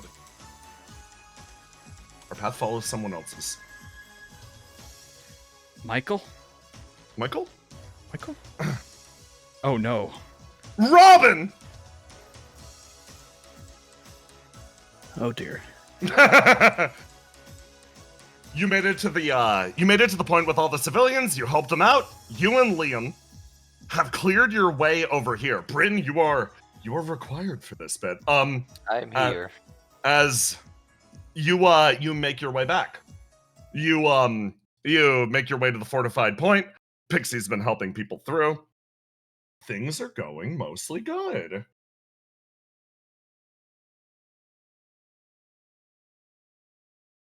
So...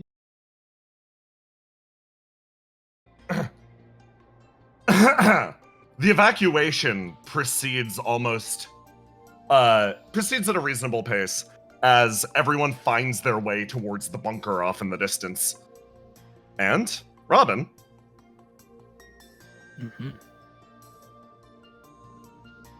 your sort of silence, your inner calm, as robust as it is disrupted as Danger runs into the scene. Hey, I'm here to back you guys up. Sup, bro? Hello, Danger. Not much, bro. He does his best. He makes his way in and is like, okay, like, what's the goal, boss? I'm here to listen to orders. He looks between the two of you. Liam shoves Robin forward. Tell him, leader. What? That would be to find and receive orders from someone of a higher rank. Right. Okay, well, things probably aren't gonna get... Things aren't too bad for us right now, based on what I can tell. Evacuation seems to be going smoothly. Endurance around. So let's find someone who can give us a job. And then the line goes wild as an immediate alert comes in from Serve. Everyone, I have bad news. He tries to swallow desperately. Do you remember the incident a few months ago? When there was an activation of Theo's simulacrum? The burn readings were unlike anything we've ever seen.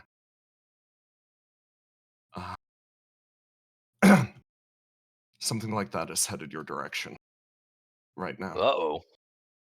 Based on communications and based on confirmation that we just had from the derelict. As far as... No, we're getting visual signal at this point. He stops and then sends an image to you. She's closer than this.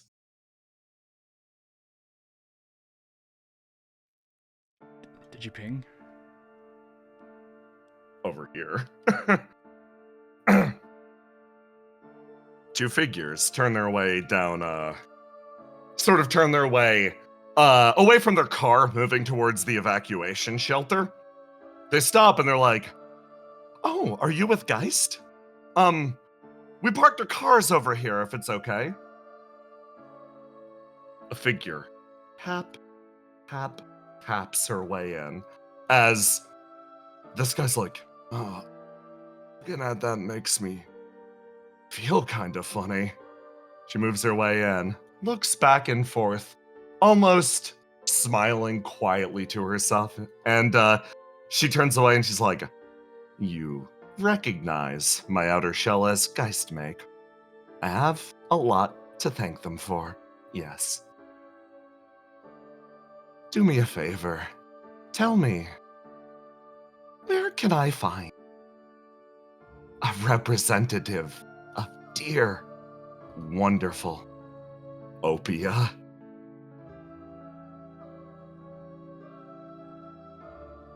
Good luck, Robin. We in it. Do you remember when you were like, it was like, "Tiny, you need to beat compulsion," and you were Yeah. like, "Oh, Aloha, I thought you were gonna beat compulsion." And I said, "Don't worry, a hero will arrive." Anyway, good luck. Good luck all you, bro. Don't worry. Objective fucking survive. You have Liam in danger.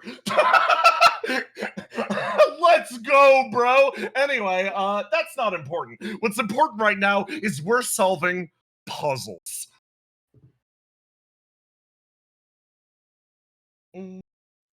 Baba is you.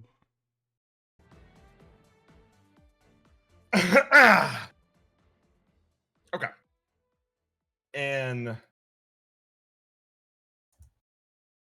for Treble and Argos. My jukebox broke. I gotta restart the program. You know the deal.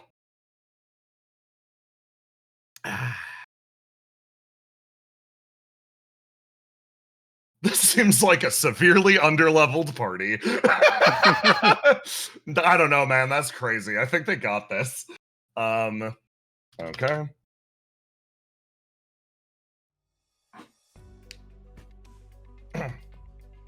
So, I need to do another sequence of confirmations really quick. Also, I gotta let this map load because holy shit. Okay. So,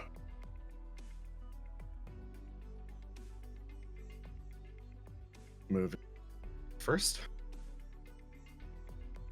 Oh god, I'm looking at the other one. You are down here. And I will separate Argos from the player tab in a sec. There you go. Argos, do not memorize the map or anything. You don't Close your see. eyes. You close your eyes. You paying don't see shit. attention. Perfect. Okay. I drop Rome off on that map. I drop Jackson off on this one. There we go. How come Argos gets the nice maps? Yeah, this is beautiful. Because you're the villain, okay? True enough. Unless. And then let me reveal you. Okay. So, same deal of confirmations. Argos, did you move one space to the left when I did Yes. that? Okay, cool. Trouble, could you move one space north? Okay, did you see Fio move one space north? Yep. These are some really interesting Mad Libs that we're doing. Yes. So, if you look immediately to your right, you will see the sequence of words that you need to collect now. So I have 3 Yes. blue, and they're the like middle ones. The outer ones are gray for me, so it's like And there's no Alright, name yeah. tags on either. there's no name tags. It's just gray, blue, gray, blue, gray, blue, gray for me. Yeah, I once again have the inverse, and no tags here either. Okay, so now we just get to do whatever we want. Wow. Complete freedom. Okay, look- so what's directly behind you? It looks like, what is that? That would be. Hop over to Argos's map. I was looking at the other one. It appears to be a treasure chest, almost comically. Ooh, loot. Yes, there is a large key, like a large comical lock and key on the front of it. You see Treble. You see Fio from your perspective. It's something a little weird where she like waves at it. You wave at it. What She's like, what are you "Okay, seeing? Oh, it's a crate. It's like a large crate. Oh. Are you waving at a crate? Well, it has an eye on it, so figured we should wave. Oh. Let me just see if this lock is just for show. You try the lock. No. You give this a test, and no, this is like, this lock can't be disrupted by any physical force. You can tell. This requires a key to open. Yeah. Yeah, game logic. Okay. I wonder why this is here. That's interesting. Let's see. What's up directly in front of you? This here? would be It looks like what a is this? fireplace. Almost. Fireplace again. Oh, is this an incinerator for me? It is. It appears to be almost like a safe deposit box. Yeah. It's interesting. You put your hand forward and you touch it, and you get an almost intuitive understanding of something. This can be used to pass items from one person's world to the other.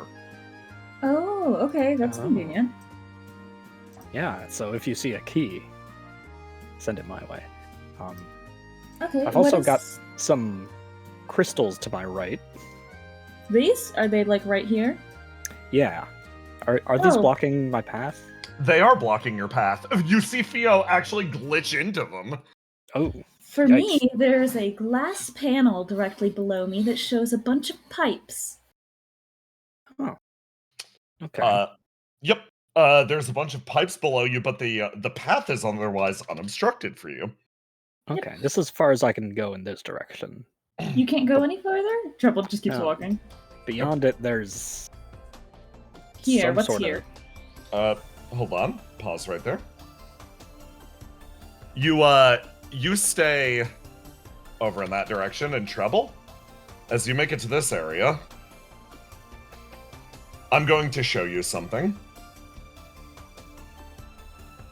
Tell me advance when you are ready for me to go to the next line. Over here. You can display this.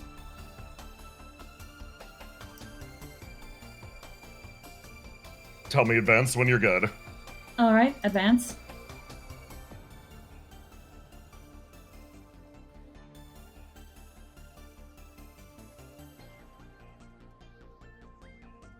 All right, advance.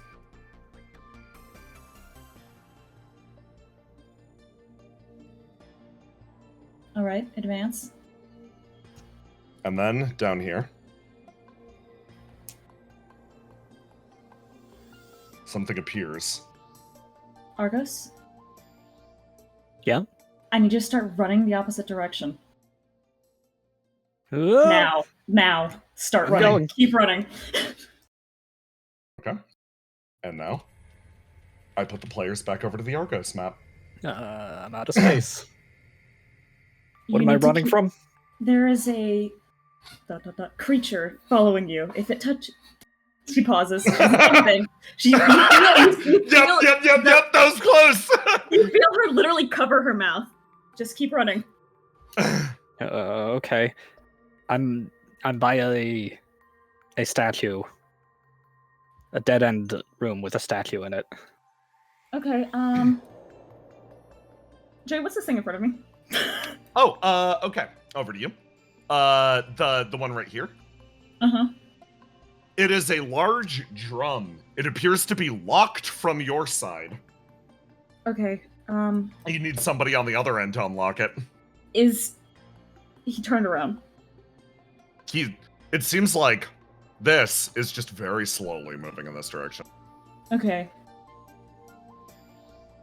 I'm going to sprint to the other side over this way. Okay. You start to move over in that direction. Argos, what do you do? I'm going to... Treble, please tell me if I'm about to get closed in or anything. You are walking down an alleyway. You All right, need to this turn is around and go up fast. Okay. He's Okay. approaching. He's approaching. Turn. There's some holes in here that looks like spikes will definitely come out of them. There are. Don't do that. Can you keep going up? Yes. Okay, then go up. What is this that I'm passing by right now?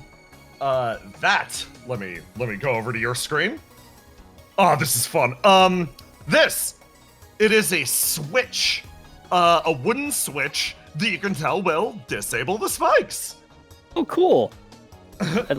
I love that it's labeled like that. I'm gonna Yes! disable these spikes. You disable the spikes. Treble on your side. And I will bring us over.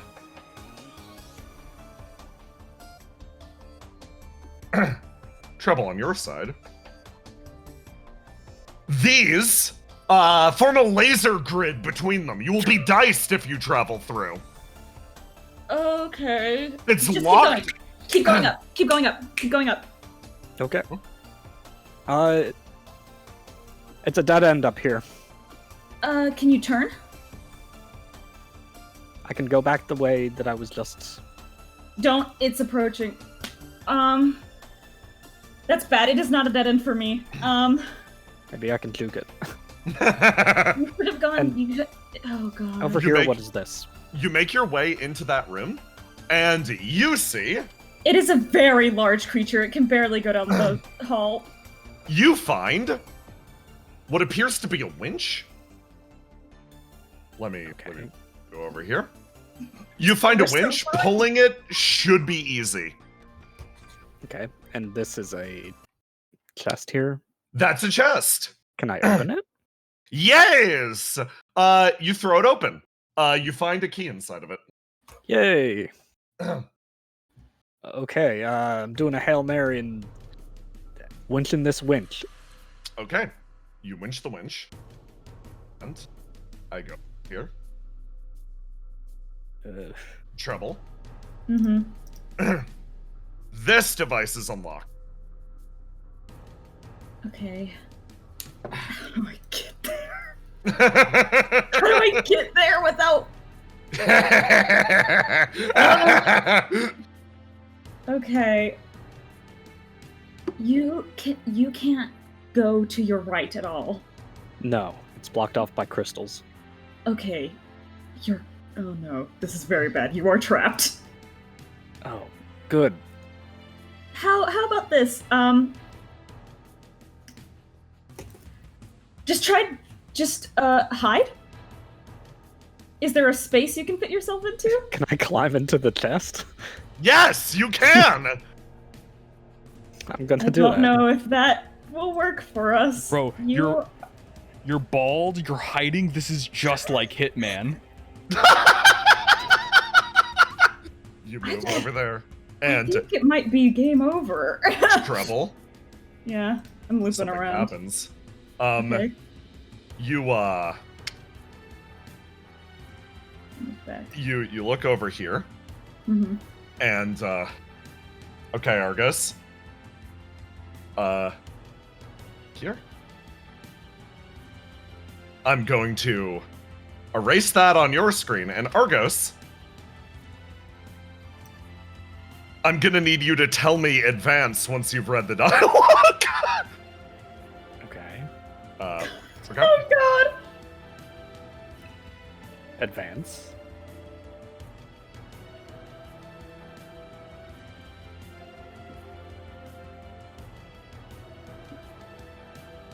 I moved trouble Perfect. Advance. farther back because I don't think she should have been able to move that far.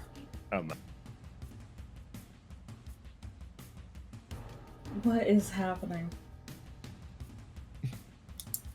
Advance. That's all. And then something springs to life in front of you. And he does not see you. He simply pauses in the room and then slowly starts to move towards your friend. Okay, Treble? I've got one too. Okay, well the one that was here is gone. Oh, it's okay. Well, it's here now. Okay, which direction is it going? Is it going right or is it going down? It's heading down, and now it's heading right across your laser grid hallway. Okay, Probably not bothered by the lasers. It is not bothered by the lasers because the Okay. lasers do not exist in the world it's currently in. The spike trap is Yes. currently disabled. I'm going Okay. to follow it, Okay. and now it's heading down from Very smart. heading south. Treble looks in the thing that's in front of her. Treble, you look over there. You find a hammer, great for smashing things. Okay, what is this thing right here? That is a terminal or a device that What can is it be. reading? It reads deactivated. There is a big button that you can press on the front of it. I click it.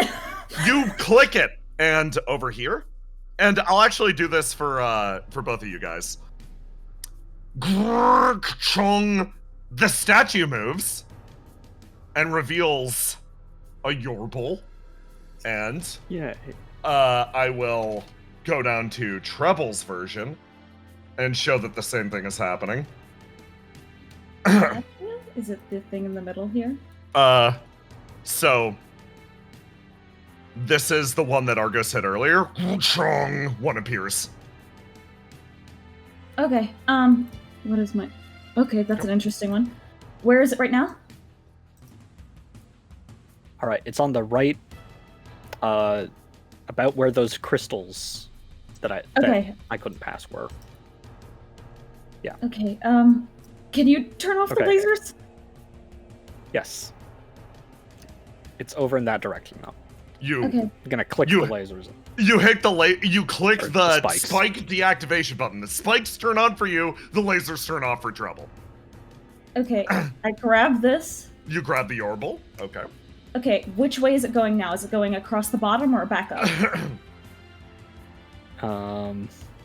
Looks like It's not moving right now. I'm gonna put sacrifices is in your inventory. I'm putting it off to the left, just so you know. Okay. I guess you guys are doing. Oh, this is going so good. Here's the fun thing. It makes its way over here and then. And it's gone. Oh crap. And Trouble. I hide. You see it reappear here. There. Okay, I see it. You need to go. Which way is it heading? Okay, you need to go. Reactivate the lasers. Right, click. Go across. You run your way across. Trouble sprints to the other freaking chest. You run over there. In this? Let me double check. Oh, you throw the chest open. Another hammer. Okay. And does this say disable? Yep. That will open up another one of the statues on Argos's side. I click it. Is this good or bad? Me doing this. Go down. Go down. It is good. It is opening Yorbles. Argos, another Yorble appears in front of you. Hooray! It's Hey, did you collect it? Yes. Okay, did you collect the other one? Is the other question I've got. Or is it still chilling over there? It's still chilling over there. Still chilling? I'll be real. Okay. Okay, fair. You need to go down or you're gonna get cut off. Okay. Remember, there are the devices to pass shit back and forth. Yeah, do you need a hammer? I have 2 of them. You feel that the hammer would smash up those Yeah. crystals real good. Yeah, I could use a hammer. Okay, can you get to the hammer? Depends where the thing is. I can traverse the laser spikes and go around to that bottom Go. thingy. So it is between you and the laser spikes. Like, you need to keep going down or you're gonna Okay. get stuck. Okay, well, down is a dead end, but I bet I can hide in this chest. Okay. In fact, let's see what's in this chest. Another key! Yay! You find another key, and there's another winch next to you. So it's like right there. It's like on you. Hide now? Oh, hiding. You hide yourself away, and it cranes its head down, and it looks over at you, seems to think for a second, reconsider, and then, again,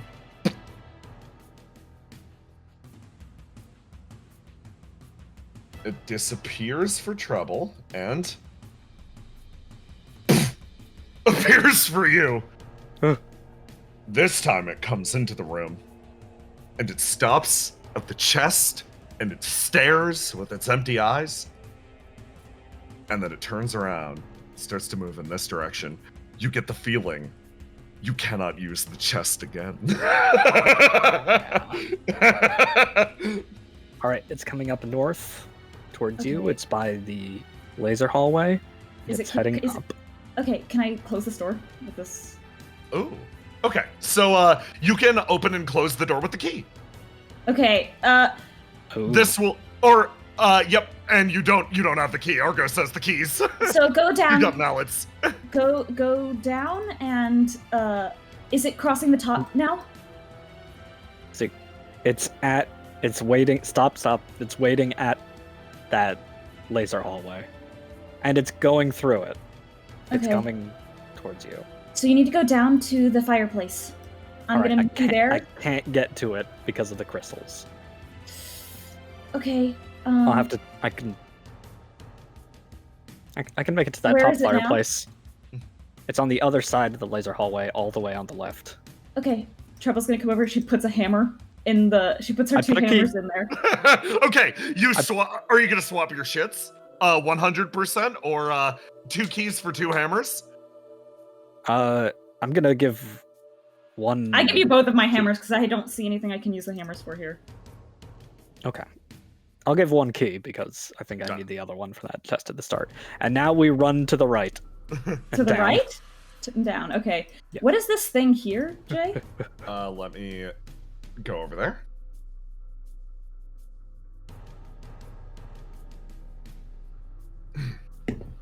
Right there? This? Yeah. Mhm. Deactivate/deactivate laser hallway. Oh, where is it right now? It is. Well, Argos has to actually communicate that. Upper left-hand corner. Okay. And it's coming across the top now towards us. Do you want to cross the middle? I don't need to. Okay, it's just... Let me know if... Or you can switch it. I'm gonna Okay. break these crystals. You run forward and you smash him up real good. Okay, there we go. Listen, I am a very professional GM. Okay. Oh, So, I'm up here. I might as well grab this Feel Blorble. Okay, you grab the Theo Blorble.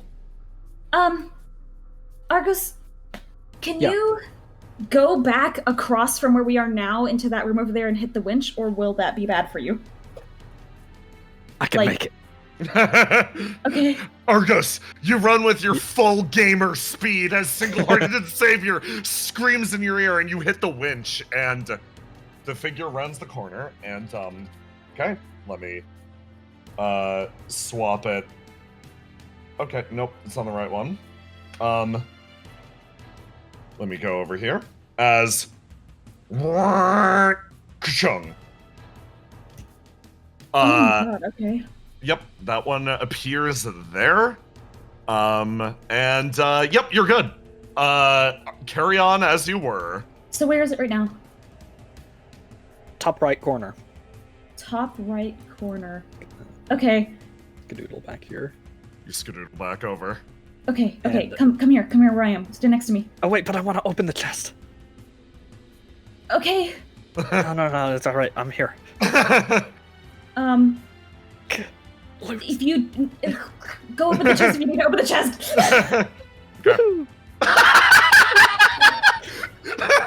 Single-handed savior also like, yay.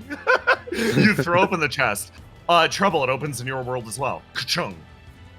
Okay. And Treble's gonna run and grab it because she thinks she can make it to that one. ka-chung. This one appears. And you collect this Yorble too? Yeah. Okay, there we go. Let me grab this. Lower left-hand corner is where I'm collecting your Yorbles. There we go. You're only missing one right now, Argus. Yeah. Where is All it? right. And What then, did you need? Lower left-hand corner. Yorble collection in progress. Okay. You both are missing, or Trouble, you technically can make this work with yours. Yeah, I just need to get it into a position that I want it to. Yeah. La Creatura to be in a position. We Okay. want it to be on my side. If I can get it on my side, I can On your trap it side of what? of the equation. Because right now it can move freely between your areas, but I can trap it. Oh, okay. Kind of like the if we can get it on my side and I can activate the lasers and close both the doors, I can trap it on one side of the facility. How exactly do we get it to? Oh, here it I comes. don't- You, single-handed savior, actually speaks up. Seems to be drawn to the person that can't see it.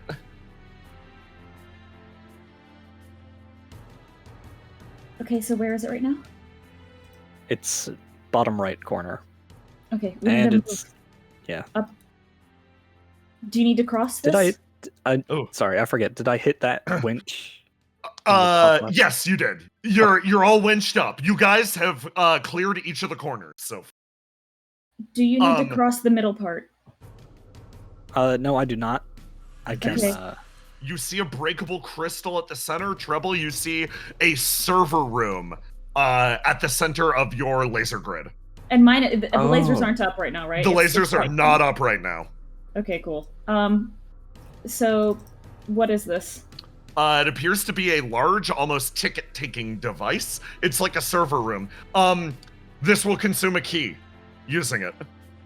I Oh, no. don't have one, do I? Nope. I have one, but I need it for the doors. Mm-hmm. So, Okay. there is either one more key or I can't trap it. Argos, on your end, you see a large crystal. Yeah, I can get into wherever that is. Continue going that direction out from the laser grid.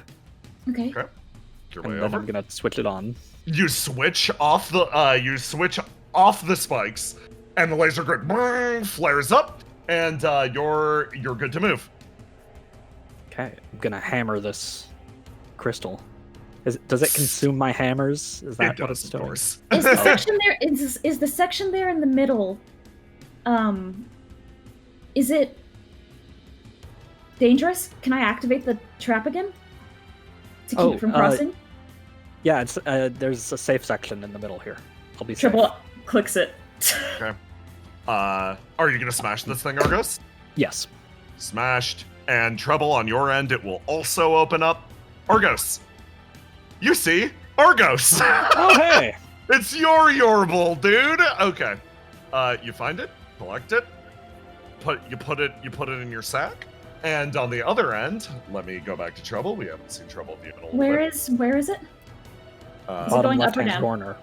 Bottom left? Okay, so it's going back down, right? No, it's No, gonna make it's- its way over in a second. I'm just doing upkeep. Yeah, it hasn't moved. There you go, Treble. You see that one in the middle? And Argos, on your end, something horrifying is gonna happen as you've reactivated the spikes to create an area of safety for Argos, right? Yeah, that was my plan. Okay. It rounds the corner for you, Argos.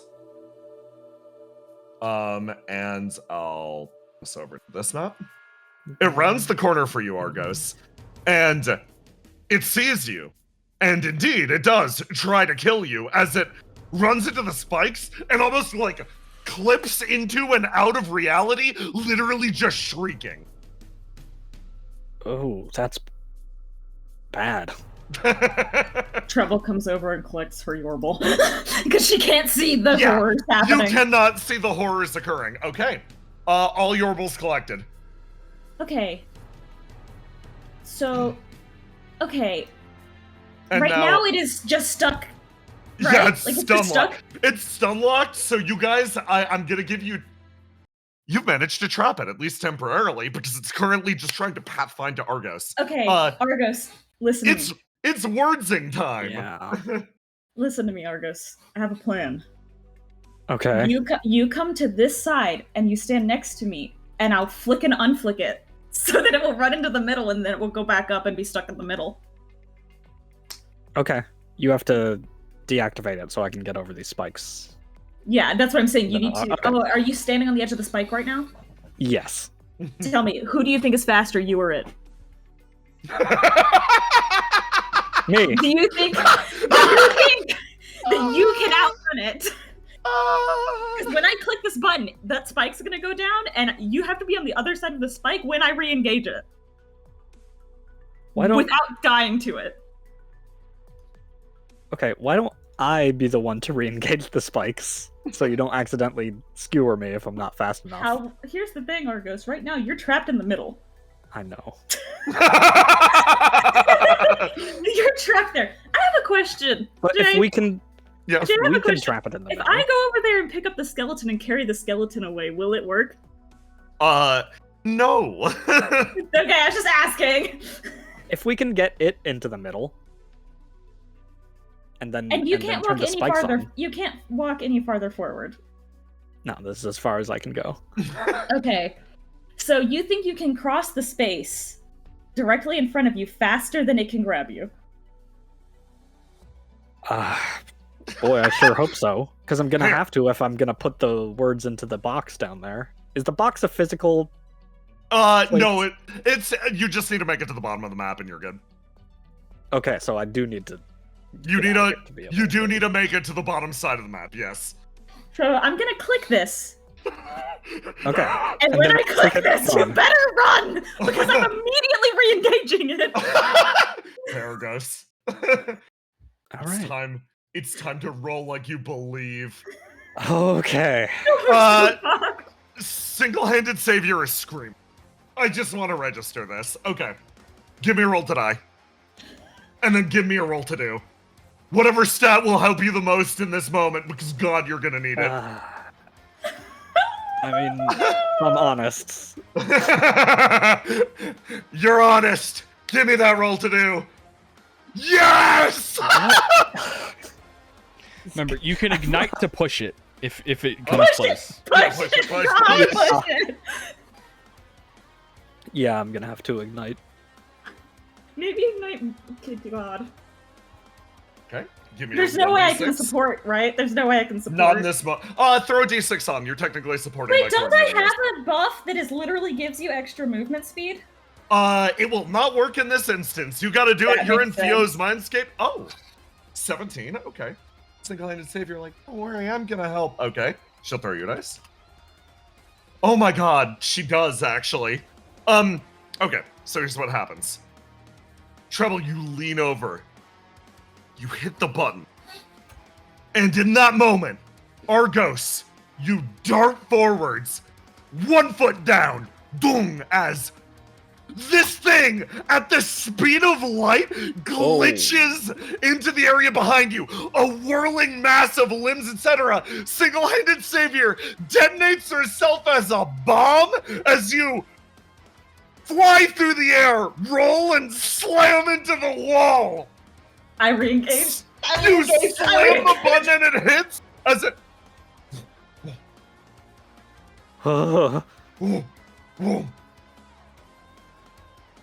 Oh.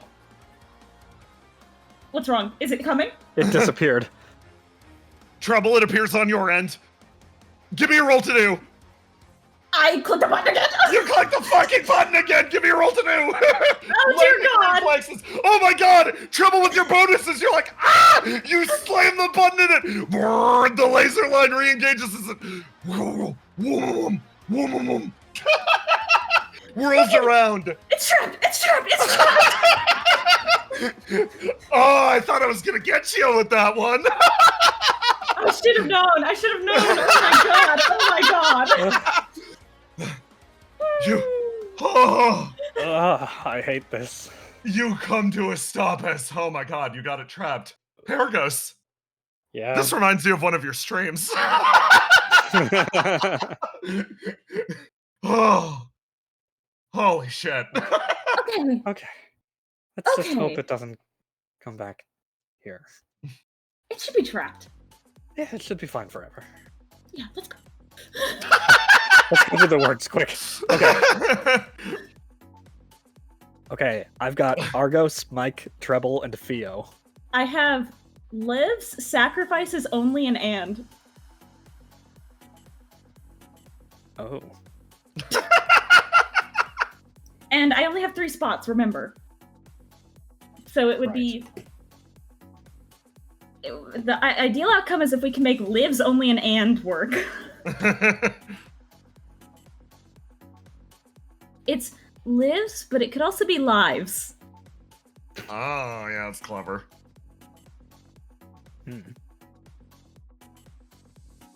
So it's Argos, Theo, Mike, and who? Treble. Argos, Theo, Mike, Treble. So... I gotta use all mine. Oh, I realized something.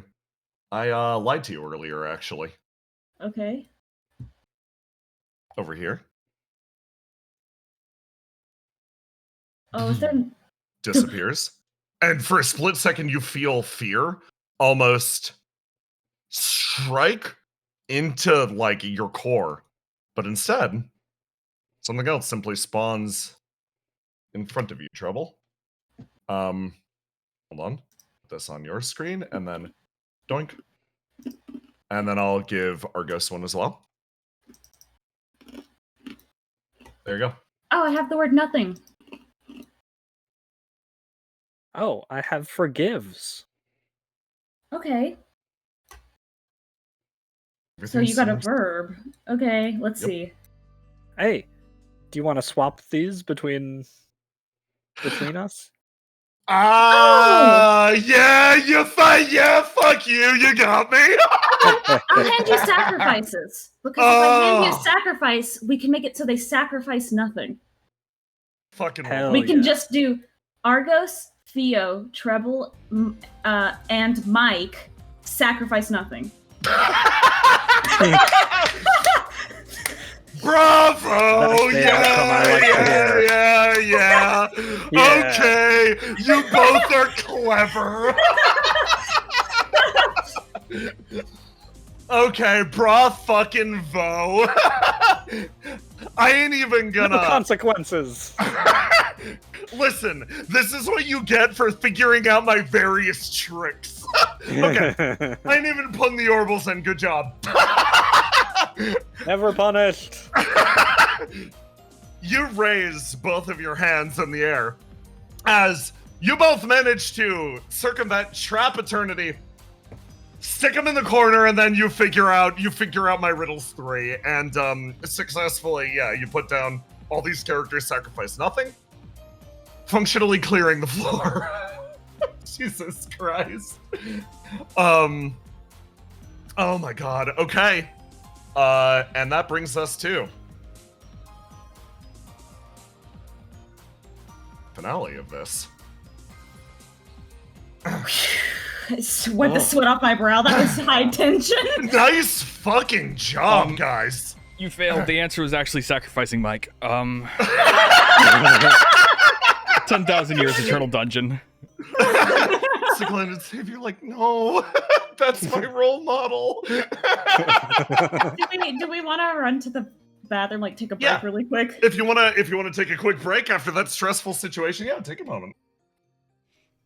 Good job, creepy. That was really good. Your little creepy, your spooky spaghetti went really well.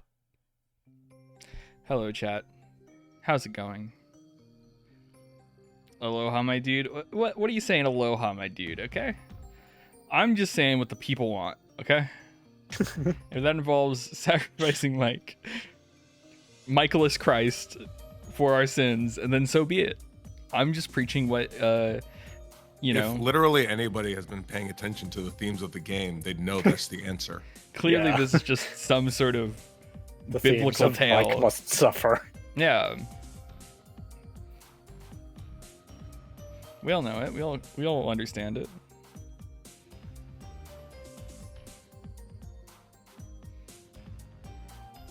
Aloha, if we sacrifice Mike, we don't get the beach episode. You act like that's bad.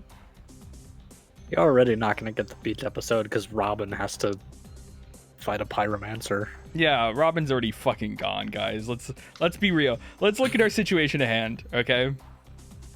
Someone's gonna die, and that's gonna suck. Okay, and we just have to accept the beach episode was in our hearts all along at episode 3. Okay, we already had one. We don't need another. I never get the beach episode, so I'm used to it. You got the beach episode in episode 3. You were there on the beach. Oh yeah, you went down the water slide. I forgot about the beach. Yeah. Yeah. Come on, man. Just call me Brain Teasman. What the fuck did you just say to me? With all the puzzles I be throwing out. Are you some Death Stranding character? Jay thinks he's Rumpelstiltskin. Listen. Call me fucking Rumpelstiltskin with these Rumpelstiltskin. That's my rap name. That's some football commentary type shit joke. Okay. Yeah. I could not finish. Oh my god. Dude, good job on that last map. You two, that was sick. Was that the last one? Oh no, there's another one. Sort of. The last bit is very straightforward. Finally. We're moving into the finale of the session. Stuff's gonna happen and it won't stop happening. So the hits stop coming and they don't stop coming. Let's go.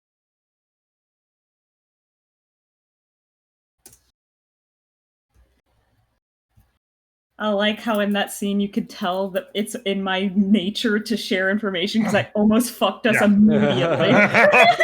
You guys did a great job of coordinating on that. We lived. Yay. We did it. Good job, Squad. I don't like this music. You find your way, finally, into the depths of Theo's mind.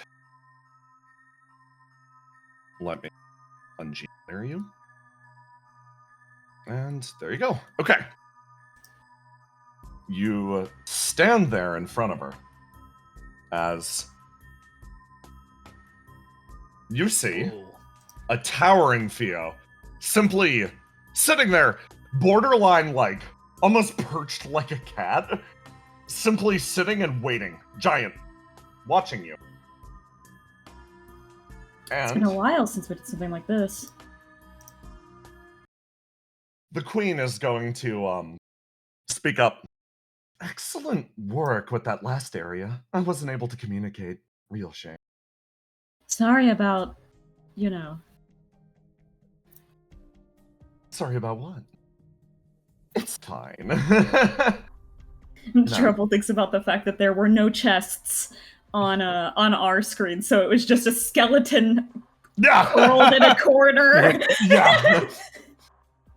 And the queen's like, all right, here comes the question. This is the area that I was asked to burn. This is where eternity has severed Theo from her listening ability. This Put it, to put it bluntly, Theo's mind has been damaged in a way that makes her unwilling or incapable of listening. I was wondering why Argos wasn't here. So, I have a very simple question. Our goal is to restore her ability to listen. Eternity pointed me to a segment of her mind and said burn. What we have been collecting up to this point are the bloodied remnants of what I cut away. I have a question. What do you believe is missing? And all around you, flare to life. More of the orbs, each labeled with a different word. Theo stands in front of you. You do. What do you see? She looks I over at the see- queen. Oh, This is also you, Argos. yes. It's both of you. She's asking both of you. I see Blorbos labeled world, joy, death, despair, bad endings, and life. I see. What is the yellow one labeled? Death? Is that yellow or green? Let me scroll over to you. That is yellow. Okay, yes, death. Okay. Mine are darkness, love, tragedy, guilt, future, and hope. Okay. Hope and death are the same. And that's is that this one over here? Yes, it is. Okay. I'll tell you what mine are. We Okay. have tragedy, All right, that's life. guilt. Bad endings. Oh, sorry. Future, Despair. hope, Death. love. There's one missing there. Really? Yes. You don't see this one? Nope. Fascinating. And then I have one here that is darkness. Okay, they're just in a different position then. Okay, where's I've- yours? Joy and world. World. Okay. So do we both need to pick one, or is there... I guess we have to ask, are the options all of these, or none of these, or one from each side, or only one of all of them? I think you can use any combination of them. I see. Find Well- what's missing. What? It's a simple So- puzzle. What allows a person to listen? Trouble thinks.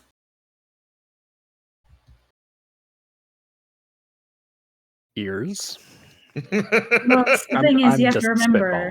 spitballing. You have to remember that even though we call the ability listen, it's because I was the one Right. who tokened the term, and mine is based on hearing. Theo's is based on sight. So She literally cannot see anymore. Or she can, but she can't see the same way she used to. right. So if we're asking what would allow people to listen, something like it could be curiosity or empathy. Listening is...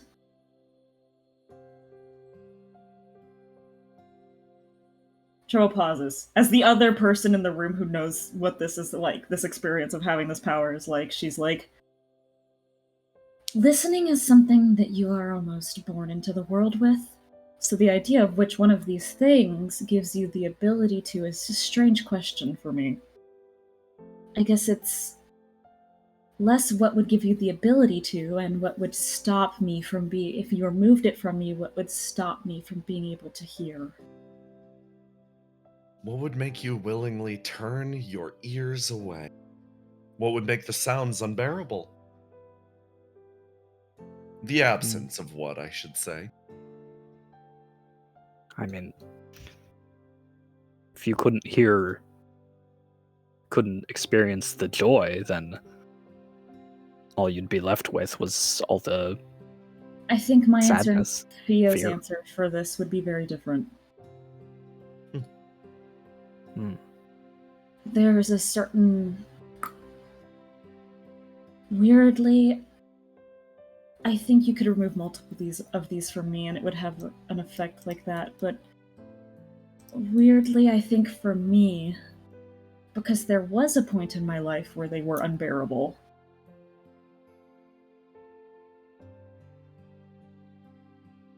For me, I think it would either be hope or love, but remind me again of what's all on your side? Joy, world, life, bad endings, despair, and death.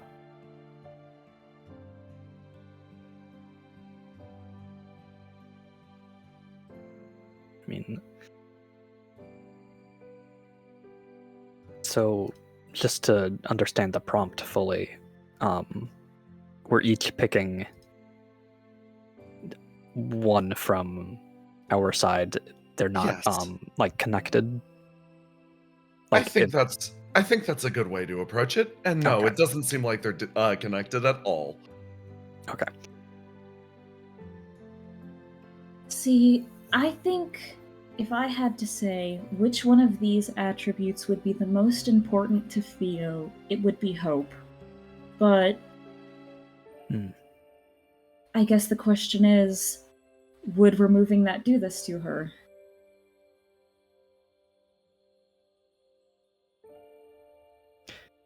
I could see how that would take away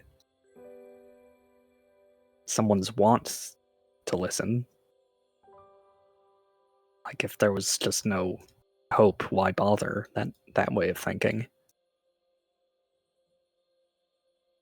But, and similar for joy. But then So the life thing and is, world are I'm going to be honest. And this is just how it is for me, and I can't speak for her the same way. For me, I think my answer to this is love. if you took love, if I was no longer able to love everything I was hearing, it would become unbearable. For me, Right. even if you took all of the joy out of what I was hearing and out of what I felt about what I was hearing, I would still be able to listen to it.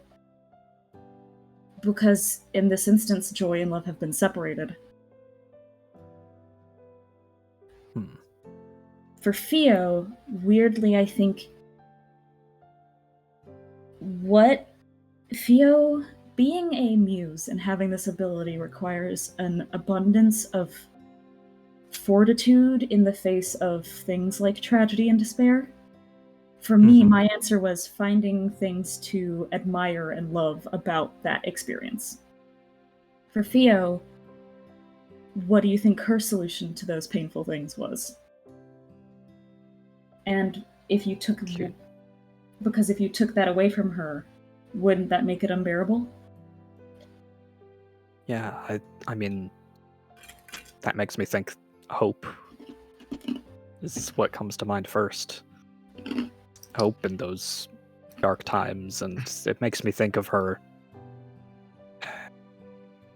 just alone with the computer, looking out, watching my stream, and jumping in to help me out when I needed it. And do you think that Theo has had her hope taken from her? yeah, that's the thing, is that she still seems hopeful. So is this a situation where she was attacked in her strength? Because that's what I think her strength would be. Yeah. Or do you think this is a place where she was attacked in her weakness? Oh man, this is hard. One final puzzle. Character analyze Theo. Yeah, so I mean, it still feels like she can experience joy and hope. Because, I mean,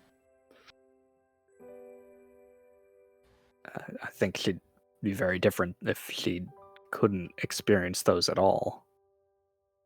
Or, alternatively, I guess the thing would be, if you burned away all of the hope she had, do you think she would be able to rebuild it on something new? Fast enough? Jeez. I don't know. I have a question, Jay, and I don't Yeah. mean this in a way of cheating or Yeah. anything. Since we're literally inside Theo's brain, can I listen? It seems like Argos's analysis feels correct. Yes, it does not feel like she is missing hope at this point. Yeah. She also would be don't a know. very different person if she was. Okay, then. I guess let's turn to the pieces we've been gathering then. If we can strike hope off the thing, we think she still has that. Yeah. She likely wasn't attacked in her direct strength. So let's look at the evidence we gathered. What was the first prompt? First prompt with the Blorwos. Mm-hmm. What was it? It was the knights, or it was the protagonist, lover, and villain. And what did they do? They got the protagonist married the lover and redeemed the villain. Would you consider those all to be actions of love? Yeah, I think so. Would you consider those to be actions of tragedy or darkness? Yeah, that's pretty positive. What about guilt?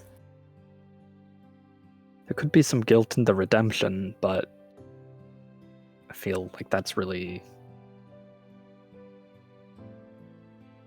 I mean, redeeming is all about doing away with that. Okay. What about future?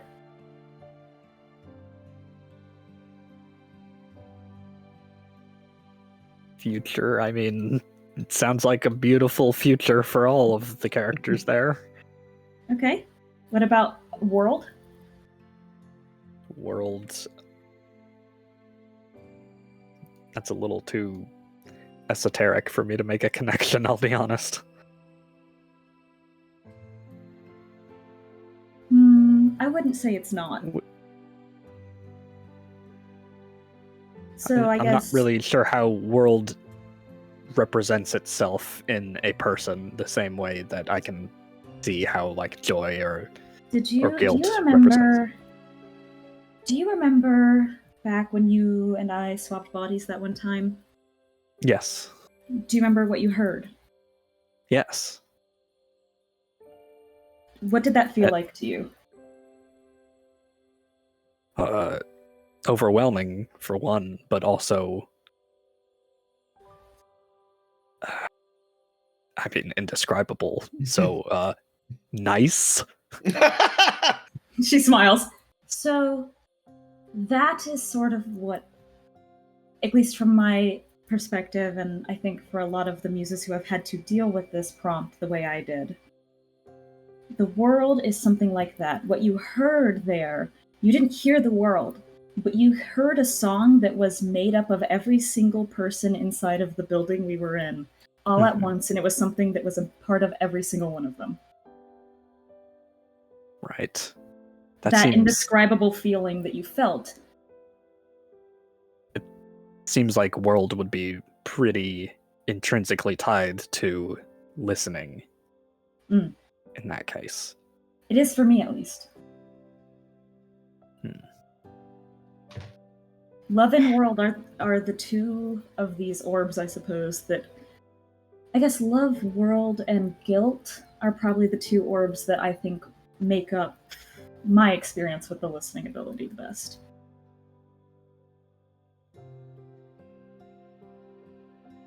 There's also life, which... Do you think them getting married and redeemed embodies life? In a way. It's such a broad definition that it's will determine the course of their lives. Okay, then what's your next bauble? Bad endings. Do you think that embodied bad endings? No. Okay, then let's move on to the next one. Yeah. Treble, No. Argos, Theo, and Mike have to sacrifice nothing. Yeah, that's pretty good. Okay, which one of these baubles do you think represents that?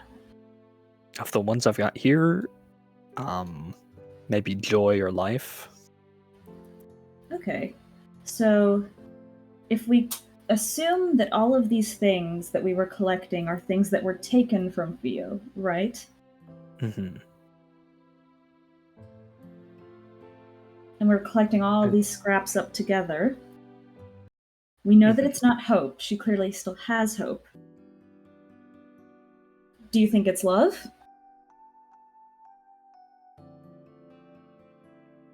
I think she can still feel love and joy and happiness and that sort of thing, right? Like, yeah, when we're spending time together, it feels like, I don't know, she's capable. Argos, this feels correct. Give me a roll to do. There's a good roll. Finally. Finally. You remember seeing Theo's face. One instant when it took up an expression you hadn't seen before. You remember when you were traveling down the burn-inducing hallway, you saw the pain strike through her face. There was so much there. So much deeply rooted within that expression. It almost rises to the surface. It's the natural thing. Feels wrong, but question what Fio's missing, what Fio's been missing. Your assumptions up to this point, across the board, feel unfortunately correct. A little bit, it's almost a feeling of guilt that tinges away at the back of your head. There's something darker that's missing.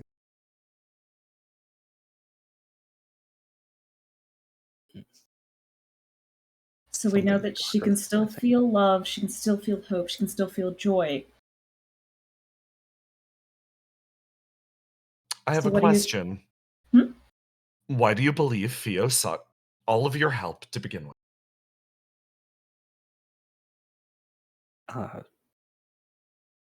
Because we had the ability to. Trouble just smiles very softly. She goes, I think I should ask. When you ask this, are you asking us together or separately? Either of you. Why did she reach out to begin with? You seem to have ascertained the positive, but what emotion exists on the other side of things? You notice the Fio next to you stare out Argos instead of over this brilliant landscape that she wants to present, the side of you that she desperately wants you to see. She focuses instead on the twisted metal landscape that you know is the truth of Fio's reality. Was she afraid? You see the queen slowly smile. She kind of lightly nods. Who wouldn't be? Trouble nods. Yeah. I still remember our first conversations. It's a painful thing, but Fio's missing a part of herself that eternity took from her. It's a part of herself that allowed her to empathize deeply with your plight. Empathy doesn't come from nowhere. We pretend that empathy is purely from a source of goodness, but empathy requires understanding the pain of the people around us. It is pain regardless. So I'm going to ask another question. Very simple. Based on the things that you see around you, each of you, what is Fio missing?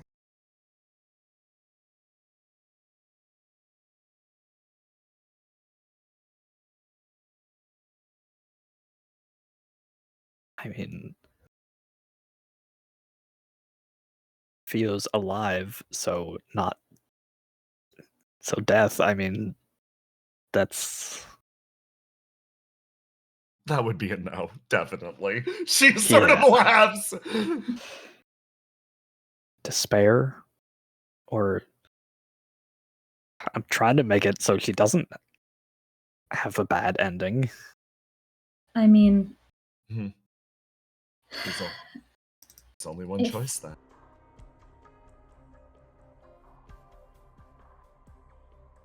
She lost her despair? Queen quietly nods. I mean, what she said makes it feel kind of obvious, right? Yeah. Fio wants to help because she's scared. It just. Yeah, it just. Sucks to give despair to someone. But I guess it is kind of important. What did I tell you literally just moments ago? For me, guilt itself is something that's important to my ability to listen. Yeah. Huh. If you guess- took it away, I would become too afraid of what I would do to do it. The queen's quiet for a second, and then she actually lets out a tiny little laugh, and she's like, "You're a really nice guy, aren't you, Argos?" I look up at the big Fio, and I'm just like, oh, the thought of giving despair to that pure creature. It never feels good, right? Okay.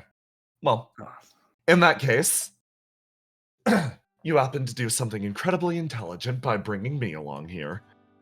You probably didn't have to at this stage, so why don't I help you out a bit? Ease the burden at least slightly. I want you to walk towards where you said despair was. Go on, go on. Okay, I want you to pick that one up. Mm-hmm. And then walk a few paces to the left. Keep going. Keep going, keep going. Now reach out your right arm. Okay. Oh, I see. The queen winks at you. Over here. The skeleton picks up something. There you go. I picked up something nice on my end, so you don't need to worry about it too much. Trust me, you're not going to be giving her just despair. Okay. Death floats around you. Also, drop whatever's clinging to you on that end. Yeah, I'm not feeling so Death good around this thing. Death, like, come on, though. Kill her. Trouble. I assume you can sort things on your end. I mean, there's so many wonderful things I could give her. You know, I'm a little jealous. Argos got to marry her, and I didn't. But you got redeemed, you villain. Right, which means I should be super on the table, right? Trouble, you walk over. You walk over. It's so obvious. You walk over and you lightly lift the one in that corner, and the queen just starts laughing. Listen, just yeah. This is all weird mind meldy metaphor stuff. You I'm sure you can be her wife. Brain If you really want to. Trouble smiling evilly. Please. Sorry. I'm not supposed to be. Theo. I'm not supposed to be a villain, right. I smile sweetly. Yeah, you were redeemed. All right. Well, let's walk them over.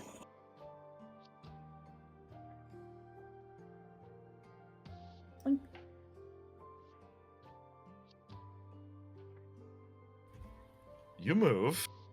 Here you go. Your blorbles over. You hand them to Fia. And with this combination, you manage to not only recreate the duality of what's happening in this place, you manage to reknit the memory that allowed Fio to listen. And feel it. Spread through your... Yeah, I remember. God. I'm going to move you all to the Players tab. Done. Okay.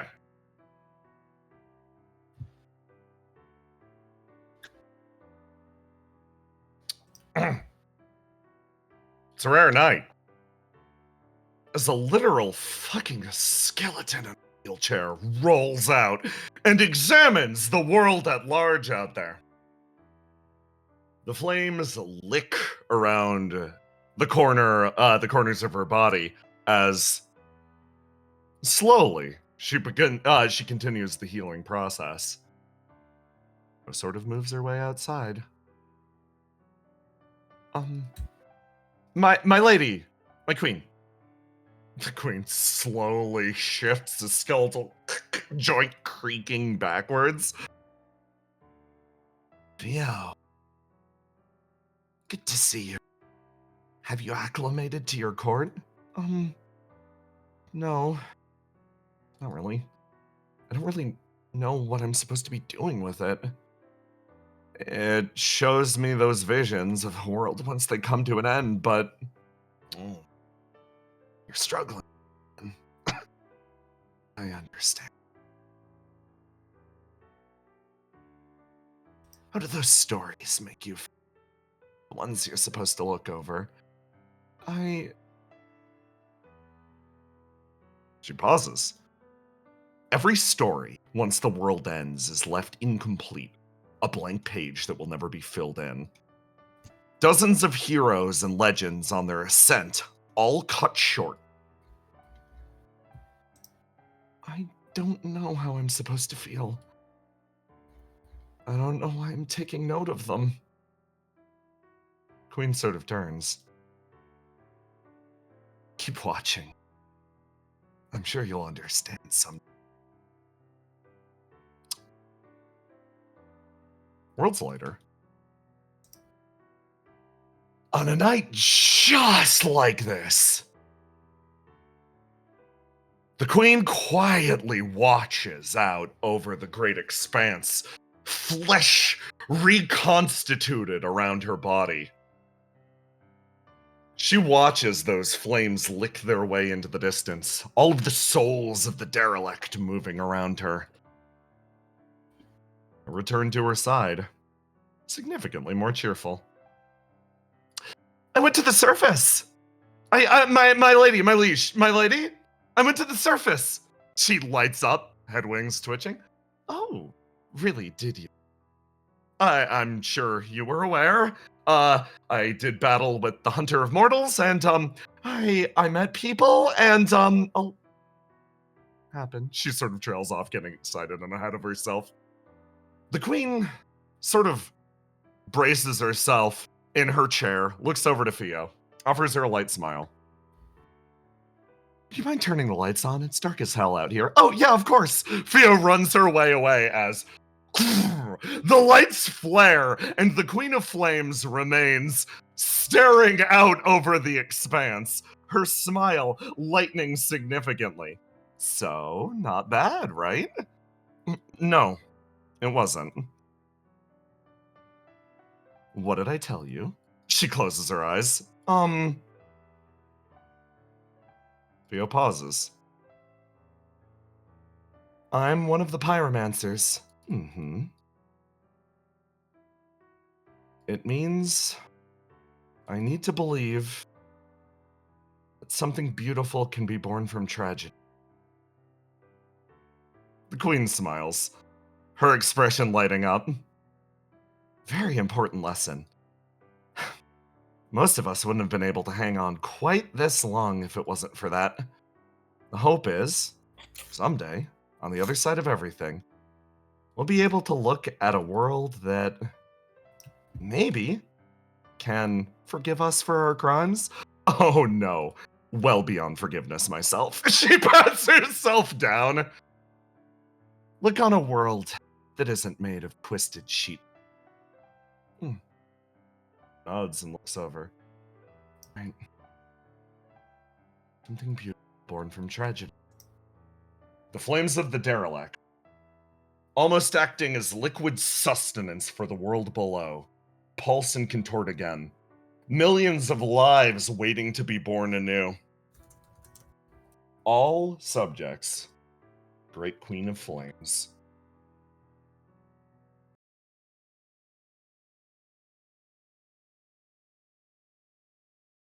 The world fades around you. Everything falls back where it needs to be. Roman Mask. Yo. Hello. The infiltration has reached its conclusion.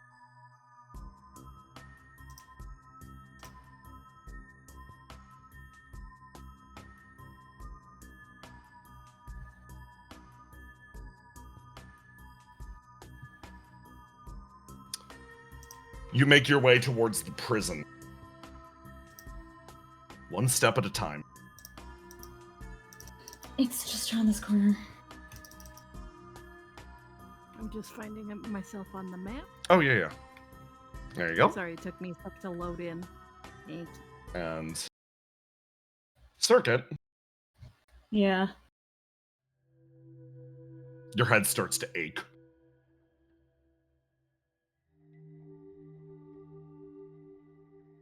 It almost sparks up at the back of your eyes, spreading outwards. It feels like individual lines, veins in the back of your skull are finally connecting up, and they all throb for a moment. You see Circuit, like, sort of teeter and, like, grab her head.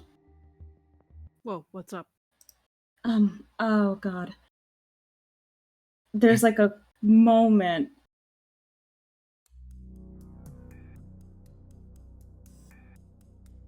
You see her collect herself. And she goes, oh no. Oh no. Talk to me. What's happening? It spreads. You feel something large headed your direction. You feel it. You feel it. You feel it. You feel it. It's like static bursting at the back of your eyes. You feel it. You feel it even though you can't see it. Something is coming. You see her, like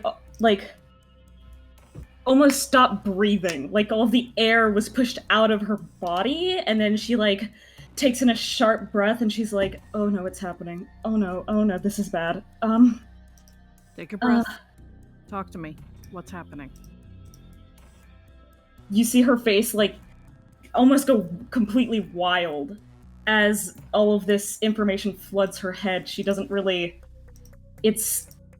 It's a lot. It's a lot. She can feel it coming, and all she can think about is what she was told literally last night.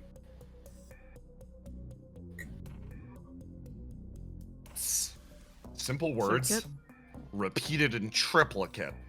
First of all, the snake doctor saying it, waving it off with one hand. Yeah, you people on the surface are so annoying to fight. It's like you get backed into a corner, and when your life's on the line, your ESP starts to flare up. Fucking annoying. Then a confirmation. Yeah, the phenomenon definitely has been observed. I'm pretty sure the beginnings of Willow's ESP started when she faced death. And then from that point, yeah, life or death situation. And then finally, a confirmation from Treble's own mouth. I've seen it plenty of times in the past. Heroes and warriors get put in a life or death situation, and only then does their ESP awaken. Circuit. It is a heavy weight that hangs around your neck. Okay, you see her, like, she's trying to think, like, her eyes are darting around as if she's almost seeing things that you can't. Okay, you need to go in there, you need to get them out, okay? She puts her hands on your shoulder, and and it's tight, her hands are, her fingers are, like, digging into your shoulders. It's she's in the eye, strange. so that's gonna hurt. Okay, you go in there, you get them out. Where are you going? He's coming this way. I'm sending my bodies to, as this, like, almost map that she can't quite make out extends up in front of her, all around her. She can suddenly perceive everything in a way she couldn't before. The map Her glitches, it ESP becomes words, noise, smells. It just cycles between all of your senses, one after the other. Her ESP forming, but not ready to fully be understood. She can't quite make out what's happening, and she goes, we are in so much danger right now. You need to get them out of here while I try and keep it away from us. Keep what away? She's squinting at something in the distance over her shoulder that she can't quite make out. I can't quite tell what it is. It can only be one thing. I think that it can really only be him. His eyes widen at that. No, you can't hold him. You can't hold him off. Nobody can. You go off, you die. We need to get them out. Okay, I can keep this body here. This is my main body. She's, like, tapping her hand on her chest. And I can send the other ones out? Would that be okay? Good. Yes. Don't try and fight him. She's, like, nodding, like, okay, yeah. I just need to make him not come over here. I'm going to lead you this way, lead you to the door, okay? I can walk, I can walk, she says, like, putting a hand up. You can Okay. walk. Yeah. No, actually, walking's hard. There is only one option, run. Yep. You see her bodies just fucking dart down the hall. Before you could even say anything, they're just already gone. They sprint off into the distance.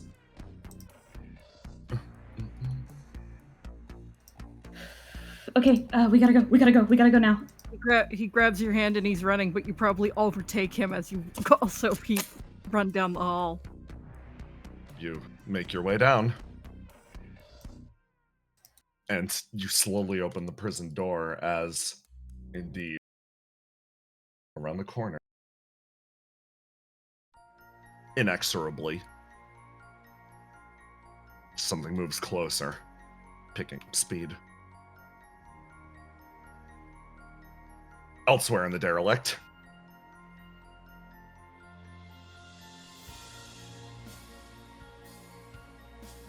actually, hold on. We're gonna pick up with Argos first. Up above. Argos, you have woken up from your operation. I don't think it's normal that the doctors go under for the operation. This isn't a very normal hospital, is it? Theo's remained behind. Trouble's already moved on. You're about to get cycled down to the world below as well, but Theo's just standing there and she's just watching you carefully. She's like, thank you. Thank you. Both of you. All three of you? She's thanking your reflections as well. How are you feeling? Like you might have seen a side of me that I wasn't particularly eager to share, actually. Sorry if the surgery was a little bit invasive. No, it's okay. She sort of pauses. It's not necessarily a bad thing. She, embarrassed, like sort of rubs her fingers together for a second. She's like, to be honest, a lot of my more sunny disposition is based on the idea of I would be I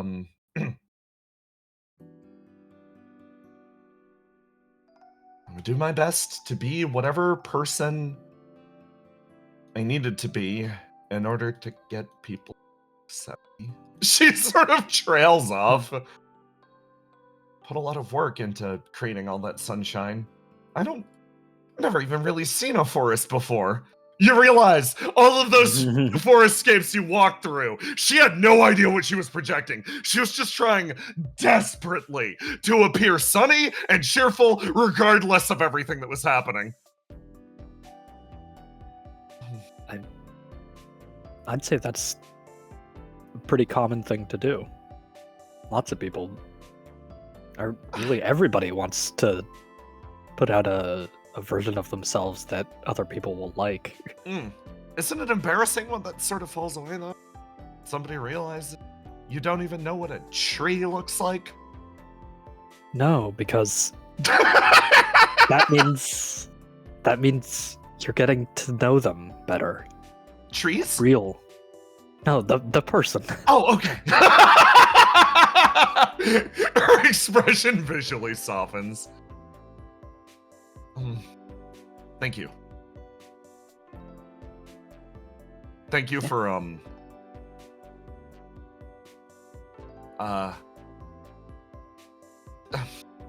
she's really struggling with the word for it.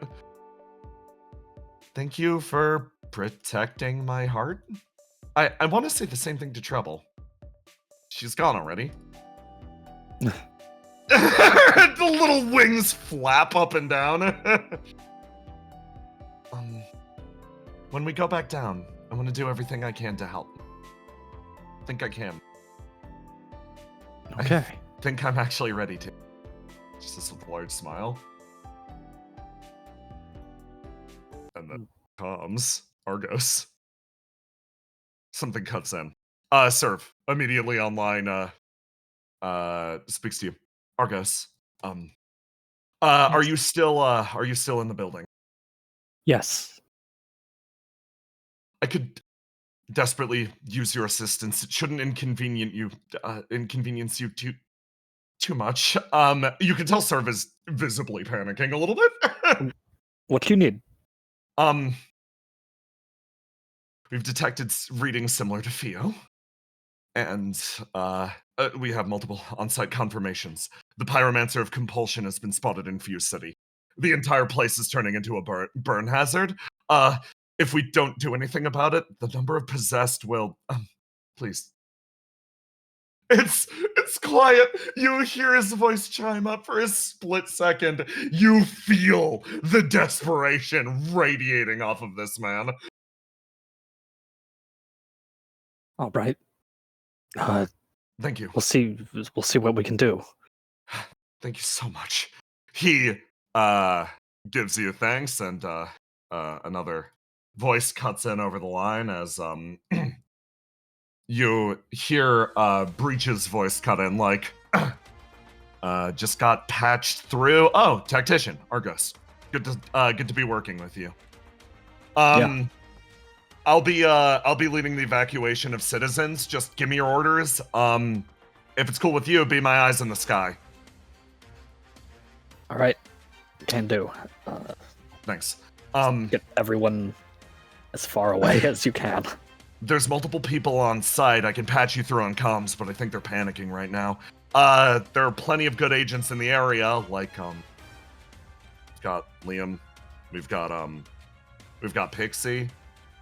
She pauses, thinking for a second. Robin's there. I'll hook you up with everyone. I think Danger just made it to the site as well. If I had to guess, that's why the boss is panicking. Regardless, I've sort of managed to lock down every evac route from the area. Just gotta get in and make sure everything's fine. So, counting on your support, boss. All right. Great work. She smiles and clicks off the line. Feel like, no, would I be more useful up here or down there? I could use you with me. She stands up. Good, because I don't want to leave you alone right now. She says with a big smile on her face, and she walks forward. It's all of these very serious Theo expressions also have been coming from Riddle Arendite's body, I should share. All right. As always. And she's like, well then, Opia deploys. Yeah, this one. Hope. The two of you dried out. Make your way elsewhere. Meanwhile,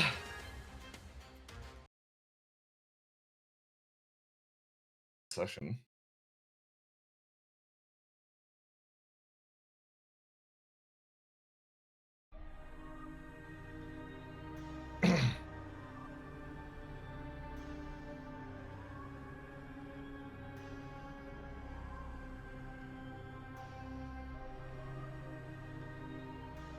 Circuit. Yes.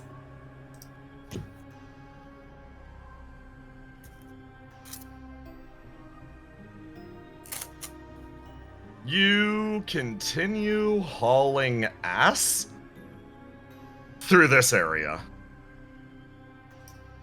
You run and you run and you run, and your ESP turns on and changes and shifts, sparking with more static. It changes again on you, this time into language. You don't know where he is. You just know that he's close. Oh no, she's like kind of like not fully like hitting, but like tapping the side of her head, like she's trying to get it to come into focus when it just won't. Yeah. You know? She's just like, oh, come on, not now, not now. And you're trying to get it to focus, but all that it's giving you is that you're in danger. Even though you sent out multiple bodies, you are in danger. She's just like trying to figure out what to even do to make this work. Like what her ESP is glitching out. She can't see where to go. She's getting all of these senses that like she is in imminent danger, even though her body is safely away from here, and she's just like all these thoughts racing through her. She doesn't know what to do. You make your way further in, and this time you get visual confirmation. No ESP required. A man glides towards you as silently as the specter of death. Oh god. There's like a moment of genuine fear. She sees him like round the corner and she's like, just starts booking it faster. You run as fast as you can and as far as your legs will carry you. As elsewhere in the world.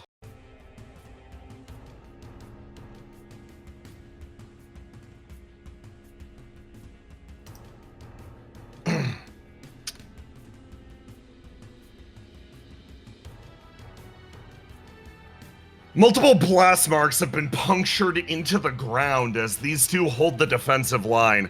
Ace! Oh, yep. You round the corner!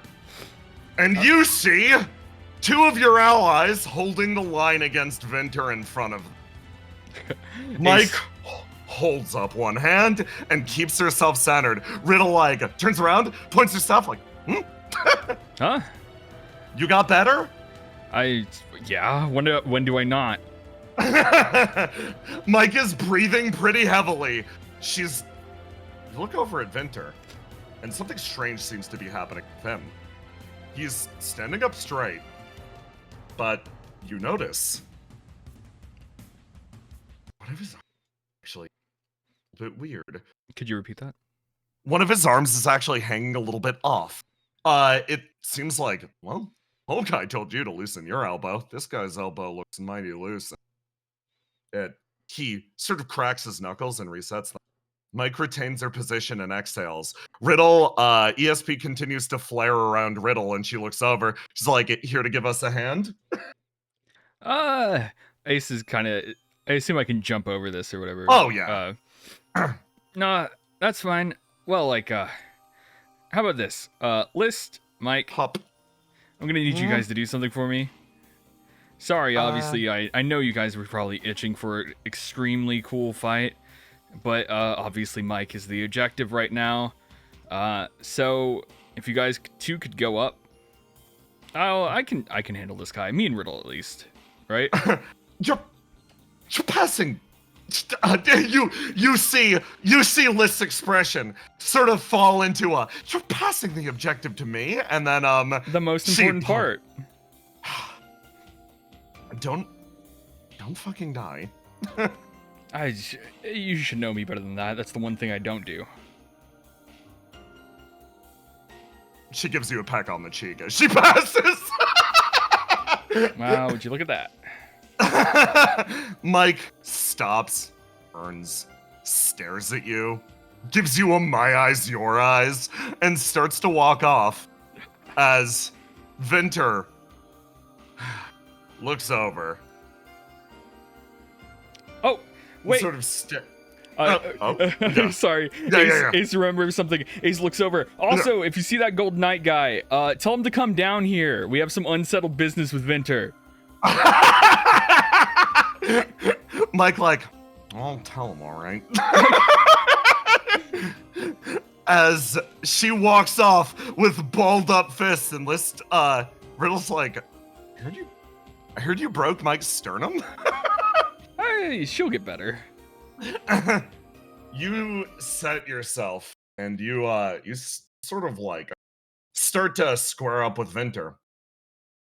And that's when you genuinely notice his damaged arm, you could tell was actually caused rather recently.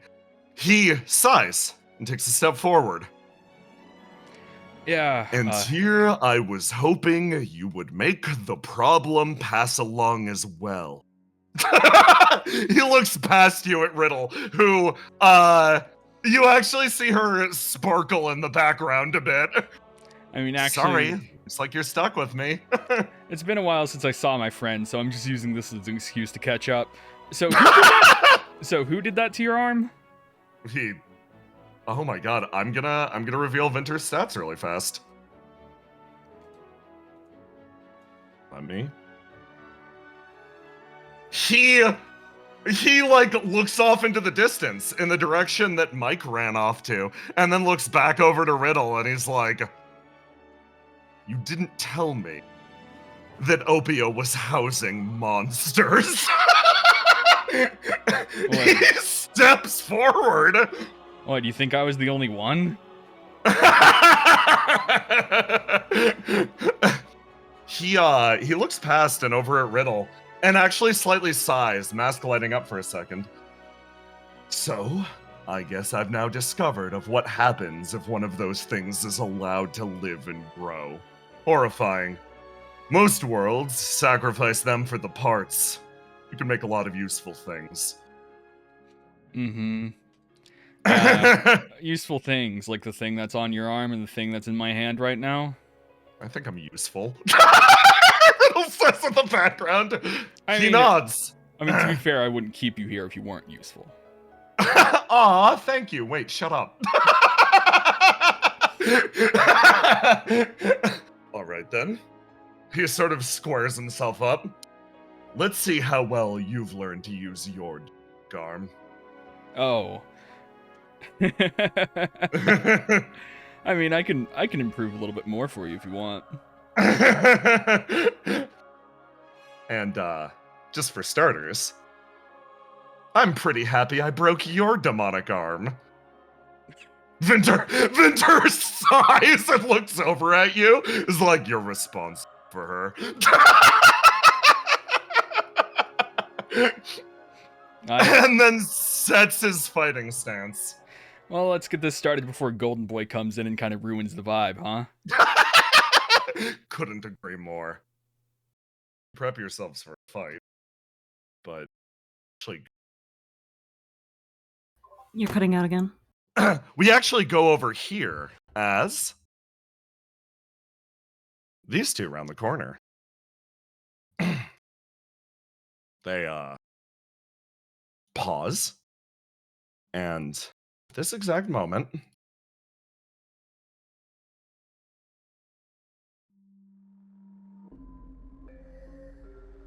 an alarm goes out. Everyone, the battlefield over, is shared the same alert.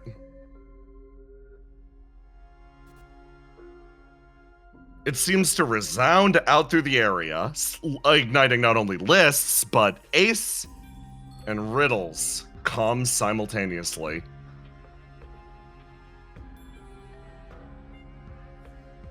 An alarm reserved for the exact moment one's body disintegrates to the point that their flame is exposed to the world. Time seems to actually freeze for Mike for a split second. A degree of shock. This shouldn't be possible for her. Multiple bodies, multiple locations. That's one, at the very least, that she shouldn't have to worry about on this upper.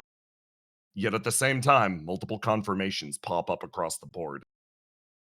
Mike's body actually freezes for a moment, and then she sets herself. As she starts to move, Mike starts to sprint as this like, wait. She drives herself deeper into the derelict. She runs.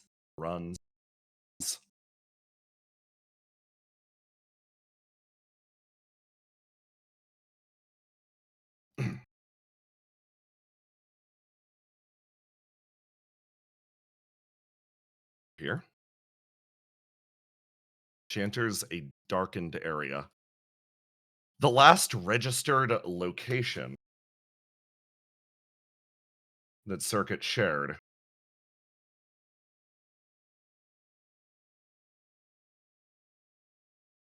She sprints into the area, sees a figure in front of her, pauses, raises a fist for a split second as the figure turns around, puts his hands up, and almost seems to freeze. Wait. Not here to fight. Mike pauses, looking around. Move.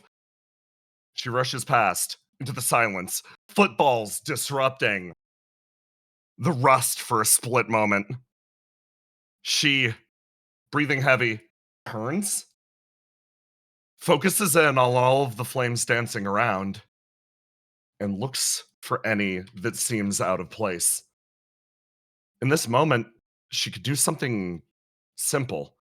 Hope, as Riddle always explained it, came from the idea that a flame can be retrieved, just like Willow.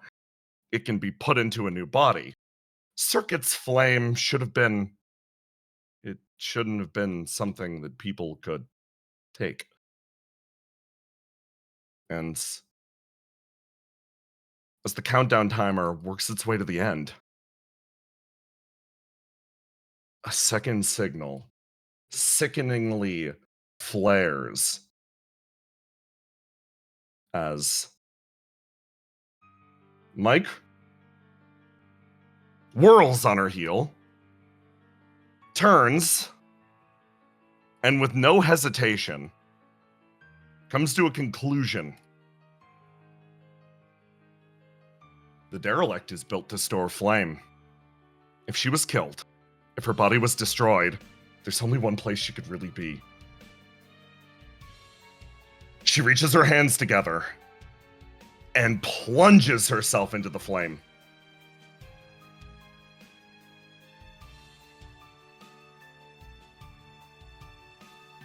She dives in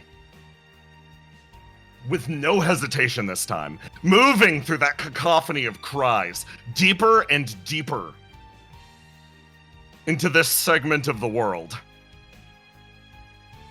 And she tries her best to dig through the torrent of flame. An endless, boundless number of souls. A second shape seems to split off from her. Some specter associated with her mind or otherwise. She doesn't pay it any heed as it starts to dig, searching as well. It tries to find its way down through the flame as the sad reality of the situation fully sets in. There's nothing to find. Not here. Not even the derelict seems to have grabbed her.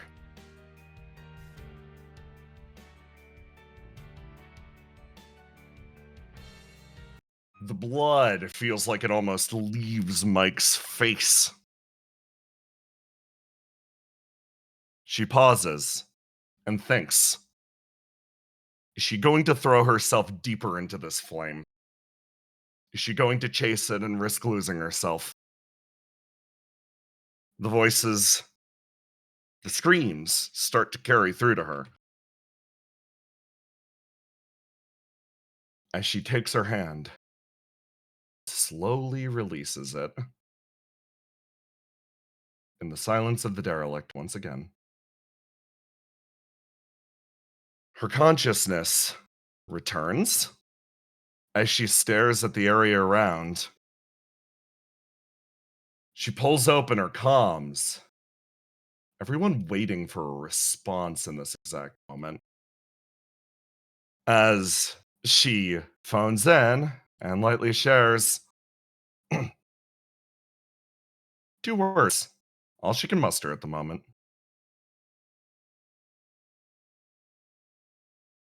She is gone.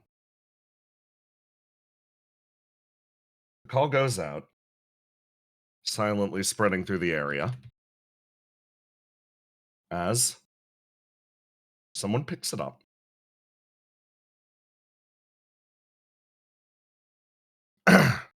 You were hoping, genuinely hoping, that this would never happen again. But a signal goes out as Verona exhales, inhales, centers herself. All right, everyone. Agent Circuit's signature has disappeared entirely. It is safe to assume at this point that she has been either killed on the battlefield or claimed by Eternity. In either case, they're an agent down. Act with prudence. Willow. You heard this call once before. It almost rises to the base of your gut as this resonance travels outwards. Willow, you heard Verona say these words exactly before. In this tone of voice, she shared this when it all started to come apart at Station 1. You look across the way at a shadow of that place hanging in front of you. You lost another one. The squad is coming undone.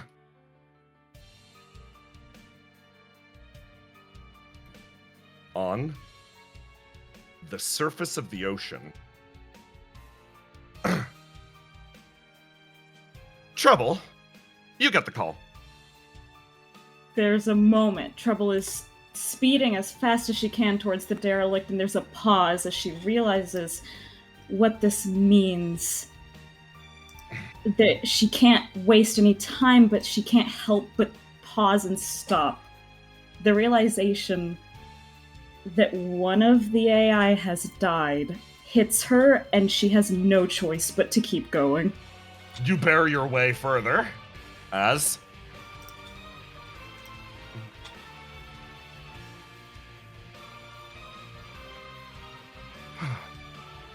one figure, more or less the man left in charge of this particular individual starts to breathe rather heavily. He picks up his swords and departs. Somewhere else. Cast remains in utter silence, not able to move even an inch. If they do, they risk the lives of everyone around them that's depending on them in this moment. They need to stick to the task and not let their focus wane by even an inch. So they don't. Inopia.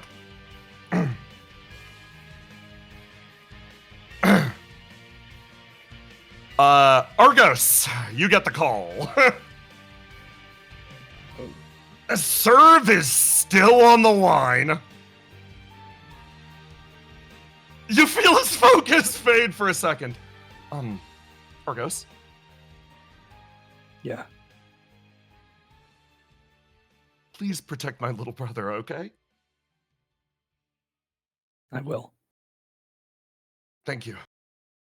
You feel the relief spread from his end of the line. A rare moment of vulnerability from the man who makes his entire personality around his haughty attitude. It clicks as Theo's expression similarly falls. And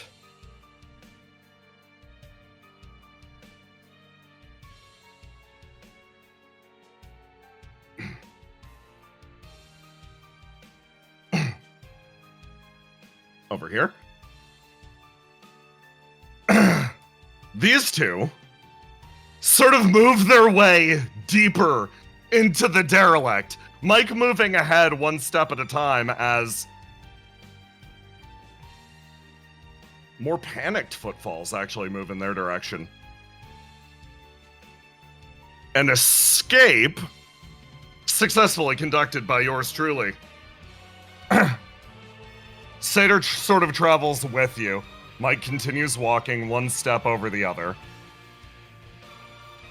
Cal, you see her walking in the direction that you know the enemy is.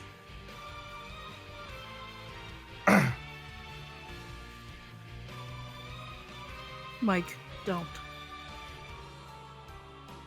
Mike walks and walks and walks and she's like, okay, you got him, good. Where are you going? Finish the job.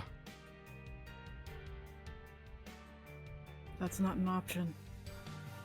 She shakes her head. Right now, it's the only real option for me. I appreciate it. I really do. But unless you're coming with me, move out of my way.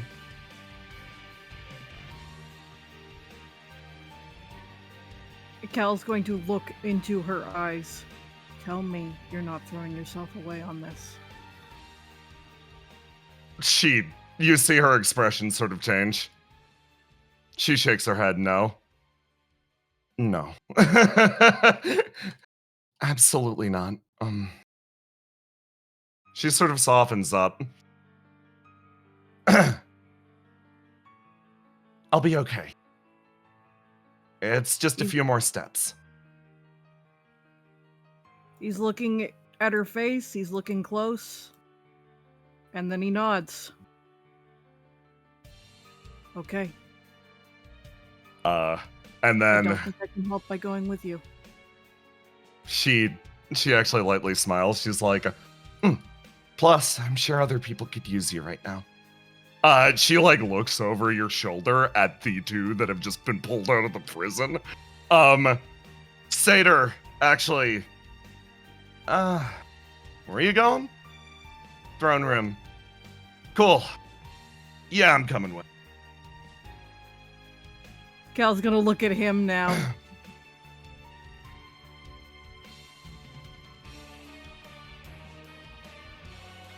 Do not throw away the life she just saved. You don't gotta worry about me. Trust me. Payback ain't worth it if you die in the process, right? Somebody's gotta cash in the checks. He just nods. He's gonna look at both of them. Come back. Colt is, a little speechless. Come on. We're getting you out of here. You take him with, as your squad heads off in this direction. Satyr moves off running, actually at the head of the pack. He summons his swords and keeps going. As Mike starts to move, these three pick up speed, and the infiltration team officially disembarks from the derelict. But this isn't the end.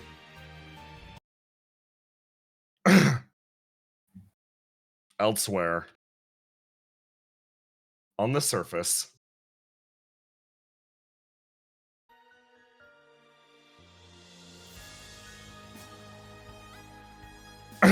on the other end of the city, a man who has decided to fully distance himself from the predicament touches down at the head of the highway, the very world deprived of its flame. He moves his way in. He scattered an insignificant flame mere moments ago and let it fade away. Perhaps it was a moment of panic, but it wasn't even a soul by his measure worth collecting. He stares at the area ahead and slowly raises a hand. I made a promise to begin my collection of new pyromancers, and I intend to make good on that. He exhales and sends an order to the derelict.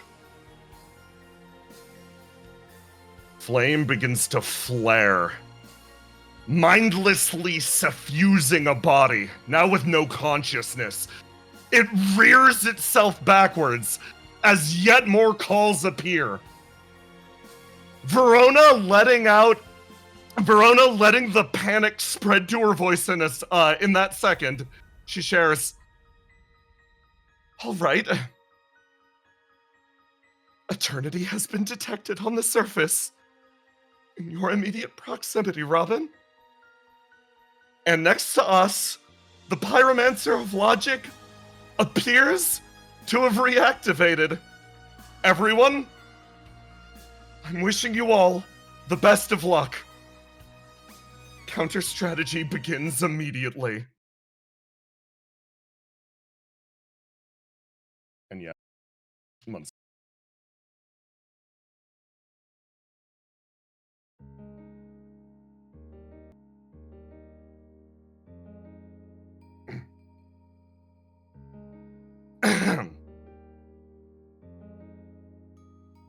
So, you went to the circus and you saw. Yeah. Hard. Story comes to an end. I'm tired of collecting incomplete legends. Did you speak up? I'm tired of collecting incomplete legends.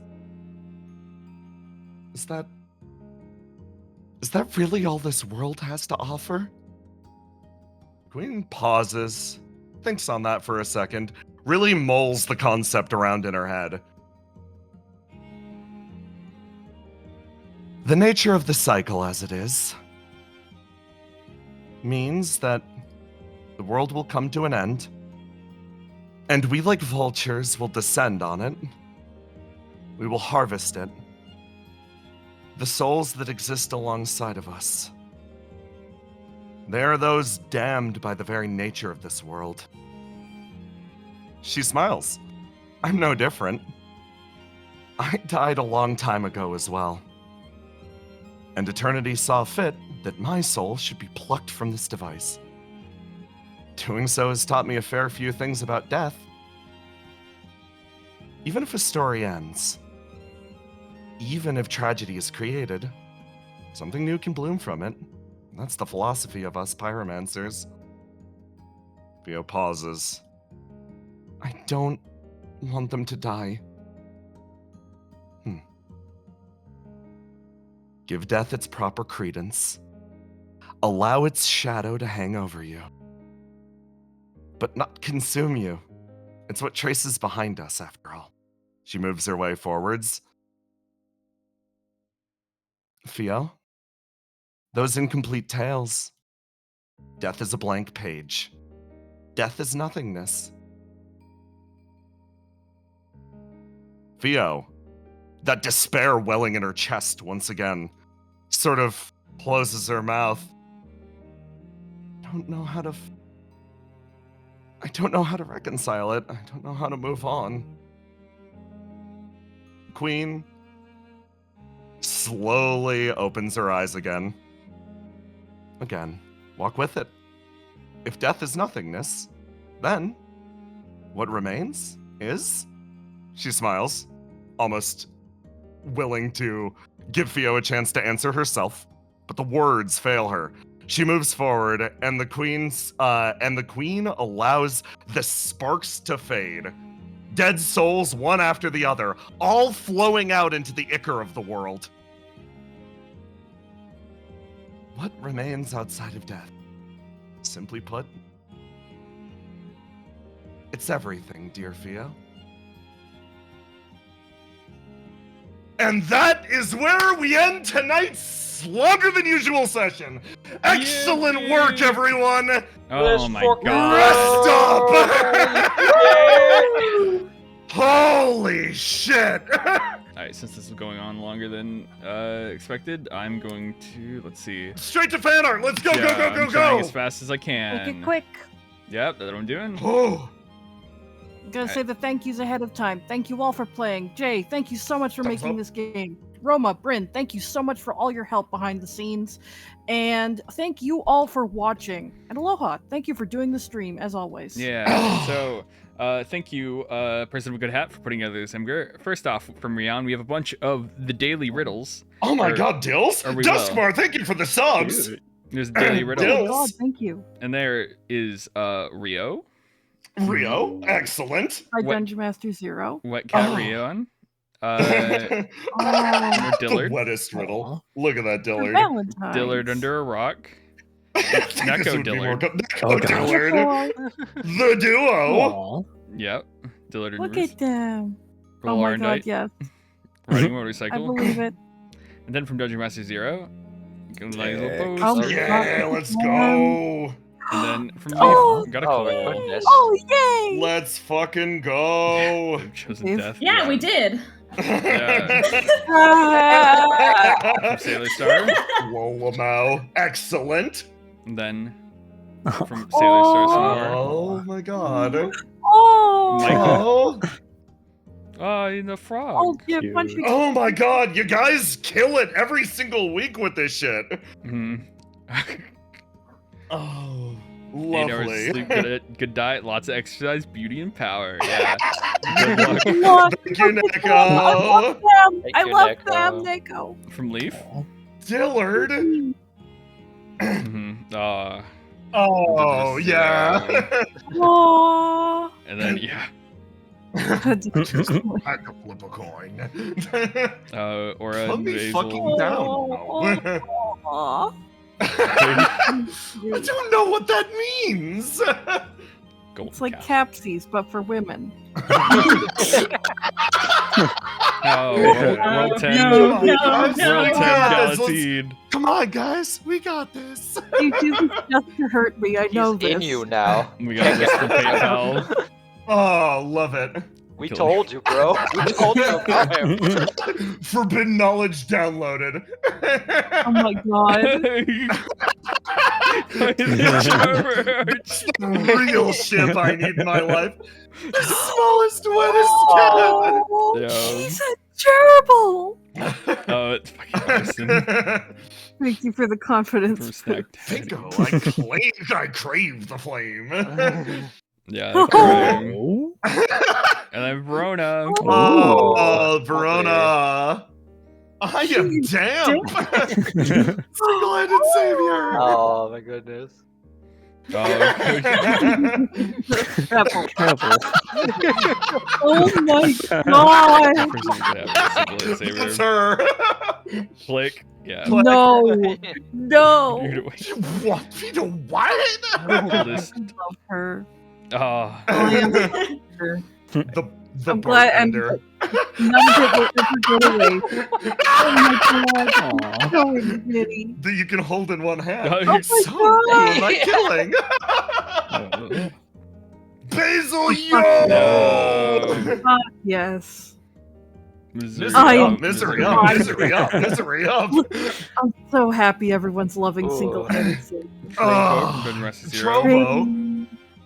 Like it had a normal influence on me. What a normal influence. Tell her Sounds she good. did good. Oh, Jesus Christ, that little Cal is so fucking cute. You hopefully told her she did good. Better, dude. Oh, Don't sick you as want Very, very fun. nice. Mm-hmm. They call it of in because you of in the cold food, of out hot eat the food. I imagine that's the last thing he said before she died. Misery up. The last thing I ever said to her. Sick. Yeah, Willard. And then Basil. Basil. Oh, and then this from Fuji. Oh, This reminds me of that. Oh, that's fucking sick as great. fuck. That reminds me of the fucking Fear and Hunger thing. Yeah. Yeah, I fucking love it. And then also, Oh Yeah. my Let's god. Leave. fucking Very go. nice. Oh, that's so cool. There she So is. Poster. Oh hot damn. Mm-hmm. Oh, And then from Fuji. yeah. Let's fucking go. Let's from go. Then from Oh. Oh, lovely. Oh. And then the Yo, this is new all- Oh, From yes. Oma. Oh my god. My stupid video. You can't really lie. This conundrum stumped mathematicians for decades. Even the legendary physicist Richard Feynman spent breaking spaghetti sticks looking for a theoretical answer to this puzzle. But in 2005, That'll be in the French physicists Discord for solved people who it. can't Bending hear it. spaghetti evenly Yes. over Right. sides causes it to break first near the center. A vibration which leads to extra I weight. love this so fucking much. I'm gonna pause it. If you want to hear it, you can find it in the Discord. And You can join also the we have some other Please stuff. do. Volume is worth whoa. it. Yeah, we have from Pudgy. Oh, Oh Yeah. my fucking god. Yeah. And Hell then yeah, man. Then from Leaf. Awareness. Yo, let's fucking go. Oh, I was doing so Yeah. good. Now I'm gonna have to go cry. You did Mhm. great, Mask. Okay, everyone. Thank you for an emotionally Yeah. intense session. You can talk about your feelings in the official Discord. Go join it. And if you pay for your sins on the Sentiment TTRPG Patreon, where you for every dollar That is is a another show. tier. So yeah. Thank you. Bye everyone. Bye. Bye-bye.